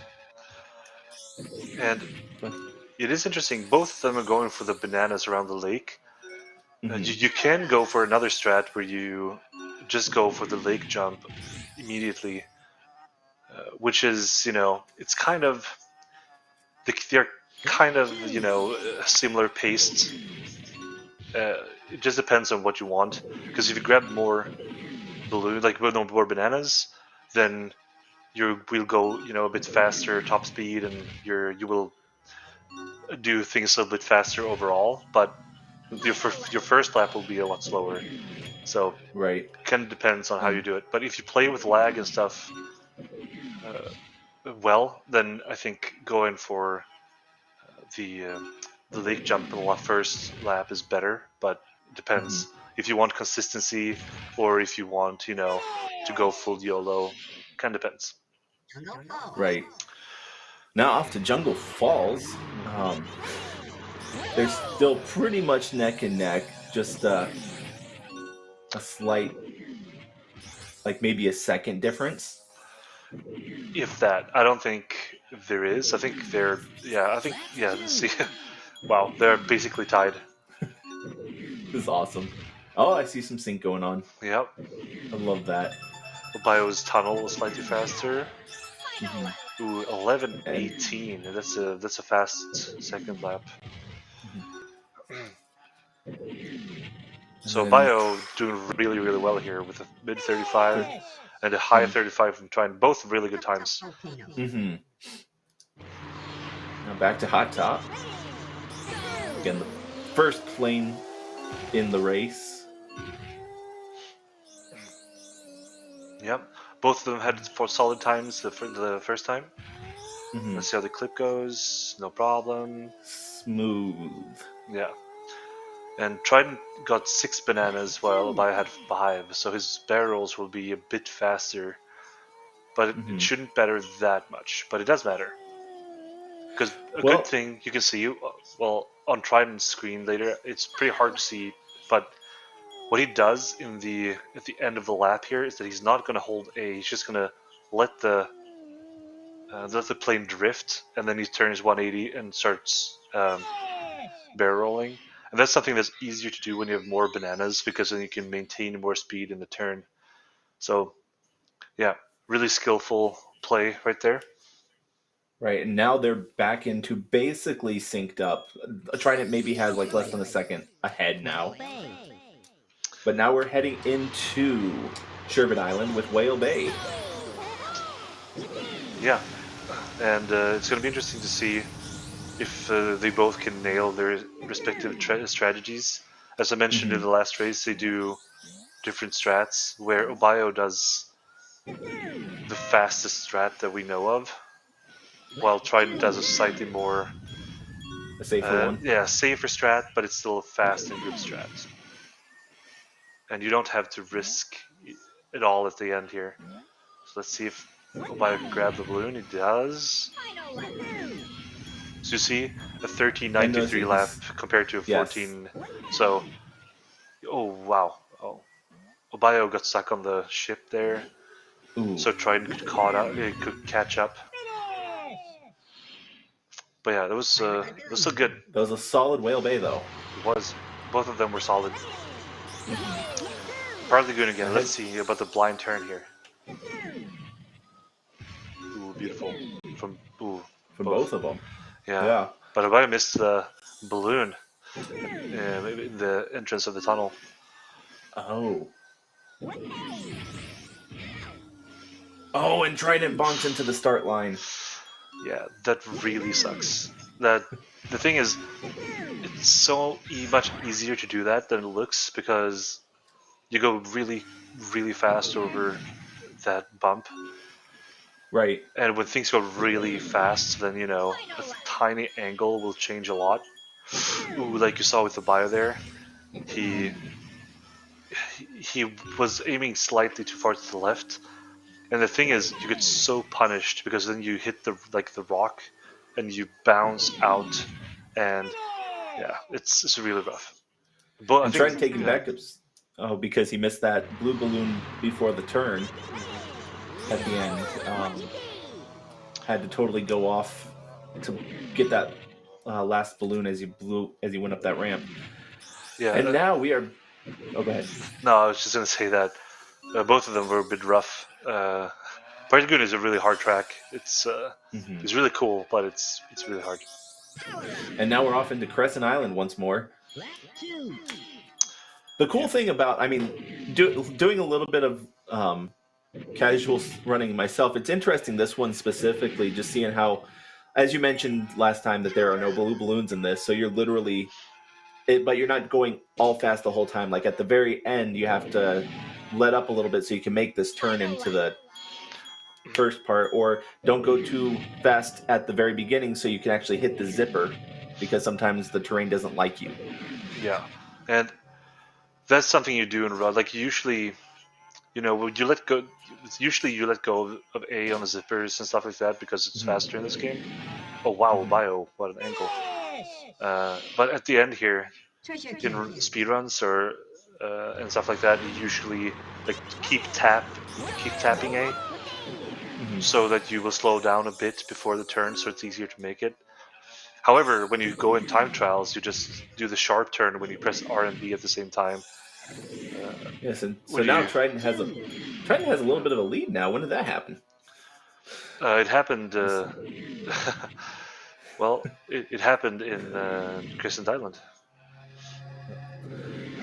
All right, now we're flying through treasure caves, and a sub 12 lap from Obiyo. That's really awesome.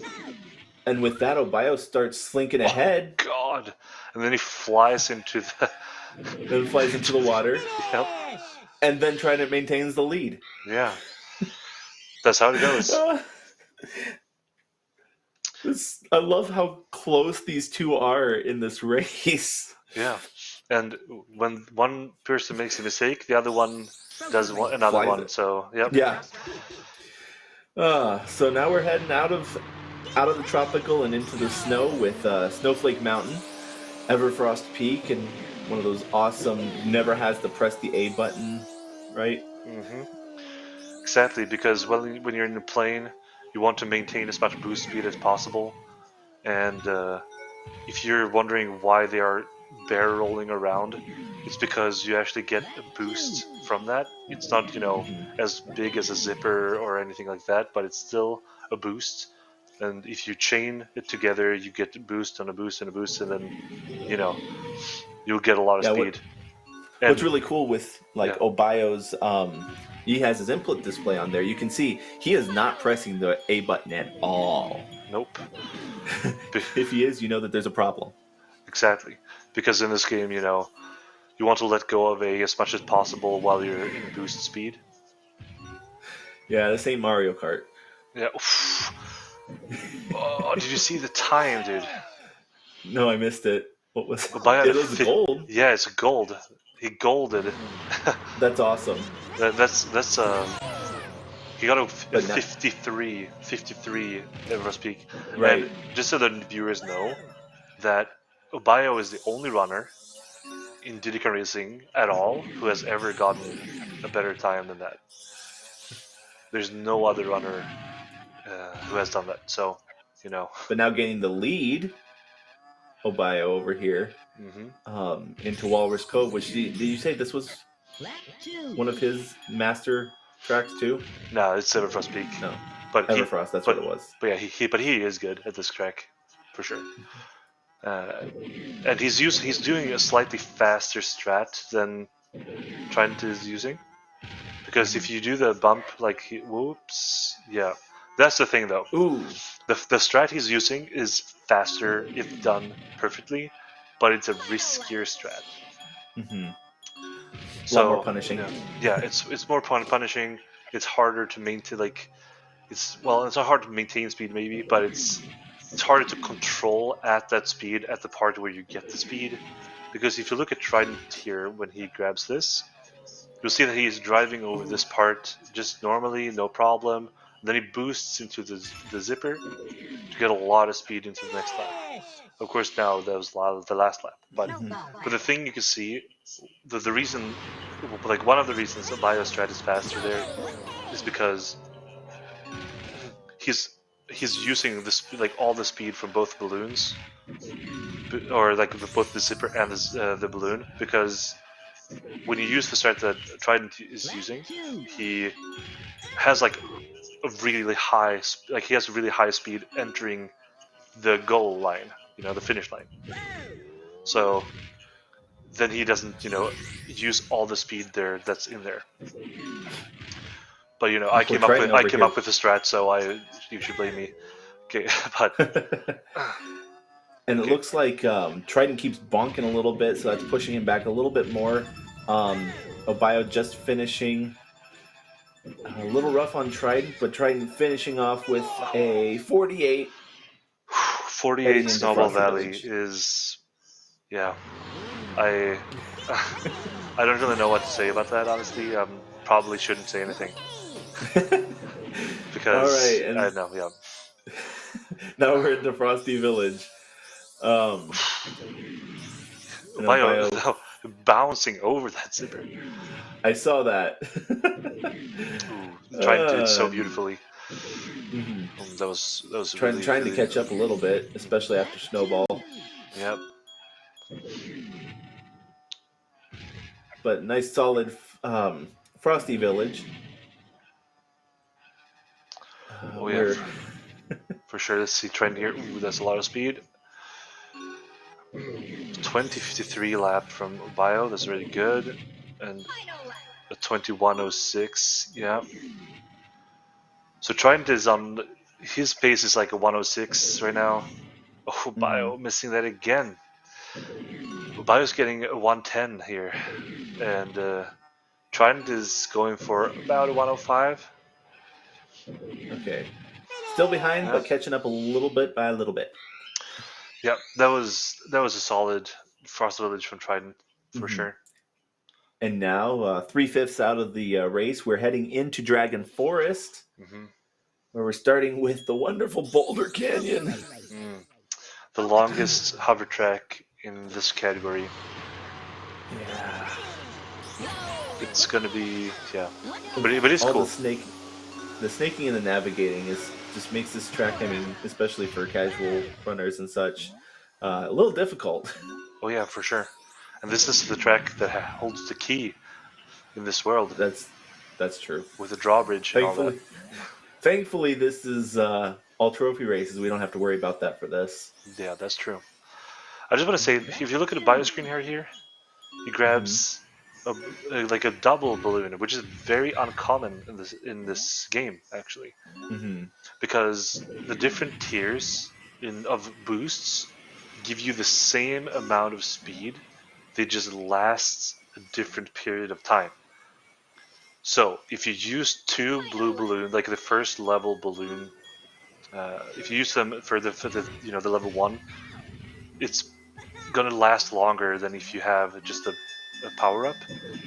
But that part in the beginning there of Boulder Canyon is one of the few instances where you actually save it, and the reason for that is because it's just hard to use them in a row there, because you have you get a blue, then you get a blue again, and then before before the third blue, there's a green, and you don't want to risk anything with that, and you don't want to boost. You don't really have any control, so it's better to use the longer lasting boost over the tree part. At the end of the water in the slope, Right. and then a boost, and then use the second boost to just go further up.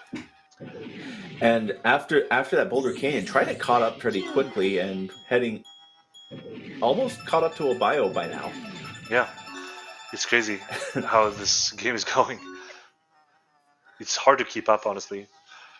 Yes, which this is fantastic. I'm loving every second of this race. Yeah, because it awesome. really could be anybody's. Oh yeah, for sure. 21:08 from Obiyo and 21:56 from Trident for the second lap. Missing the blue balloon Trident did. If you take a really sharp turn there, it doesn't really matter that much. Right. But it's still. Let's see, is it 106? Yeah, 107. Ooh, trying to bonk the field there. 109. Okay. Windmill Plains. Windmill Plains. So, an out of bounds track decided the last game. So. That's true. See how they do on this again. Yeah, and I just want to say that Obiyo is going for a faster beginning strat. But he's sacrificing. Wow, that was a weird clip from Obiyo. Yeah. Like he tumbled a little bit. I'm not sure if you saw that, but I did. Yeah, yeah, that was kind of close to failing, but he got it. That's the important part. Doesn't really matter if it's ugly or not, you know.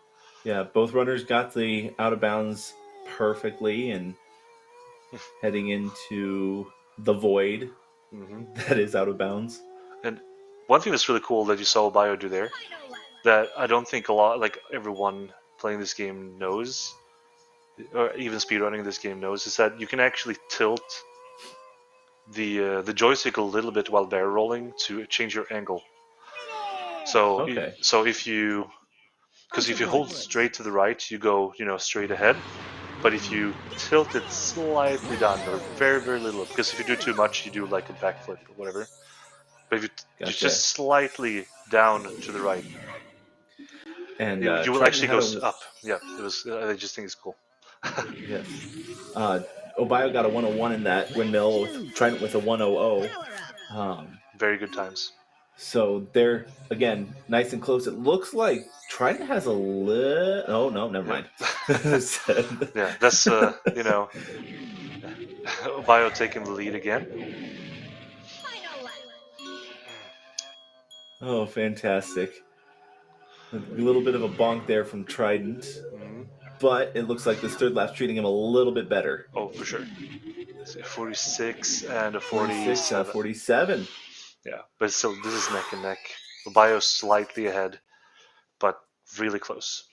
Like, you look at this cutscene, there's literally like half a second off. It's really close. Again. Heading into future Funland again. Yeah. Let's see if Obiyo can get the Spaceport Alpha this time, but we have to get through Space Dust, Dark Moon, and Star City first. Whew. Okay, little smooth start. Yeah, and I want to say Obiyo gets shot down. Oh, the bonk. Oof. Wow. Was that by the... Yeah, he got shot down by the laser. The Whizpig? Yeah. So now Trident runs into the lead then. He does. Oh, with a 27-21 for first lap. Oh, that... Yeah, 27 bonking, is decent, but... Bonking and getting shot in plane is extremely punishing. You lose probably like, what, 3 or 4 seconds? Yeah, more. Before you can recover? I'd say 5. Okay. Yeah, it's extreme. 24 lap, it's okay. Flying into 22 from Obiyo. Yeah, so Obiyo catching up. He is. But I wanted to say something, but we're not going to see it until the next race. But Trident is actually doing something here that I don't think any other runner is doing at all, which is very interesting to me. Yeah, because wow, Obiyo. Another bonk. Wow, 22. That's so rough. Wow. Okay.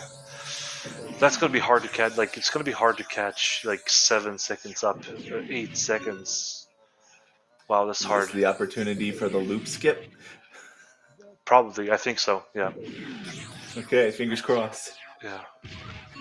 I just wanted to say that in the Spaces Alley that the balloons in the beginning are really easy to clip through when you go fast. So one thing that Trident does is that he's tilting the stick up, so he's going towards the ground to like smash into the ground in front of the balloons, which is a little slower, but it's safer. And that's the kind of the reason I wanted to say it is because I think it tells a lot about Trident. As I've been telling you, he loves consistency. He loves, having a specific method to do.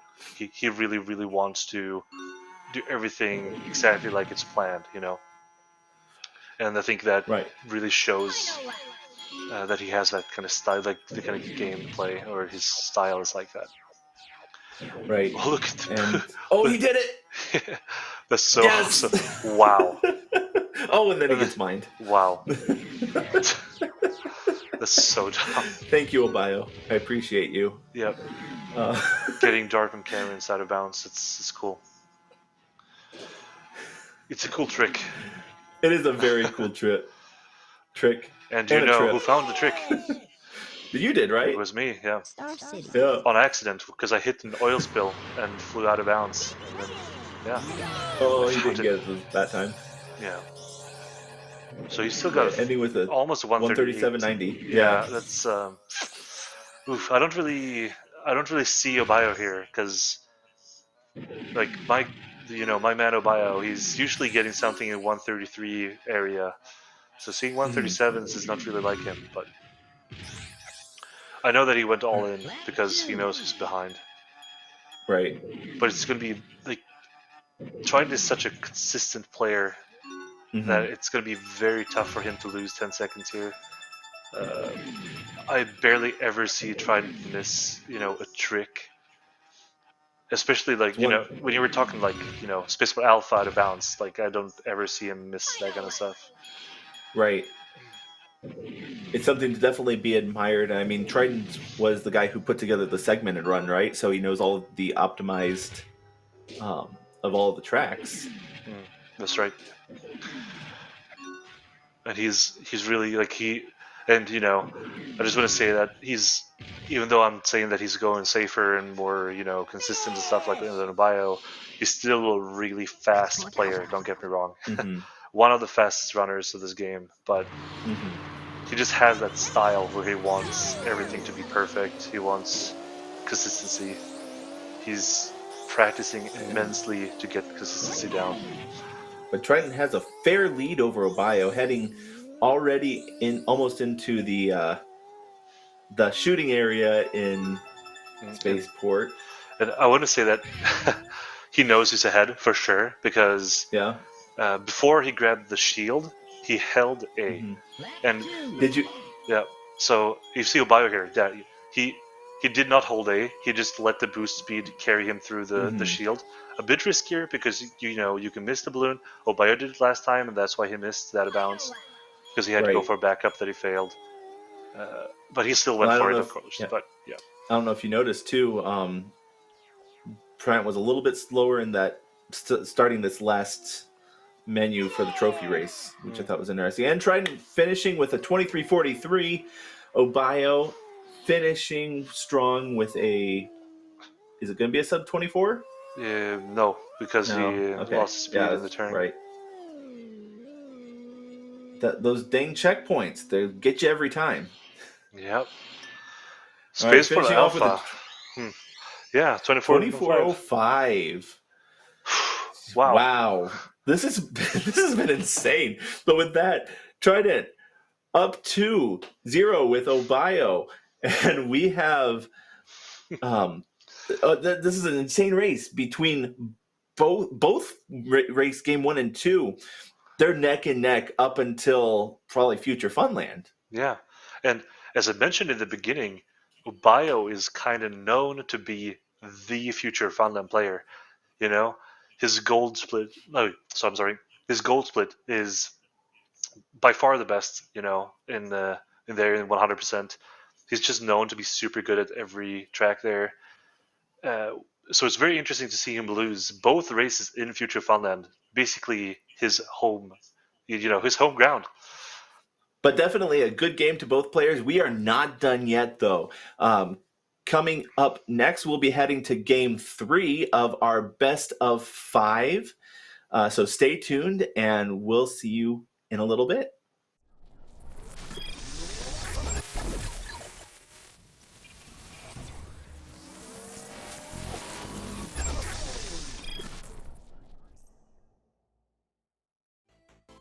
Speedrunning is seeing how fast you can complete a video game. Your goal is to be faster than the last time you did it.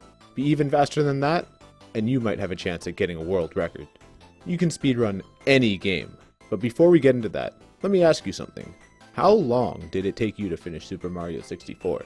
If you're a casual gamer like me, it probably took you days, if not a week or two to complete. Kanno, a Super Mario 64 speedrunner, completed a 0-star playthrough of the game in 6 minutes, 29 seconds, and 950 milliseconds. That's faster than it takes to bake a pizza pop. Kanno achieved this time while doing a 0-star run of the game. He completed the game so fast because the challenge didn't require him to collect any stars throughout the game. A key game mechanic of Super Mario 64 is collecting stars. However, you don't need to collect all the stars to beat the game. There are different ways to speedrun each individual game. These different methods are called categories. In Super Mario 64, the challenges play off the game mechanic of collecting stars. There are categories where you have to collect 0, 16, 70, or 120 stars. Naturally, a run where you have to collect all 120 stars will take longer than Kanno's 0-star run. But this doesn't take away from his accomplishment at all because his world record is still fast. I'm tired. The rules of speedrun categories are often explained in the category's name. Glitchless Ocarina of Time Run means you can't use any glitches. All Trophy DK Racing Run means you have to unlock all the trophies. Cannonless Super Mario 64 Run means you can't use any cannons in the game. I think you get the point. Each game is unique and it has its own set of categories. The best way to learn them all is to sit back and watch some speedrunning. So buckle up and get ready for some speedruns that are almost as fast as Shaw Fiber Plus Internet with the TGS Speedrunner Series, powered by Shaw.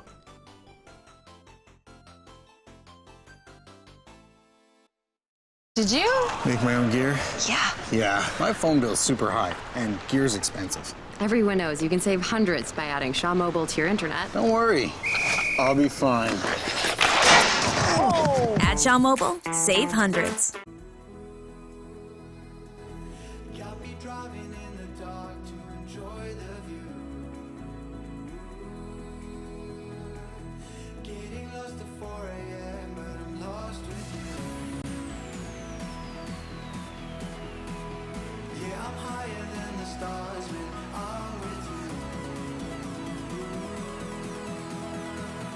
Think I found my paradise right next to you.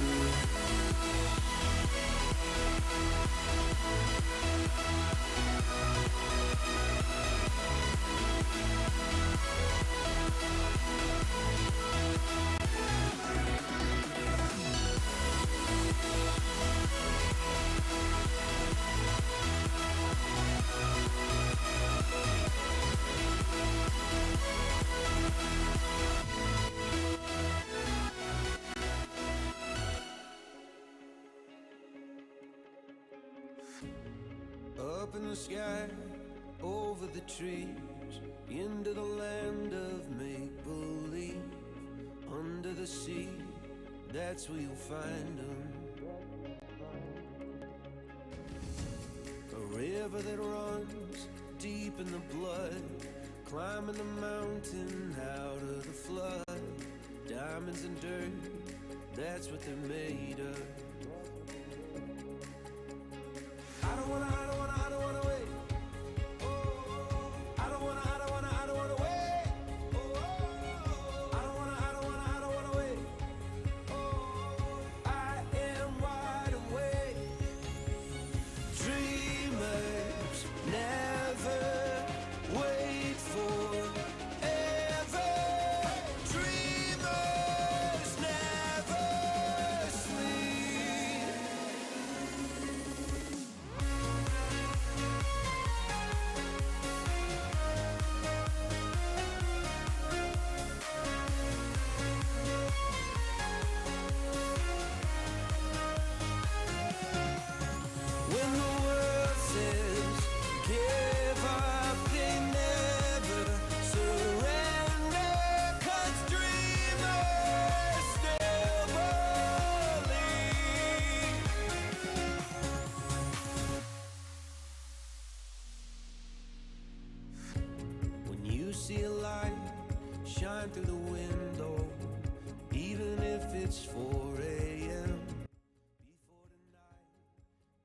Did you? Make my own gear? Yeah. Yeah, my phone bill's super high, and gear's expensive. To the TGS speedrunning. We've had an insane first couple of games between Trident and Obiyo.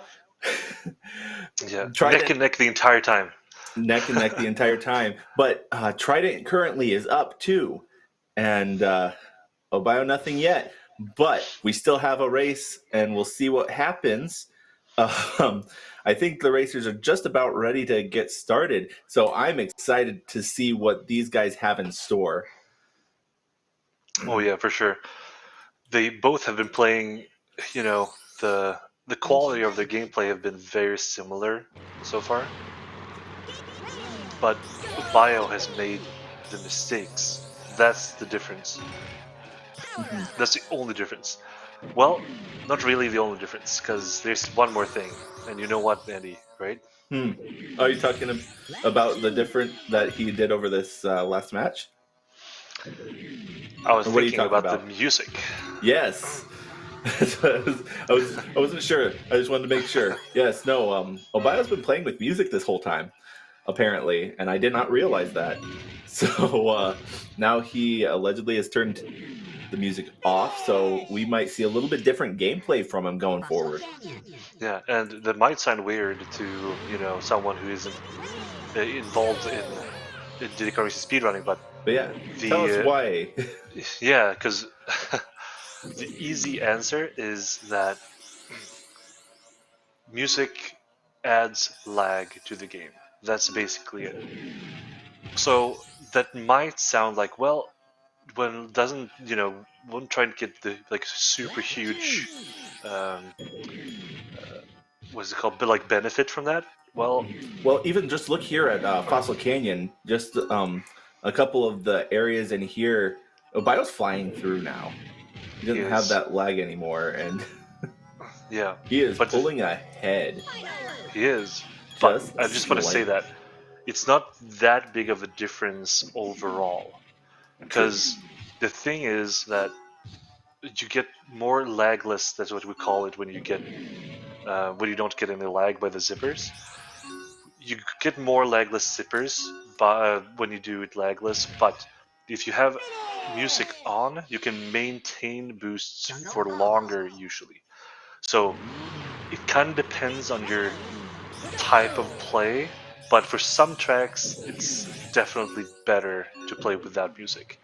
But you have to play a little differently in some tracks, because when zippers behave a bit differently, when balloons behave a bit differently, you have to be ready for it. So you really you have to know what you're doing. So switching here mid-match is a risky move, but again, it looks like Obiyo took off his weighted anklets, because he is flying through, taking a fair lead in the beginning of here in Dino Domain. Yeah, for sure. Even though Trident's Jungle Falls was beautiful, it was a low 35, very, very good. So yeah, let's see what's happening here. Ooh, Mrs. goes in with four bananas. Mm-hmm. 4 bananas. And Trident with 6. See how much of a difference it makes. Mm-hmm. Should make some difference, but yeah. And they're on an even playing field now, aren't they? Basically.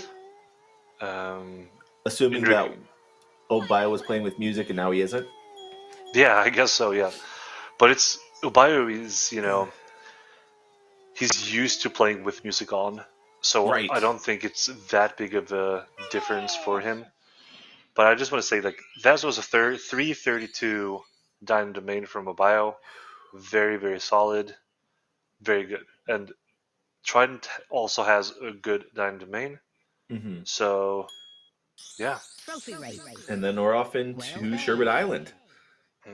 back into Whale Bay. So, out of why are we using TT Giz, by the way? Oh, because he's the best player. Best player out of everything. Also, out of in we're talking about the music lag. Are there any tracks in which that really affects the players? Okay? So I'd say there are a few tracks where the lag really annoys you, and I think the first one we will see here is Crescent Island. In Crescent Island, there's a zipper before the ship. That one is almost always lagless on without music, but it's never lagless. Basically, never lagless with music. So that's a big difference. But that also means that you need to handle more speed in the slope because they, tilt the stick down there to fly further onto the ship. But yes, so it's definitely faster. But that means that you need to control a lot higher speed going into the tight turn on the ship.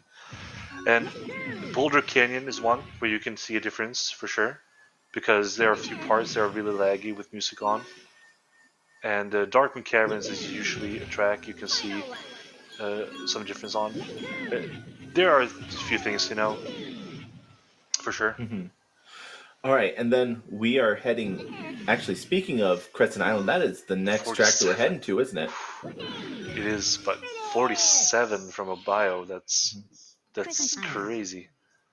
All right, so and we haven't Tridenttail talked at 49. about. I just want to say, Tridenttail at 49. That's super good, and Obiyo had That a is 47, really good. which is insane. So we haven't talked about it yet, but can you explain why both of? Well, we can see it through Obiyo's. We can't see the input from Trident, but notice that he is tapping through the A. Why is he doing that rather than holding on to it? Well, that is a complex question, but basically you can see that when you tap the A button, your speed will increase as you let go of the button, which is sounds weird, but that's how it is. And there are a few explanations to it, but it's a little too advanced to take care of it, I think. But so just theoretically, if you had one side by side and one was tapping and one was holding, it'd be faster tapper. Yes. Would that be fair to say? Okay. And the thing is, the A tapping speed depends on the FPS and stuff like that. But usually people don't really think about that. Maybe more the top time trialers are thinking about it a bit more. Yeah. So, and then yeah. Go ahead. No, I just want to comment on the thing in chat with the green boost, which is true. The green boost is the fastest, but don't get it don't get stuck up on too much, because you can let go of the button like when you're on top of it and get a purple boost, but still get basically all the speed from it. So just because you get a purple boost, that doesn't mean that you failed the fast boost part. It's just good to know, because some people think that, oh, it's purple, then it's worthless. No, that's not the case. You can basically get the same kind of boost with a purple if you let go, just as you hit the zipper. And Trident ending Treasure Caves with a 40.72, and Obiyo has a slight lead, but we're heading into at Snowflake Mountain, Everfrost Peak, so we'll get to see Obiyo excel again. We'll see. I mean, he has been playing like crazy in here so far. Right. And there's going to be a slightly different since he has music off. For sure. That does make a difference here. I wouldn't say that matters much for the final time, but the zippers behave slightly differently, so you have to think about it at least. Adjust your playstyle a little bit. Yeah. Because one thing you notice a lot on this zipper here. I missed it. But that one is usually lagless on without music, and when you have it on, it's usually not lagless. Gotcha. But it doesn't mean that it's always faster, but it's just, a different thing to feel. That was lagless. So, talking about all trophy races, we've seen it in there. It's basically probably the easiest speedrunning category for Diddy Kong Racing to get into. Would you agree with that? Oh yeah, for sure. Because you can't really fail this category at all. You can just play really slowly and go through all the races. You don't even have to win to finish the category, you know. So if you want to try this game as a speed run, you can always do this one. You will never fail it, you know. You'll always get a time. Yeah, but I think this was the one that I started with. That's been a while. Yeah. When I started running this game, this wasn't even a category yet. So yeah, that's really? how it was added partly by me. So gotcha. Interesting. Yeah, by me and right. by Fashion Eye back in the day. Ooh, trying to bump in the corner, extending Obio's lead a little bit.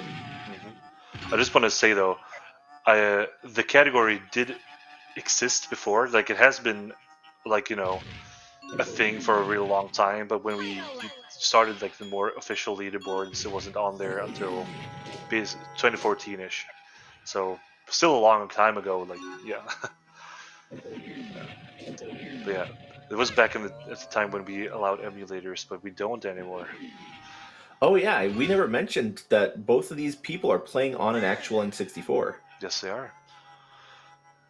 Otherwise, they wouldn't be allowed to.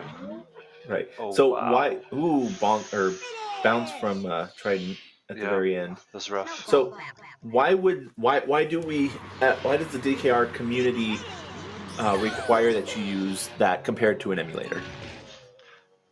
Mainly because an emulator, like this game emulated, is very different from the N64 game in the sense of it has less lag, and lag is a really big part of this game, and that makes it faster. The acceleration is faster on the emulator. There are a lot of things that makes the emulator faster, and after a long discussion in the community, we just thought it would make sense to not allow it because it's basically a different game at that point when the gameplay is different and everything. Mainly everything is different. Just the graphics are the same. Gotcha.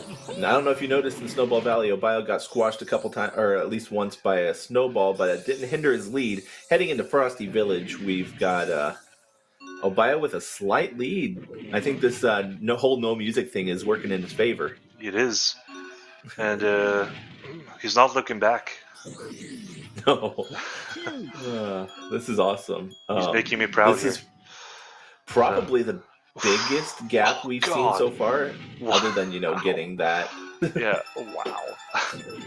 So he missed the zipper and hit the spike ball. That's crazy. Even I think this is the third race so far, but I think this is the farthest lead that any of them have had. Would you agree with that? At this point, yes. At this point, yes. Which is crazy because the lead isn't even big. It's like 6-7 seconds something. Yeah.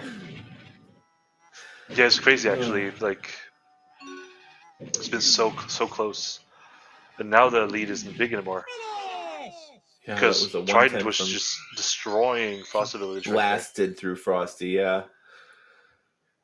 And with that, we're done with the snow. Thank goodness. Mm-hmm. And that takes us then to Dragon Forest. Here's, again, the over halfway point. Heading into Boulder Canyon. Let's see how, because I think you said Boulder Canyon was one of those that the lag treats us totally different. Yeah. Yeah, for sure. Maybe. And there are a few parts. This part, for example, here in the castle or the fortress or whatever it is, or palace is probably what I want to call it, because the Japanese version, this track is called River Palace. So maybe we should call it a palace. But there you go. Yeah, and this part as well, right here, when he's doing the boosts. Trident's boost there was beautiful. Ooh, yeah, both. Wow, they're flying so far into the tunnel. It's awesome. It's crazy. And that's just on one boost. Yep. A sub 23, good. Sub 23 is what you aim for. Oh, Obiyo accidentally got the third power up, or the Oh, the third purple? tier. Yep. But that kind of works out in that part. It's slightly worse than getting a blue and then a single. With like a level 2 and then a single.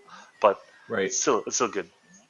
But Obiyo still got a 113 there, which is the same time as he got with music. So the thing There you is, go. I think people, are like overestimating how good it is without music because. And Trident just got a 114. Yeah. It's just like it's like kind of just different. A few tracks are definitely better without music, but some are a little better with music. So it kind of depends on your playstyle. Yeah, Obiyo here with the lead into Greenwood, but bonking at the one of the closer in turns, giving Trident a little bit of time to catch up. Got a 25.08 lap for Trident, 25.91 I think it was for Obiyo. Yeah. Heading into lap 2. It's so funny because this track you also get legless zippers here without music, and you can see that Obiyo is a little uncomfortable with a few of them. Like this one right there. That one is legless here without music. And Trident's bonking a little bit too, so it looks like they're trying to keep it a little even there.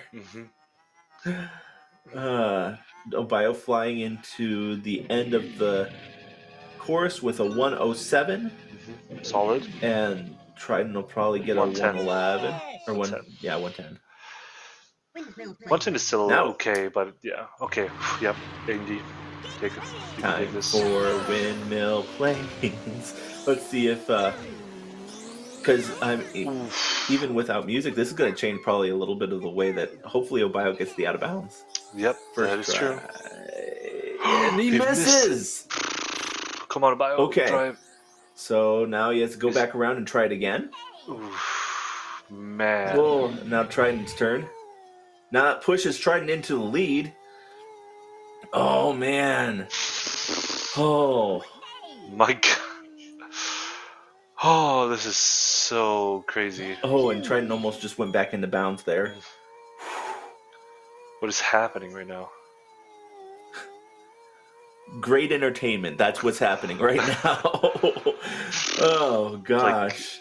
Like, I just can't sit still over here. It's just... And Trident, again, almost went back into bounds, but didn't.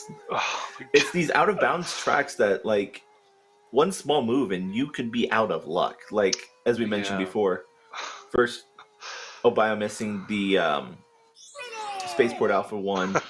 Trident. Was that a pause buffer? Yeah. This isn't 100% Trident. Exactly. In 100%, you can pause on the same frame as the race finishes, and that way you can enter the start, like the pause menu, and return to lobby, so you don't have to watch Taj give you a balloon. So, and Tridenttail is mainly a 100% runner of this game, and yeah, just as a reflex, he pressed the pause button to get the cutscene skip. But yeah, there are no cutscenes in this category. Yeah, both of them for 100%. Number 1 and number 2 over there, 143 and 144. It's insane times for 100% run. It is. They're really crazy. Ooh, a little bonk from Trident. Pulls up a 47 though, with Obiyo with a 46. Still slightly ahead, Trident. Yeah, Trident is still slightly ahead. But this is when Obiyo needs to get his S tier game in here. Yes. Like, we're last world. We're into Future Funland. Trident gets a little bit of a head start, and and Trident misses the red balloon. Is that gonna? No, he's good. Okay, good. I was like waiting for him to get sniped, and he never did. Yeah, but I think you can put the piece of trivia out for the viewers. Why did he want to get the red balloon? Oh, because if he doesn't, the AI grabs it and then snipes whoever it is. What's this? So. Yep. It's happened to me multiple times. But Trident 2 games ahead. If he wins this one, he wins the best of 5. Right? Yes. And he is currently in the lead. So this could, but this again could still be anyone's game. We've got If Obiyo wins this one, then we'll keep going until either of them get 3 out of 5. Yeah. But as you can see, like there are 2-second difference maybe with 3.5 tracks to go. Yeah. It's anyone's game. Ooh, wow, good save by Obiyo. Oh god, look But at that. Obiyo bonk, or No, Trident bonks. Yeah, and look at this. Like a second apart. Trident's still in the lead though. Just barely. Oh, they are synced. They're in sync. And Trident crazy. doing Let's a little see. bit faster. Who's in the lead? Okay, Trident is still in the lead, but this is really close. 1 second. Literally, probably half a second, or... Yep. And Trident getting the bananas early. But missing the blue. Now they're in sync again. And... Except... Yep. Sync. Except the bananas, because, you know, I wouldn't say bananas. but I wouldn't say bananas matter too much in Dark Moon. It's okay. It's a weird track like that, but of course it matters. But bananas are not. Can you as explain important. why bananas are important in this game? Because we haven't talked kind of about that really. Yeah, the bananas increase your top speed and acceleration, and they cap out at 10. So when you have 10, then you know that's the most you're going to get. Which is interesting that Obiyo's still down at 9, but Trident's gone over to the 11. But what happened now is that Obiyo is actually in the lead. Is he going to do it? By yes, a he is. tiny margin. Tiny margin. But he is. Okay. It's going back and forth here. And he is... Okay. Yeah. Oof, is that was he so going to tight. go for the loop skip? Oh, wait. No, he did that last time. Ooh, but Obiyo missed. He lost his balloon. And now they're tied. Wow. Now they're in sync again. They are. They are in sync. Yeah. Oh, man. But yeah, that is Obiyo crazy. has a slight lead, and I don't know if that's because of how he would... Oh, no, now they're back in sync. Yeah, I don't know if... This is so insane. How close is this? They're literally in sync again. Yeah. This is insane. Oh, man.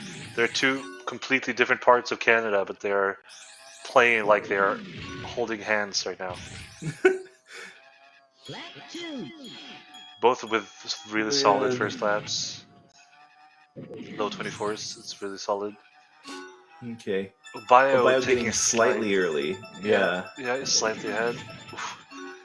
So that's why you want to use the shield. So you see them using the shield before the slope. Oh, Obiyo bonks. But Trent missed the zipper up. Yeah. So. But that's the thing, though. Like, if one makes a mistake, the other one will too.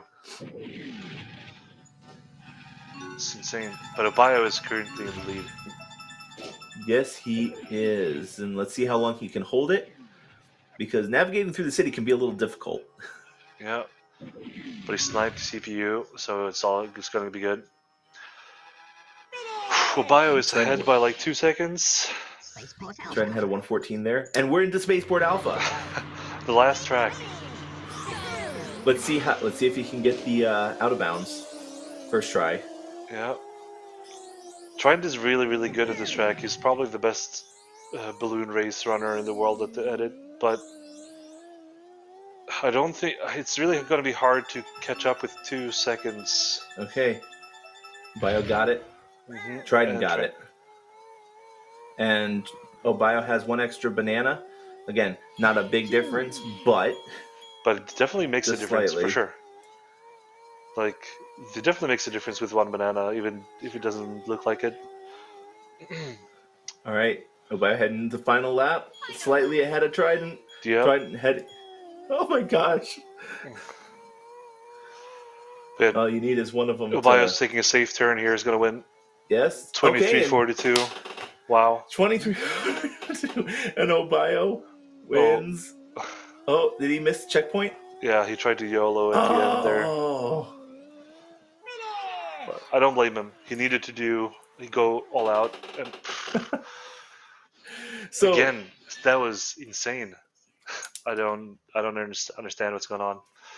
So 2342 to 2355. So Obiyo now has 1 win, Trident's 2. So this can still be anybody's game. We have 3 games down, potentially 1, potentially 2 more to go. We'll see what happens coming up in a little bit.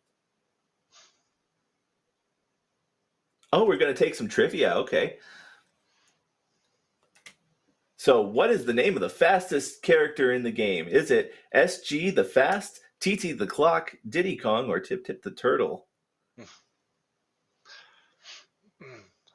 And it is... it's TT.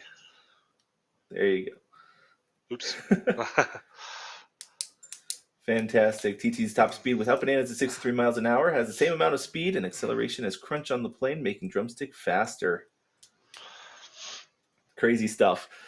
All right, so we'll head on to a little bit of a break, and we'll be back then for Game 4.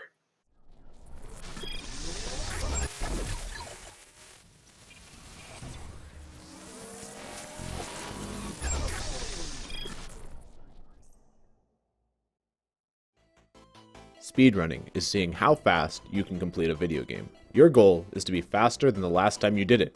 Be even faster than that, and you might have a chance at getting a world record.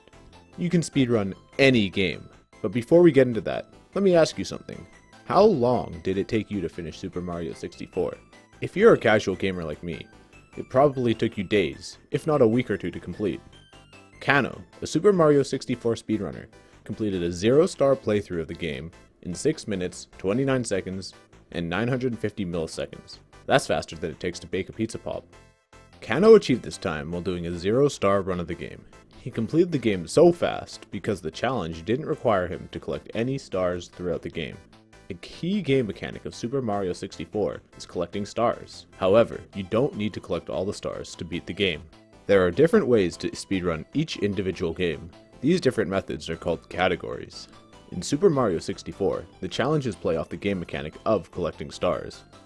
There are categories where you have to collect 0, 16, 70, or 120 stars. Naturally, a run where you have to collect all 120 stars will take longer than Kanno's 0-star run. But this doesn't take away from his accomplishment at all because his world record is still fast. I'm tired. The rules of speedrun categories are often explained in the category's name. Glitchless Ocarina of Time Run means you can't use any glitches. All Trophy DK Racing Run means you have to unlock all the trophies. Cannonless Super Mario 64 Run means you can't use any cannons in the game. I think you get the point.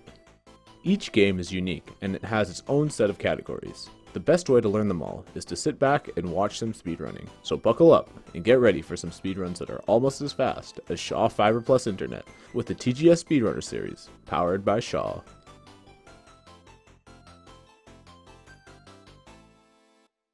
Did you? Make my own gear?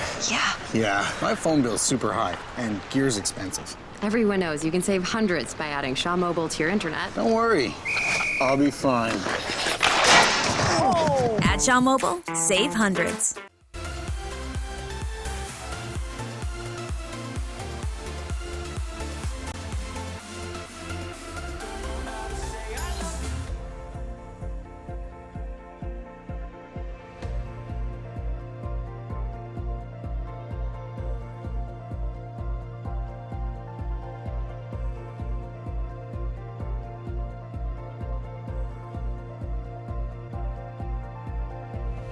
Won't you stay the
Hello, everybody. Welcome to the TGS Speedrunner Series, powered by Shaw Internet. And guys, this is insane. We are in Game 4 of the Diddy Kong Racing Ultra Trophy Races Best of 5. Trident won the first 2 games. Obiyo came back and won this 3rd game. So this can still be anyone's game. If Trident wins this one, he's won the game. If Obiyo wins it, we go into the 5th game, and I'm excited to see how this turns out. Yeah, this is going to be crazy.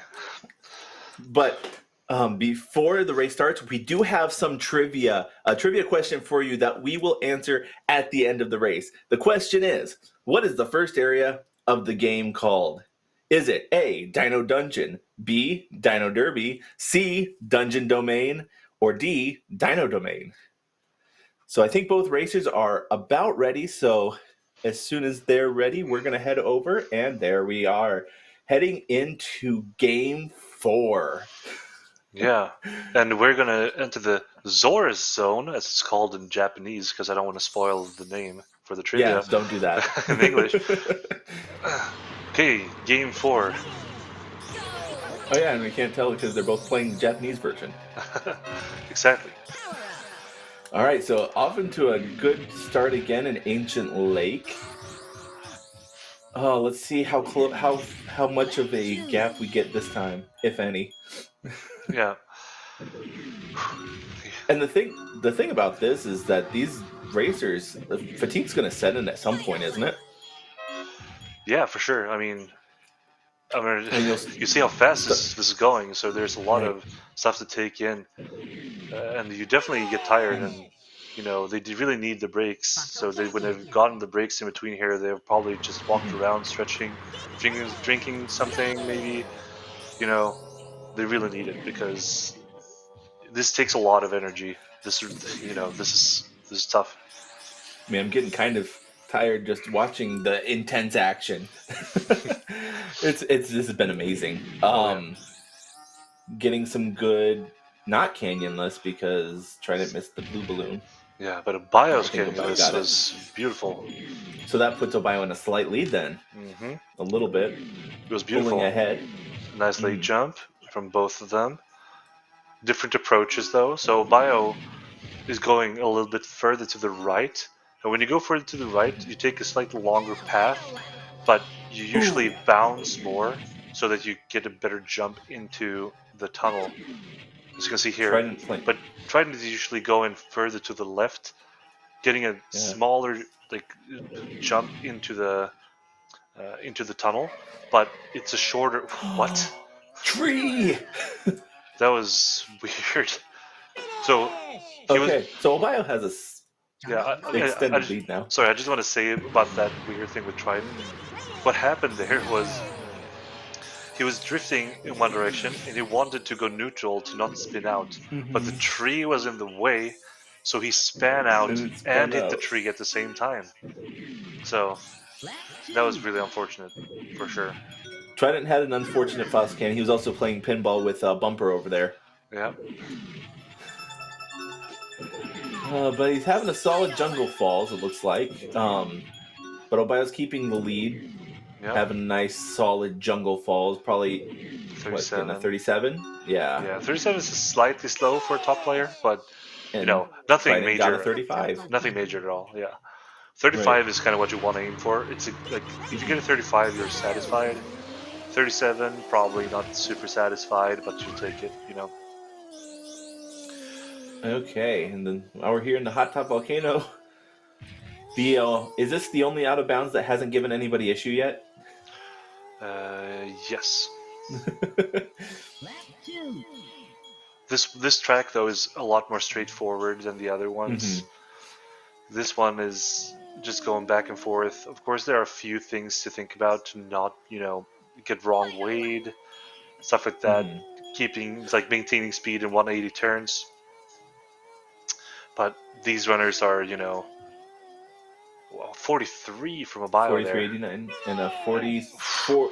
Wow, 44.09 or something. Yeah, super good. Like both of those times are top notch times. All right, so I think there's what 4 or 5 second difference as we head into Sherbet Island. It's easiest to tell by the in-game timer. 2 seconds, 3 seconds, something. 2-3 seconds. Okay, so Whale Bay, always interesting. The first hover track of the match. So, And I touched about it before, but can you explain snaking a little bit, just for people who don't understand what that is? Why are they doing it, and why does it help? okay, so a weird mechanic in this game is that this is a thing in both car and in hover, is that when you turn the vehicle, your speed increases. That's a thing in both car and in hover. So what you do in the hovercraft is that you wiggle back and forth so that you're turning and you gain the speed benefit from the turn, but you keep a straight line. That's the idea. So you basically go faster while going straight ahead by wiggling back and forth like that, because you benefit from the speed. Gotcha. And some people might ask why you don't do it in car, but they would destroy all the lines and all that stuff. But usually, when you have, for example, in Fossil Canyon, where you make a big turn in the beginning, you try to just fully turn instead of starting to drift too early. So that's the thing. You try to turn regularly, but instead of drifting in multiple places to gain more speed from the regular turn, because sometimes it's actually faster to turn than to drift. So it's So both players are playing really strong here on this Pirate Lagoon, though. Oh yes. But Trident struggles in that last part. That would have been a sub 50 for sure.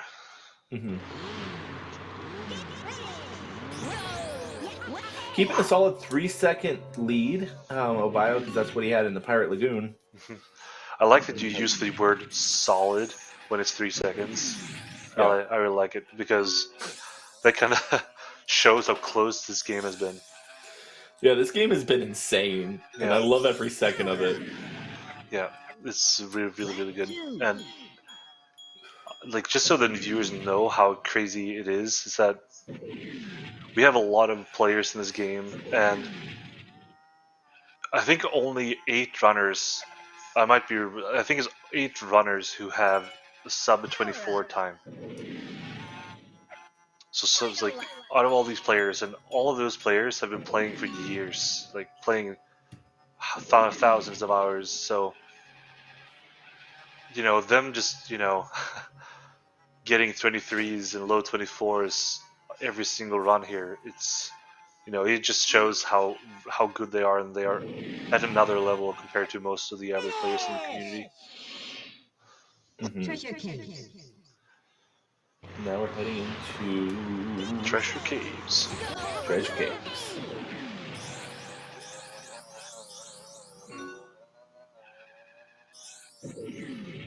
Great Great first lap from Obiyo. Tried and struggled a little bit. Ooh, beautiful again from Obiyo. Oh, we missed the zipper there. That sucks, because that was really, really, really good. And look at Trident here. That second lap is great. Sub 12, amazing. Missed the balloon there though, unfortunately. 37 for Obiyo. 37 Treasure Caves is very nice. Very nice. Trident to 41. 41. Yep. Yeah, that's the thing. This is a really rough track to do in this category, because it's short, but it's not forgiving whatsoever. It just punishes you really hard for every mistake you do. Treasure Caves is a really weird track that, if you ask a new runner of this game, I think 90% of them would say that Treasure Caves is one of their favorite tracks. It's so common, because it's really easy to get decent at the track, because it's so short, the layout is pretty easy, all that stuff. But as soon as you get really better and good at the game, you will understand how inconsistent it is to get good times on it. And that's really kind of painful. So Trident struggling a little bit with the plane here in Everfrost Peak. A little bit of a bonk here and there. But Obiyo's still playing. I mean, this is one of his best tracks, so I'm not surprised that Obiyo is slaying it over there. No. Beautiful again. This one is a little slower, but 57. 57. That's his, the fact that that's his slowest time. I think he got a 57 in the first race as well, but that is crazy. Like, just crazy, because there are not many runners who have gotten somewhere in between the 50 57. I think only 5 to 7 runners are capable of even getting those kind of times. Right. So him just getting them every single time here is just insane. Especially the 53 he got earlier, which is insane. I think Trent got a 106 in that Everfrost. That's a little rougher, but it easily happens. That's the thing. Like, such a punishing vehicle. You bonk once, maybe. That's like 4 or 5 seconds immediately. It doesn't allow you to make mistakes. And Obiyo using his little like having a rough time into there. That candy cane. Giving Trent a little bit to catch up, but Obiyo has a steady lead right now. He does. Let's see, Trident's ending. Beautiful. Oh God! I jinxed it so hard. I'm so sorry, Trident. And then Obiyo ending with a 121. Yeah, it's decent. If you get a 121 in a run, you should, you'll take it. So let's see Trident here. He's probably getting something. 123, 124.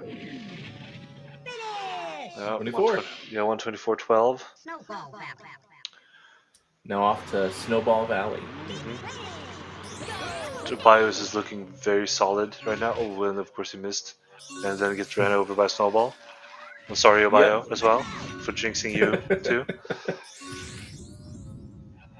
Oh my gosh. Yep, oh man. Little things like that might add up. Yep. But Trident had a rough first lap as well. Oof. Oh, did he? Yeah. He has been struggling. Walls. He has been struggling here. With Snowball, yes. Yeah, he has been getting very weak times for his skill level here. It's not common to see.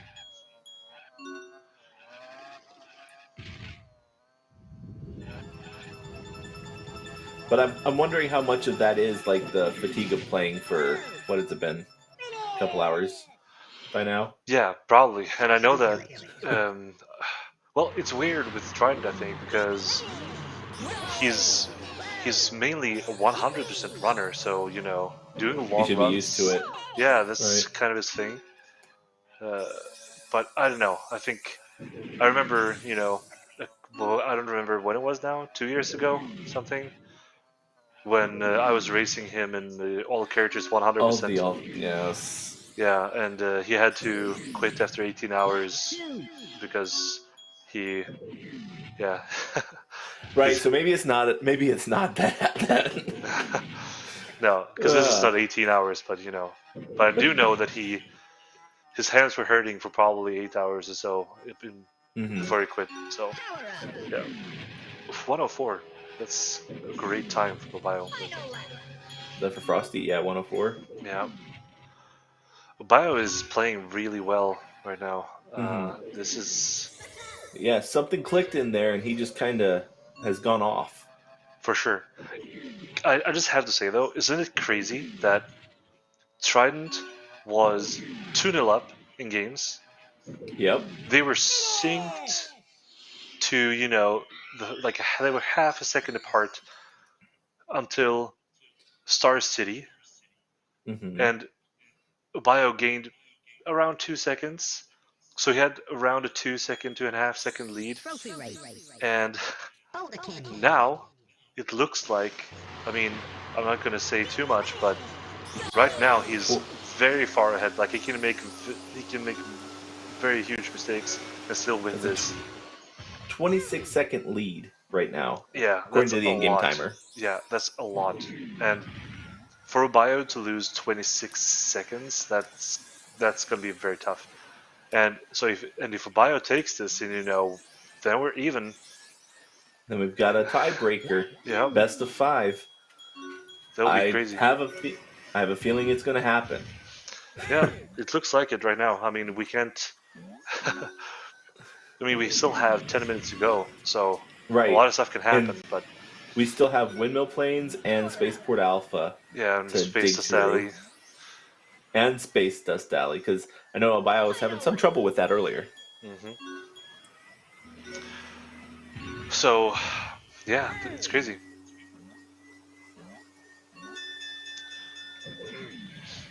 But Obiyo is playing super well right now, and he's on pace for a fantastic run. I dare to say, oh, whoops, and he makes a mistake as soon as he said it.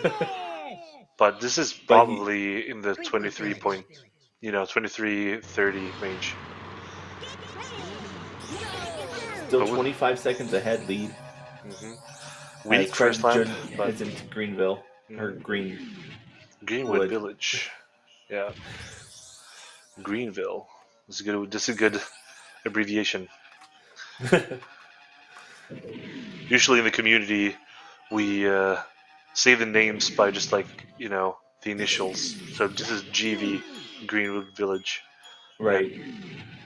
Which this is a fun little level here. Mark Kirko, who does Banjo-Kazooie ROM hacks, he actually incorporated Greenwood into one of his Banjo-Kazooie ROM hacks. He did, and he actually put some of the speedrunners of the game hidden in the game, which is pretty cool. Fun little Easter egg there. All right, now, let's see. Obiyo's heading into Windmill Plains. Let's see if he can get that out of bounds first try. I know he missed it last time, moving into the no music. Yeah, it is a bit different because the boost is slightly more immediate on without music. So you have to be ready for that. Maybe pop the balloon slightly earlier than you are used to. All right, he goes for it? Yeah, first try.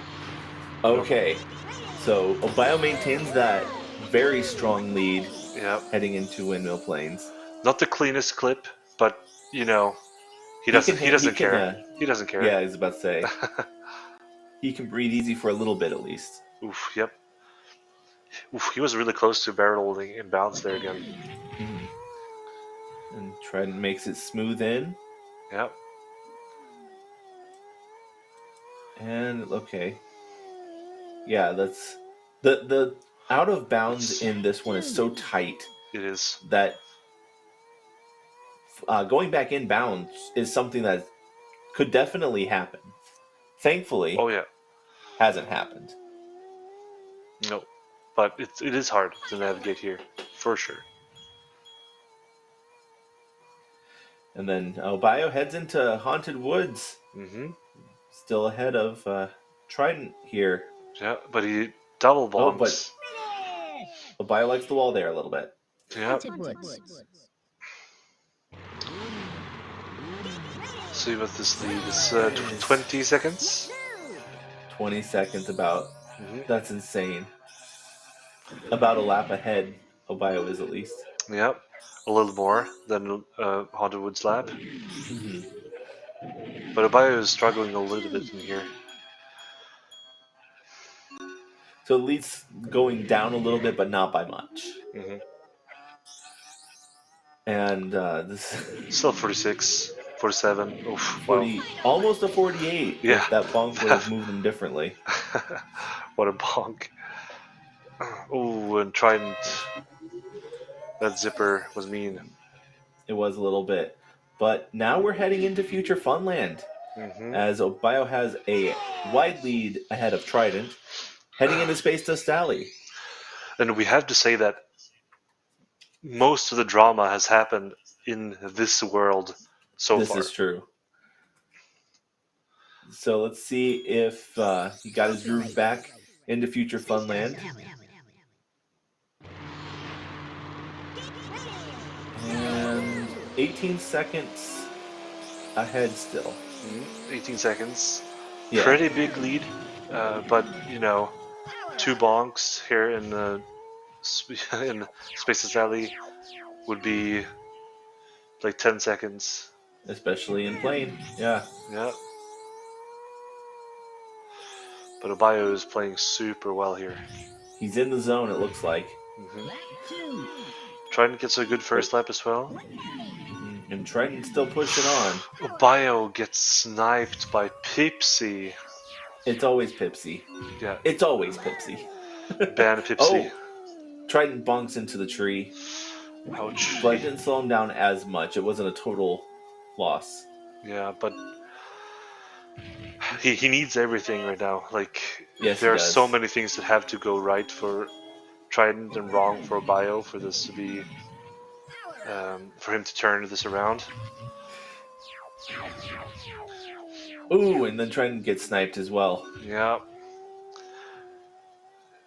But Obiyo is now into Dark Moon. And I'm assuming that he knows what's going on here, so I think he can chill. I don't think he has to stress much at all. He knows what's going on here. He knows that 20-second head lead. Yeah, he's not going to lose 20 seconds in Dark Moon, Star City. He goes for the loop clip and missed it. Like the loop skip. I'm just gonna say, Obiyo, don't go for loop skip. Do it. The thing is, though, like when you do it on lap 2 or like lap 1 and 2, if you don't get enough speed and you go too low, that means that you will miss the track and you will not land on the track. So would it be a 20-second loss? Yes, because it would be more, because if you lose and if you void out, that means that you have to redo the entire lap. Lap. So that would mean like he would lose the entire lead. Like, he would be behind if he does a trick and fail. So. Oh, so that's a risky play. It is, and if I was his coach, I would not allow him to do it. Well, he didn't go for it. Yeah. At least in that third lap. 133. As I mentioned earlier, that's more what we are used to seeing with like when Obiyo plays that track. 133. Now into Star City. At least we got to see loop skip once today. We saw it in the second game or third game.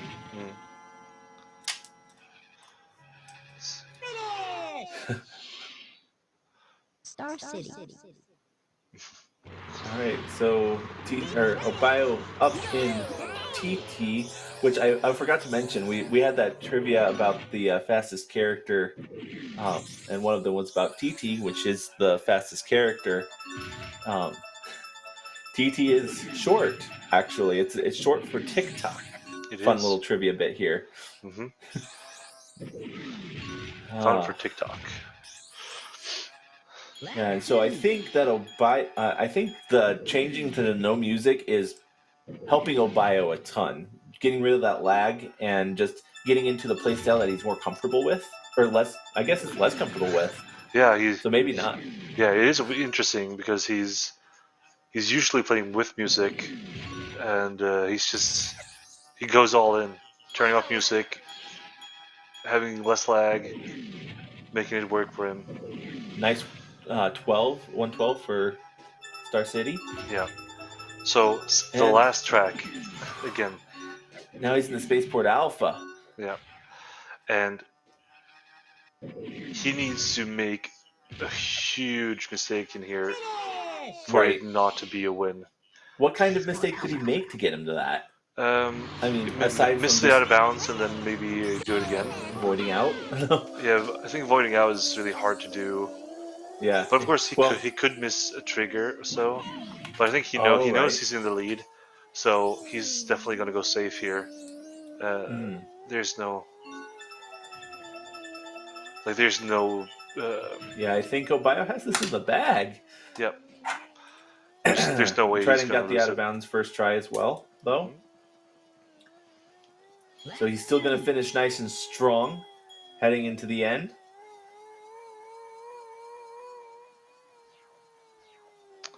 And there it is. And Obiyo finishing with a 23:40.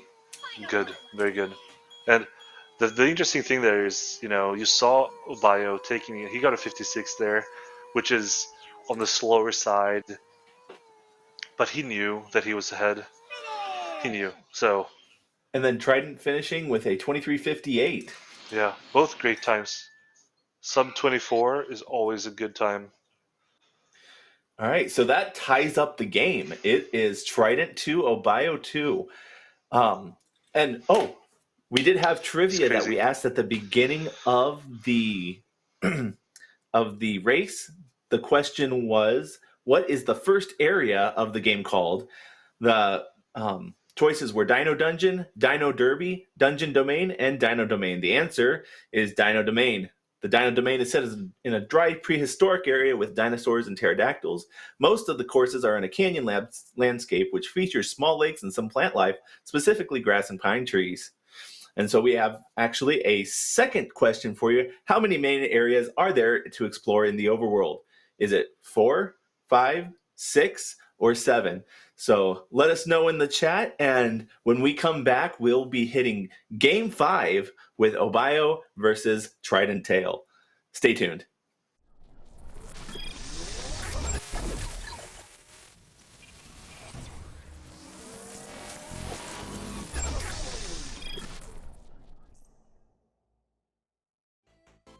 Speedrunning is seeing how fast you can complete a video game. Your goal is to be faster than the last time you did it. Be even faster than that, and you might have a chance at getting a world record. You can speedrun any game, but before we get into that, let me ask you something. How long did it take you to finish Super Mario 64? If you're a casual gamer like me, it probably took you days, if not a week or two to complete. Kanno, a Super Mario 64 speedrunner, completed a 0-star playthrough of the game in 6 minutes, 29 seconds, and 950 milliseconds. That's faster than it takes to bake a pizza pop. Kanno achieved this time while doing a 0-star run of the game. He completed the game so fast because the challenge didn't require him to collect any stars throughout the game. A key game mechanic of Super Mario 64 is collecting stars. However, you don't need to collect all the stars to beat the game. There are different ways to speedrun each individual game. These different methods are called categories.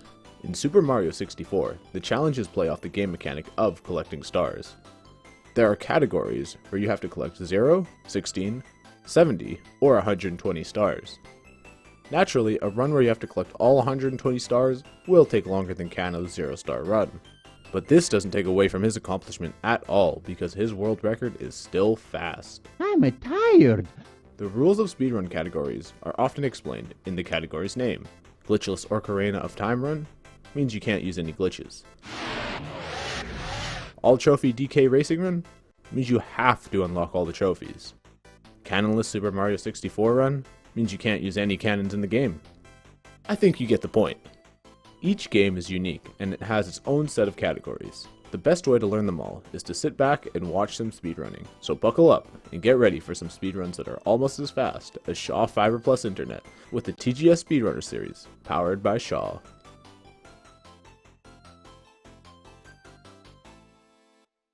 Did you? Make my own gear? Yeah. Yeah, my phone bill's super high, and gear's expensive. Everyone knows you can save hundreds by adding Shaw Mobile to your internet. Don't worry, I'll be fine. At Shaw Mobile, save hundreds.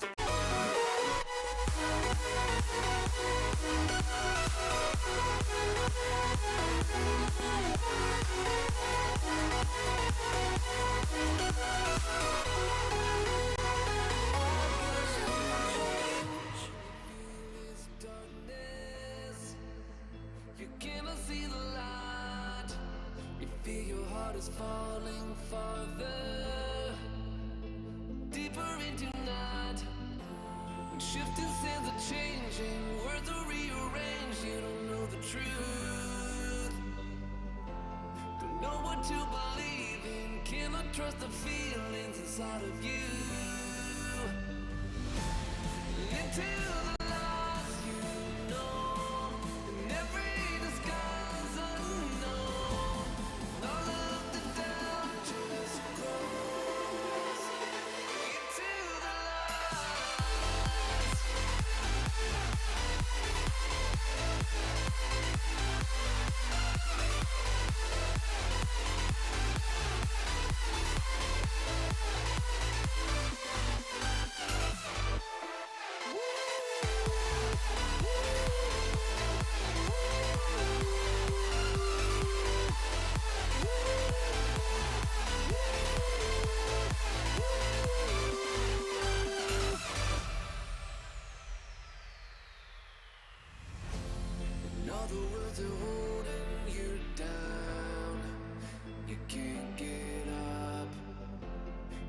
you're in an ocean of doubt. You can't find love when shifting sands are changing, words are rearranged. You don't know the truth, don't know what to believe in, cannot trust the feelings inside of you. Live till the lies you know, and every disguise unknown. All of the doubt just grows into the lies.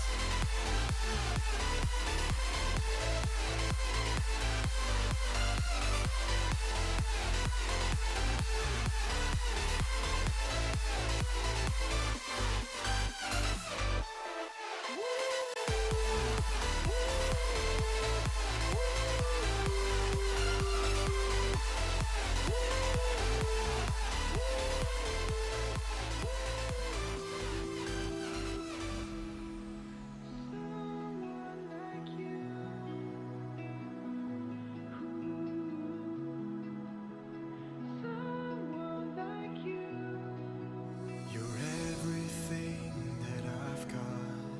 The past hurts and the future's dark. I hope you know that you're everything I'll ever need. But I don't wanna cry, 'cause you gave us a chance for the time of our lives. Yeah, you take me to a higher ground, so I swear I'll be around. All my life I've been waiting for someone like you, and now you're here. I still can't believe that it's true. I never wanna stop looking in these eyes. Just tell me that you stay the whole night, 'cause my heart is open wide for someone like you.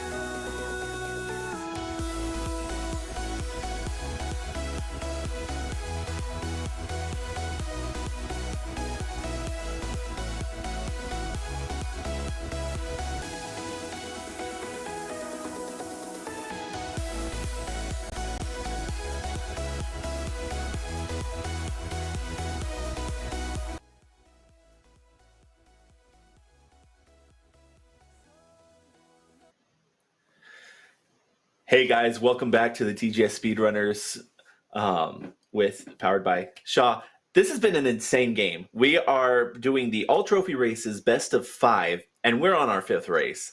The game is currently tied up with Obiyo 2 and Tridenttail 2.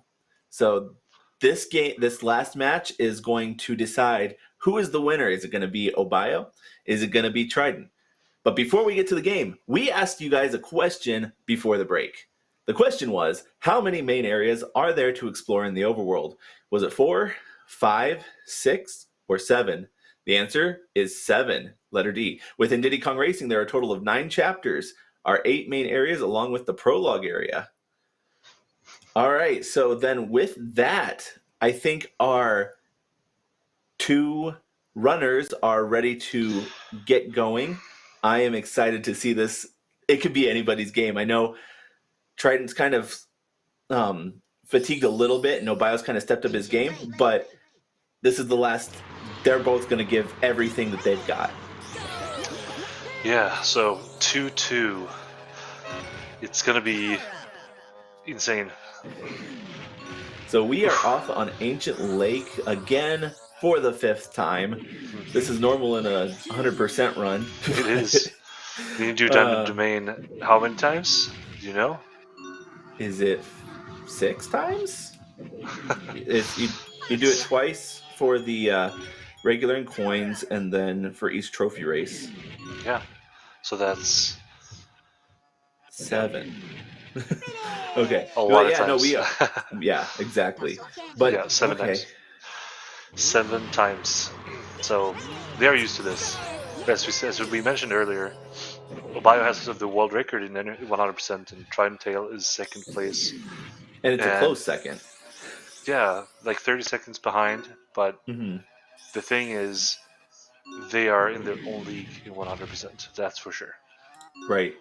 No one is close. I think Sweetener is third on like a 146 or something like that. So yeah, they're in their own league for sure.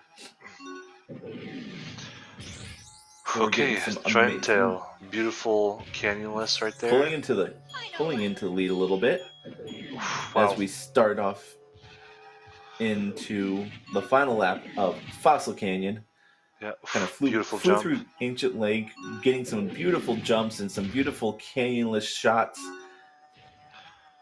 This is a 58. And pulling in with a 58.06 and Obiyo with a 58.79. Really good. Sub 1 is what you're aiming for, so 258s is very, very solid.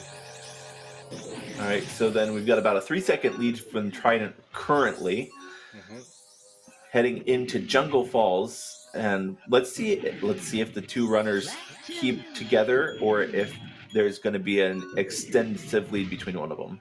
Yeah, I think after, like the first game, Trident struggled a bit here in Jungle Falls, but after that he has been destroying this track every single time after the first game.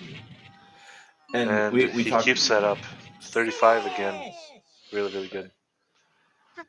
And as we kind of talked yet on the last match and kind of during the break, this is the 5th race. They've done 4 30-minute races, and there's at least I know Trident's starting to get a little tired. I know Bio's probably feeling it a little bit too. But they're both giving their best, and we're seeing some insane gameplay.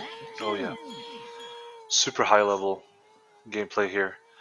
This game is very tough, super hard to be consistent at, but they're showing high speed, good quality, and it's not easy to get these times, and very few have this amount of skill these two possess. So it's crazy. Missed Trident's time, but Obiyo ended with a 44.09. Yeah. Ending Dino Domain and heading into Sherbet Island. Yep. And it looks like there's... I just want to say that Trident's Dino Domain time is a sub 3:30, which is... Yeah, that is so good. Incredible. Now he has apparently a 5-second lead in front of Obiyo.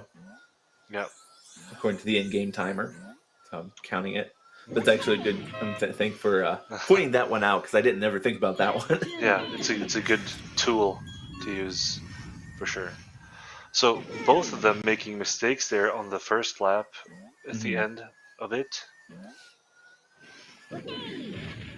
Let's see, Trident, he missed the balloon, but he had the Obiyo. Missed that back up. Did he miss the zipper? Oh. Yeah. So he's probably losing a little bit of time here. Oh, we went for the YOLO strat. Flung up, yeah. But it's still interesting with the time because both of them got 48s, and seemingly Trident was good, like doing a make way cleaner, but as we mentioned, Obiyo is just a speed machine. It's just that, it makes him mistake prone. So yeah, it's hard to choose. I have no idea who's going to win this. I mean, it could be either, and I'm excited to see how this comes out. I'm noticing Obiyo currently has 10 bananas, and Trident has 5, and Obiyo has 10. But as I was saying, that Obiyo hit a really big bonk on there. Bananas doesn't matter that much in this track because you're boosting in the hover, basically constantly. That's fair. So you're doing the chains of boosts, and when you do that, then bananas don't matter as much. But Obiyo is struggling a little bit, actually. So pretty solid lead for Trident here. Not gonna lie, this is what is it? 11? Yeah, 11 about seconds. 11. Yeah. So yeah, heading up to the top part of the boat. There. I'd say that's a 2-second mistake or so. He just wanted to take the scenic route. Exactly. Low 24. 20. Yeah, Yeah. second and a half. Second and a half. Okay. So let's see. But Obiyo had a slightly slow lap, so he's going to have a 24.2. So they actually had very similar first lap times. This is not Yes. Obiyo's strong suit, this track. I like it better in hover when you can go around the boat. Yeah. That's a cool strat, for sure. Going around Right. the boat. All right. So what are we thinking? We're gonna Trying this kill in here. 105. 106. Yeah, 106. 106 is it's a solid time, for sure. It basically means that you went safe, but didn't make any mistakes. Right. Obiyo gets a 108. So Trident extends his lead here. Yes. And he's not slowing down. That's for sure. 13:01 actually. 13:01 is a solid first lap. And it was about the same time that Obiyo started his. And Obiyo gets a 12:93 first lap. Okay. Which is very good as well. Obiyo missing. Trident. And Trident getting a 38.90. That's good. Obiyo Now, is on pace for a similar time here. We'll see Obiyo probably catch up a little bit though in this next level. Perhaps. I mean, it is Everfrost Peak. Yeah, he has been playing insanely well. Like, you know, one of a kind well in Could you call Peak. it? Yes. Do we need to change it to Exordo Biopeak? What an inside joke. Yeah, that was his old username. Well, in the DKR64 races community, we did have a trivia, and that was one of the questions on there. Yeah, it was. Obiyo's old username, Exort Obiyo. Now his Twitch name is Obiyo SRL. But he is flying through Everfrost. Is he going to catch up to Trident? We'll Got 21:10 for that first lap.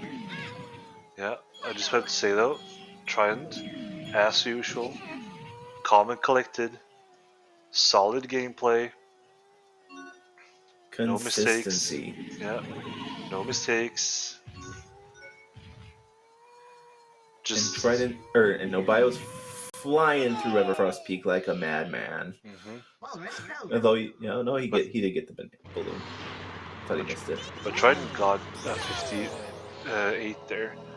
Obiyo gets a 55. Yeah, it's ridiculous. Only 11. It is unbelievable how good those times are. Like, yes, he's been getting like 55 on average, which is surreal. He's down to only an 11-point lead. Trident is. So we're heading into Walrus Cove. Let's see if Trident can maintain that lead.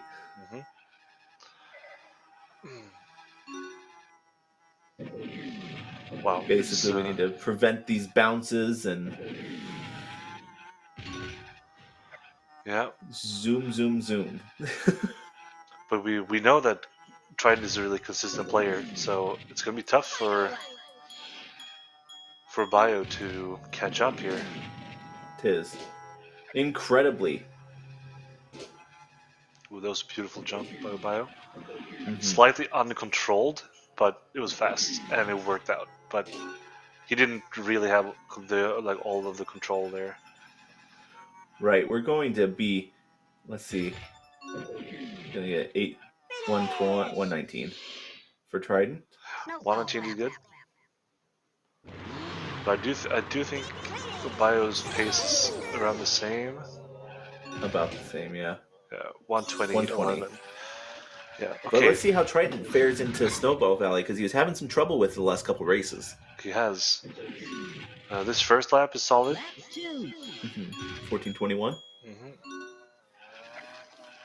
Bonking on the walls, significantly less. Yeah.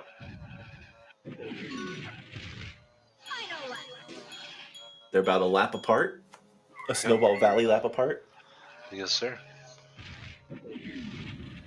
But Trident is killing it right now with, as you mentioned, the consistency and the speed, and he's hit his groove once again. He lost it for a couple matches, but Trident's back in the game. Oh, for sure. He is wow, sub 30, sub 40. I mean, great gameplay from both. That was really, really good. As we head into Frosty Village, there's about an 11 to 12 second lead for Tridenttail, keeping that consistent again.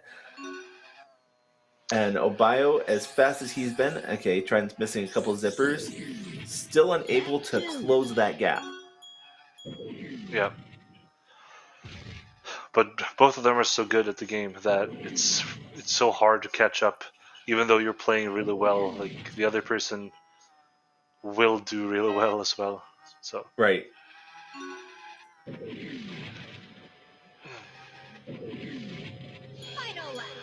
Okay. All right. Heading into the final lap for Frosty Village for Tridenttail.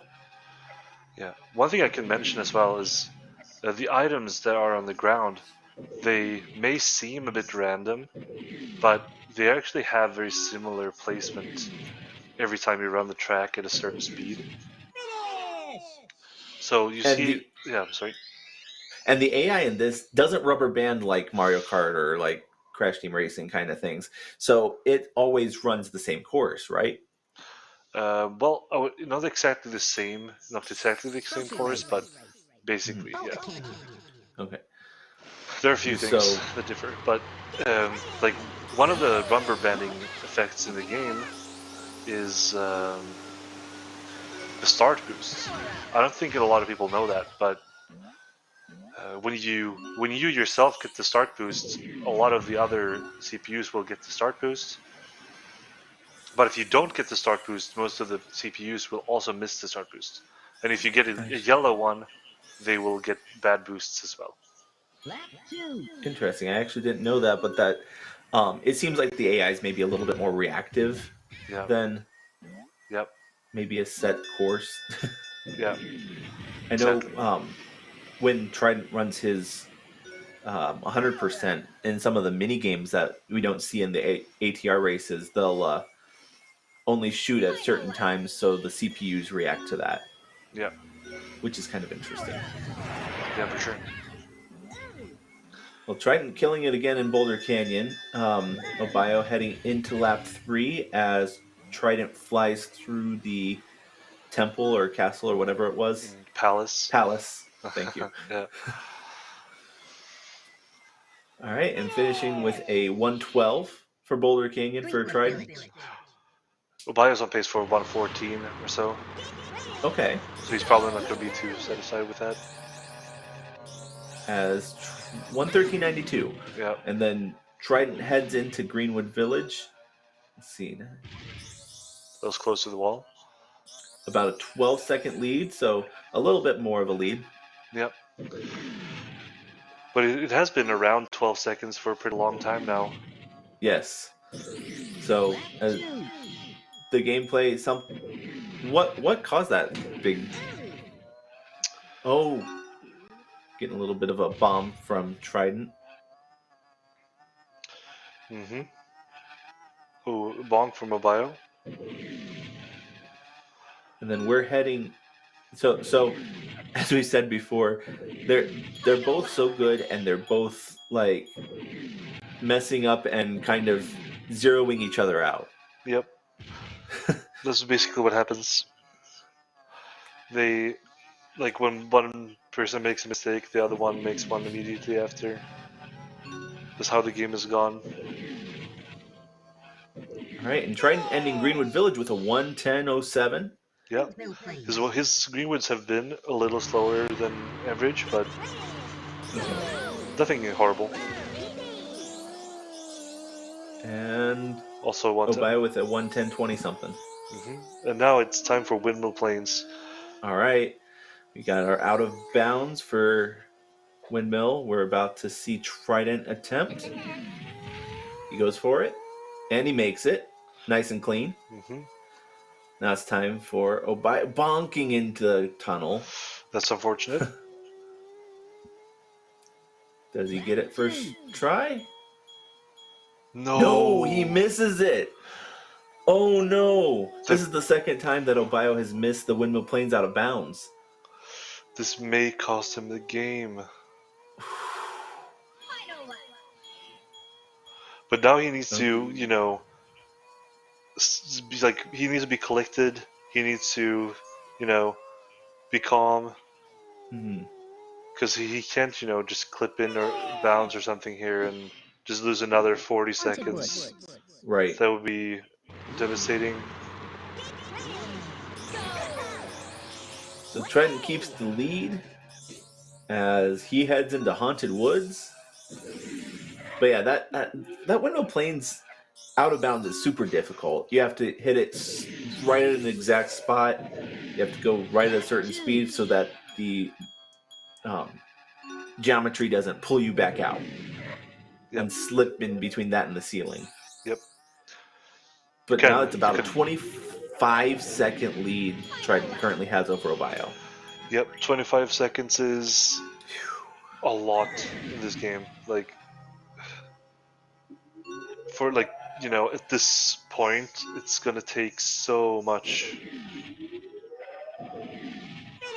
Like 46, like okay, trying to get to 46 as well, which is a solid time. Heading out into Future Funland. Yeah. So this is kind of the opposite of the last race we had. Yep. Which is interesting. That's how this game has gone, though. Ooh, Obiyo with the magnet. You don't see the magnet used too often in the speedrun. Nope.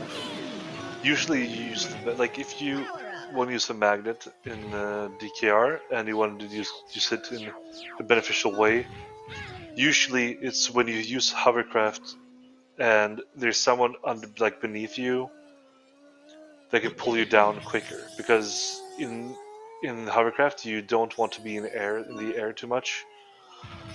So yeah. Did you see that nice bonk that Trident hit? Yep, it's huge. All but it's still a lap difference. Ooh, big bonk from Trident. Yeah, large bonks here. He needs to, you know, he needs to do something here, because he can't keep playing like this, because then nobody will catch up. Right. So you can relax, but not too much. An Obiyo with a huge bonk. Alright. Oh, it's so much bonking. You can tell they're both getting tired. Yep, for sure. Still anyone's game, but I think Trident has the slight advantage. We'll see what happens in the next couple. I mean, not good.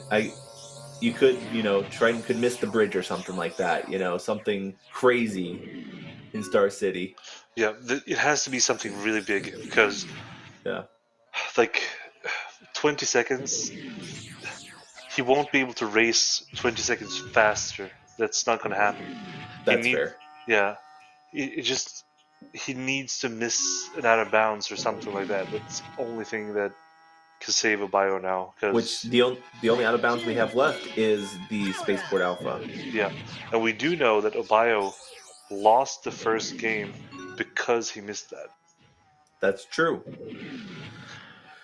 So he probably would have won otherwise. So we don't know. Like, it's hard to tell, but I have a really hard time believing that, you know, Trident is going to make one of these super large mistakes. Trident, go for loop skip. Oh. I don't know if I've ever seen him do it. Yeah, I'm not sure either.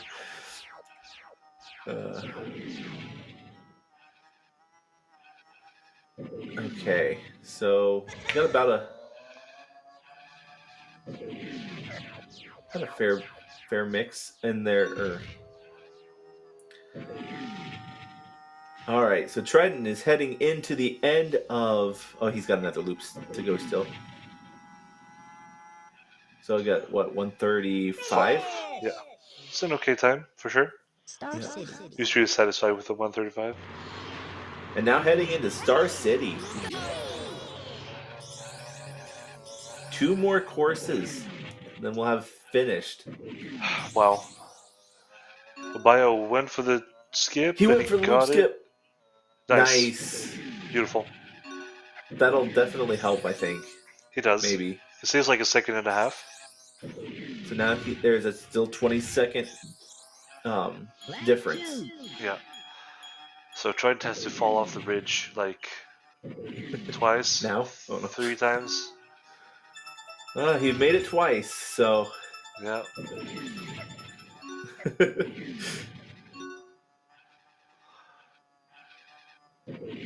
Okay.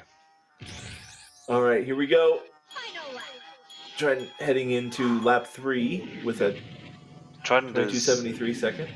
Trident is a man on a mission. That's what we're seeing here. Yeah. Because he's playing so well, super solid, no mistakes, you know. This is solid. Super awesome to watch. Ending with a 110 on Star City. 110 is very, very good. Heading into Spaceport Alpha. Final course in the race. So I think he pretty much has it in the bag unless something catastrophically wrong happens. Yeah. 109 from Bio, that's really good. Yeah, and he's going safe. He's holding A. He knows what's going on. Gets out of bounds. Made it first try. Now he just has to make sure to hit the checkpoints and it's done. Hit the checkpoints, don't void out, don't go back in bounds. But the navigation out of bounds in Spaceport Alpha is very, very easy. Yeah, once you learn it, it's really easy. Yeah. It's the learning it that sometimes can be difficult. It took me a little bit. I got it, but it took me a little bit. Okay. All right, finishing there it is. With a 23:33. Wow, what a time. Which that's the best run of today, and he wins the best out of 5 with the best time so far. And that is 6 seconds off of his PB. It is. Well, congratulations to both runners. Congratulations to Tridenttail being the winner of the All Trophy Races Best of 5. This has been an insane match, and it kept us guessing the entire time. I'm so... Wow, that was crazy. It was... what a good game we got to see there. That was super high skill, some weird mistakes. I know it had basically everything you want. You had a 2-0 lead, becoming 2-2, and then Trident still gets it even though Obiyo has a momentum. It's crazy. Well, this was amazing, and big shout outs to TGS and Shaw for putting this on, for Giz for helping me with this commentary, Obiyo, Trident, the entire DKR speedrunning community. If you guys are interested at all into getting into Diddy Kong Racing speedrunning, it's really easy to get into, and I encourage everybody to at least try it once.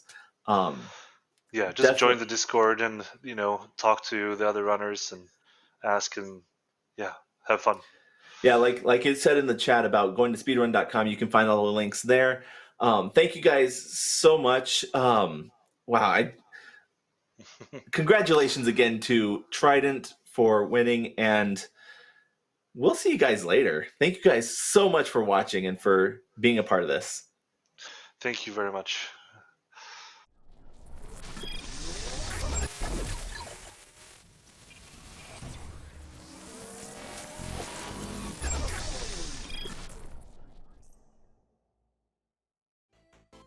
Speedrunning is seeing how fast you can complete a video game. Your goal is to be faster than the last time you did it. Be even faster than that? and you might have a chance at getting a world record. You can speedrun any game, but before we get into that, let me ask you something. How long did it take you to finish Super Mario 64?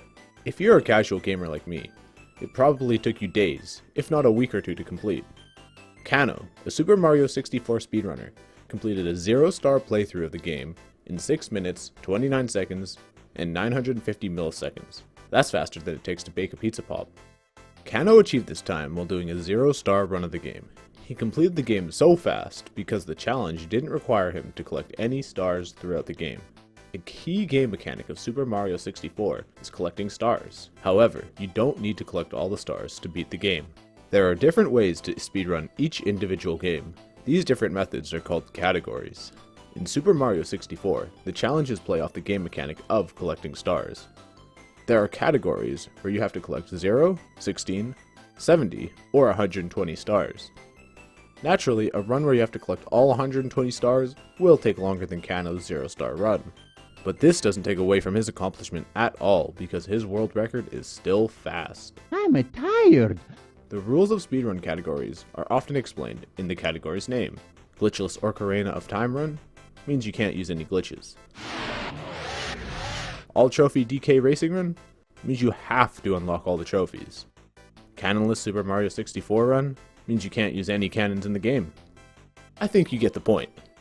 Each game is unique and it has its own set of categories. The best way to learn them all is to sit back and watch some speedrunning. So buckle up and get ready for some speedruns that are almost as fast as Shaw Fiber Plus Internet with the TGS Speedrunner Series, powered by Shaw.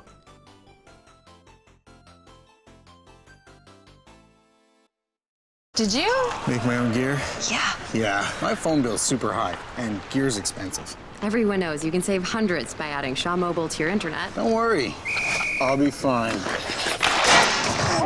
At Shaw Mobile, save hundreds.